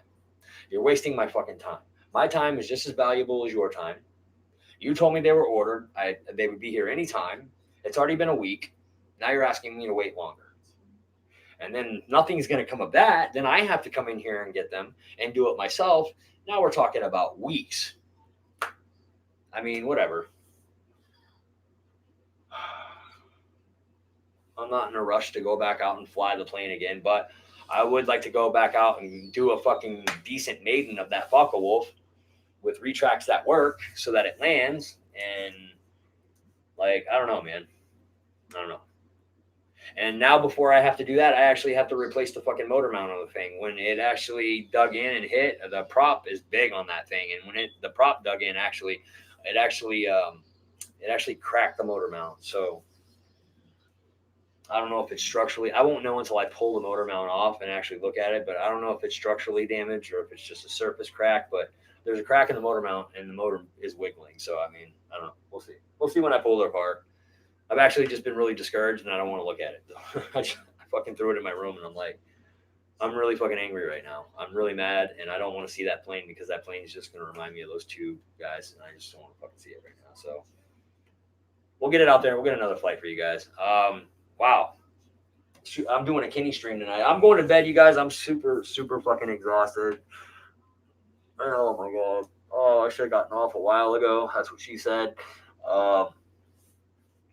We'll finish this up tomorrow. We'll actually go out and do some flying tomorrow too, guys. It was cold today, like really, really fucking cold. I'm talking about like when I was in the truck, it said like -2. So -2, and then if the wind blows at all at -2, you're doubling it up. And if there's any type of humidity whatsoever, or precipitation, or whatever you want to call it, humidity,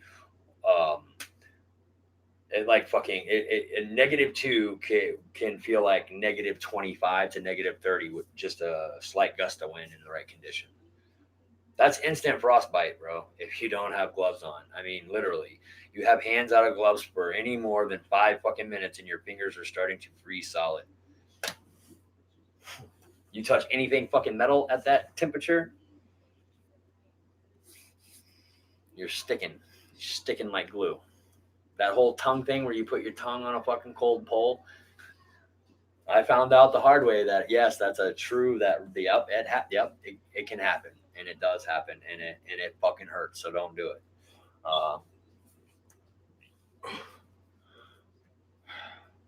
So stupid. That was so dumb. So dumb. Hey Dave, stick your tongue on the pole. Does that really work? No, it's just a myth. Okay. Oh shit.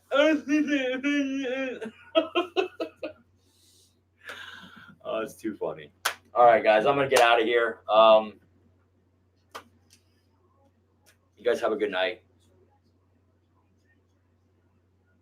I wanted to have all the electronics in this tonight, but it's okay. We don't even have the fans yet, anyways. We'll figure it out. We'll get it done. We only got 2 more servos to put in, a cover. Then we'll start putting the retracts in. We have to run the retracts. Actually, you guys don't have. There's no extensions. Like, look, that's the little wire that comes off of the retract. That's it. That's all they give you for a lead. So you got to take that. You got to put it into an extension, and they don't give you extensions with the kit. You actually have to buy extensions. So I got to go pick some extensions up, or actually now I have to order because I'm not buying anything from there anymore. I might actually have some laying around.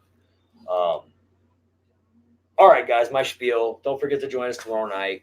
PilotRyanMedia.com.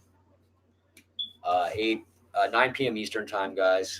I don't know what he's doing tomorrow. I haven't checked the Patreon. I won't give it away, but I'm not sure what he's doing tomorrow. I'm sure it's something cool. He's fucking got. Oh no, Kenny, is that's your legs doing that again? Oh my god, dude. Mine doesn't get that bad. I don't get sore. Oh my god, are you all right, man? Holy fuck. Wow. Is that staph? Is that a staph infection, bro? Still. Oh my god, bro. Holy fuck, dude. If you guys just saw, I don't want to put his business out there, man, but that it's, I bet it's painful too, Kenny. Fuck, man. If you like accidentally graze it or whatever, it basically looks like he's fucking been burnt, guys. Like for no fucking reason, he's just got burn marks on him. Like if you took a cigar and just stuck it on your fucking leg and put it out, that's what it looks like on his fucking leg. So behind the scenes, we've got Pilot Ryan Media. Behind the scenes news. Hey everyone. Pre-release video. Bobby Airliner. Holy fuck, Ryan. When's the last time you added something? Hold on. What's new?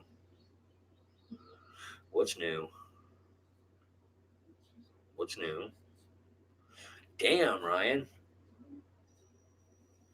Holy fuck, I'm jealous as fuck, man. Damn. That's actually pretty good. And because he doesn't have it set to private, I'll show you. Look, he makes a decent little chunk right there per month from Patreon. That's actually not bad. That's not bad. That's $200 a month that he pulls in from Patreon every month. That's pretty good. That's good. he deserves it. He deserves. Oh, no, never mind. What is that? Oh, I thought that was a fucking boat. I was like, no way, you have a boat, dude. All right, we got. Wait a minute. Yeah, guys, it doesn't look like he's posted anything.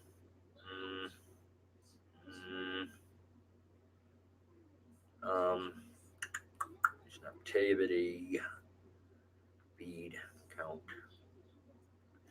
No, nothing. So nothing. I'll let you guys know if he does. If he posts something, I'll hit you guys up on Instagram. Other than that, you guys. So I'm just gonna leave my shout out for there for now. Just because I've just had a change of heart on a few things in the RC community here lately. Air Marshal Mondays. Don't forget GB Linden and Josh and Hangar 51 on Thursday. Look, you guys. I'll talk to you guys about that later as well. I know hard feelings. I don't not like the guy. I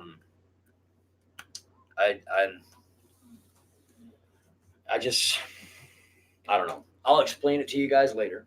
Like I said, I don't hate the guy. I don't not like him. I mean, he's still a pretty cool dude that's kind of talented and shit. But I'm just not in the business of fucking shouting people out anymore that have forgotten old Dave. You know what I'm saying? So that's the way it's gonna go, man. You pat my back, I'll pat yours, man. I'm not gonna go shouting you out in my fucking videos anymore, or going on to your streams and giving you $50 and $100 fucking super chats, and then not even have given me the courtesy of shouting me out.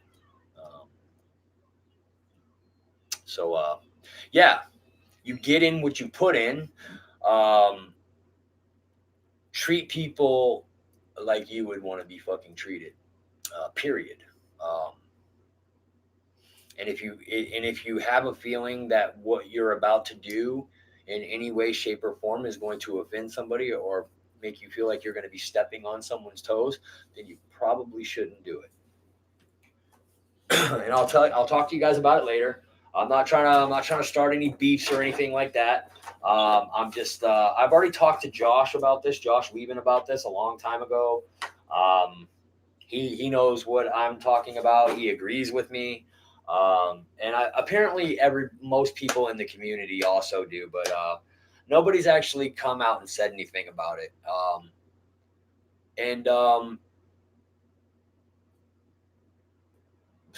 Something just struck a chord in me last week. Drop a big old super chat and nothing. No thank you, no nothing.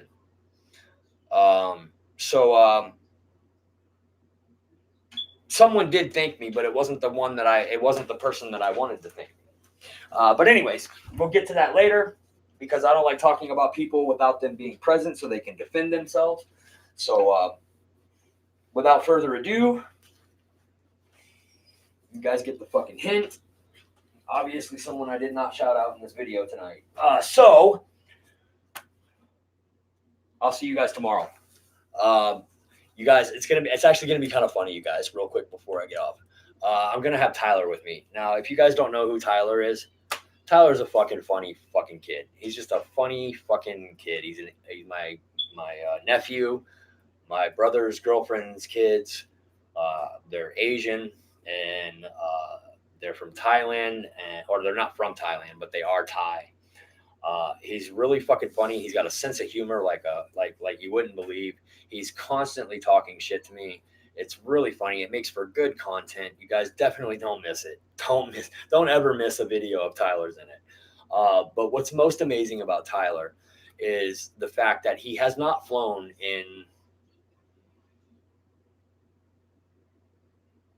since last summer. He has not touched a plane since last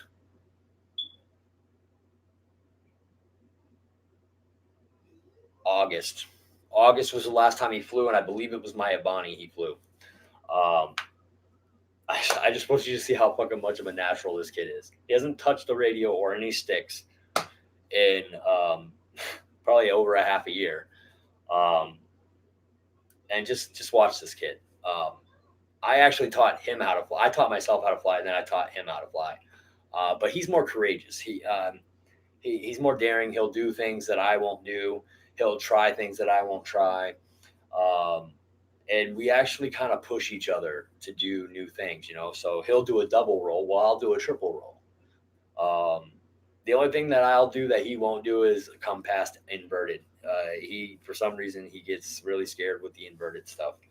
But he will barrel roll and he will loop that thing, and he will roll it this way and then roll it back this way, and then I mean, he's a good fucking pilot. He's a natural. He was a natural from the get. Don't miss it tomorrow, you guys. It's always a fun time when Tyler's there, and also Kyle's going to be there as well filming. So Tyler and Kyle going back and forth bickering is also pretty funny as well. Um, he does not hesitate to say what's on his mind. He is a really big Trump fan. Uh, so just he's a hoot. Wait till tomorrow. It's gonna be a blast. It's gonna be funny, you guys. It's always funny when Tyler's there. Uh, it always makes for good content when Tyler's around. So we got a couple of flights on the Bearcat to do, a couple of flights on his little Saber to do. Um, but trust me, it's going to be so entertaining in other areas that the flights aren't even really going to mean anything. It's pretty funny when we're out there together. You'll see exactly what I mean. He hesitates at saying nothing to me, even though his elder. I'm an adult. He doesn't give a shit. He does not care.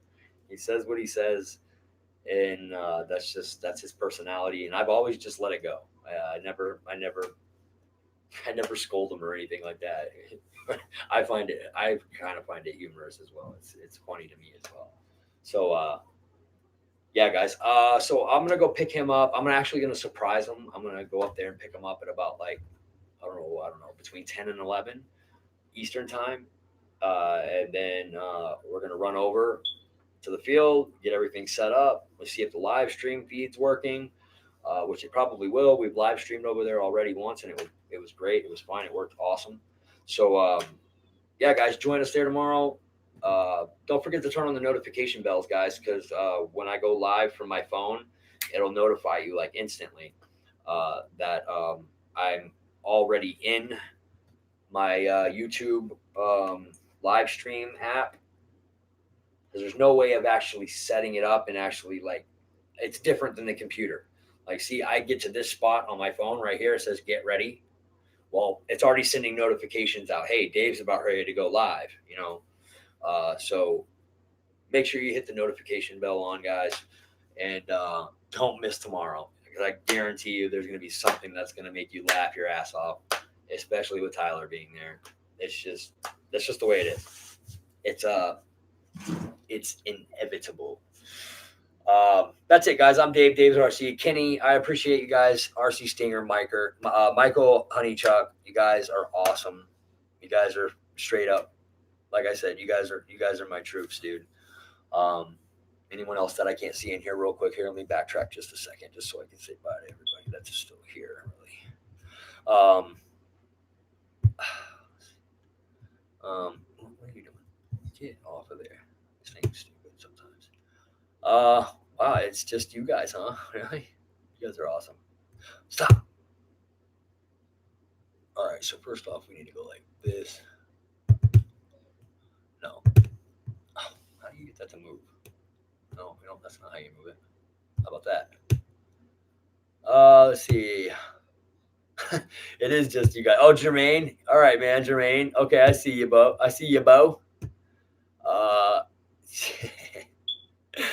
Oh shit, it's just the same dudes from last night for like the last fucking hour or two. Oh, Paul. I don't know if Paul's still in here.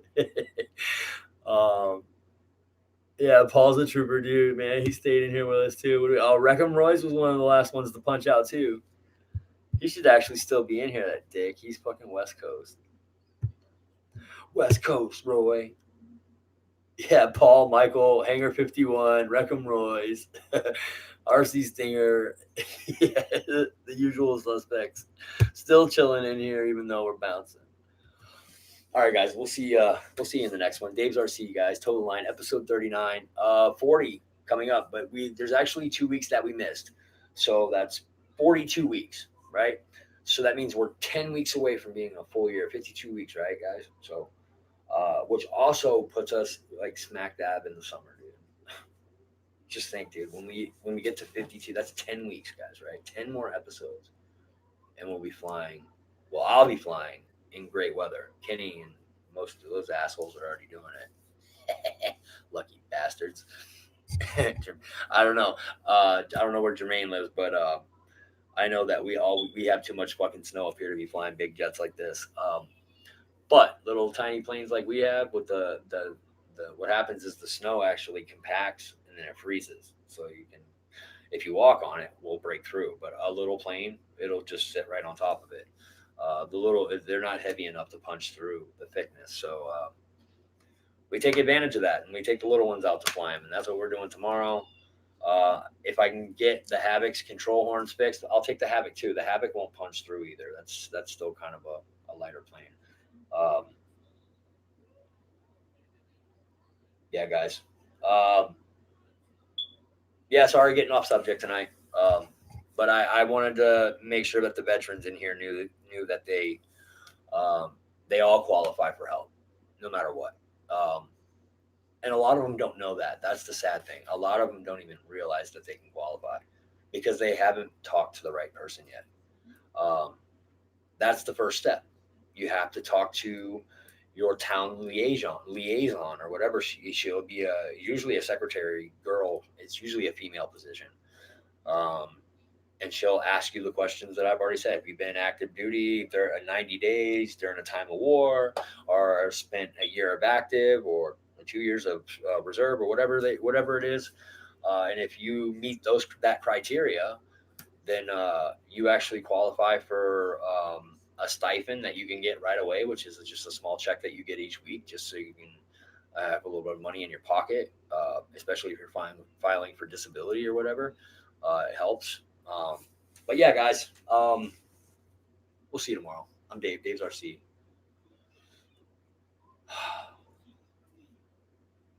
Peace. We're out of here, guys. We'll see you tomorrow, guys. So between 10 and 11, guys, 10 and 11, you'll see the stream advertisement pop up. Don't miss it. I'm telling you guys, don't miss it. Don't miss it. You're gonna wish you didn't. You're gonna wish you didn't. But you can still catch it on the replay, or if you don't get a chance to see it, or you're not able to. Don't worry, you can always catch it on the replay. But it's a hell of a lot more fun if you're there in live. You guys have a good night. Sleep well. Au revoir. I'm going to bed, you guys. Peace.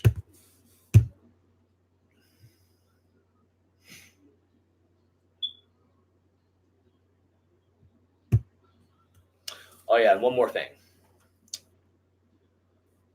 Avoid the clap, Jimmy Dugan.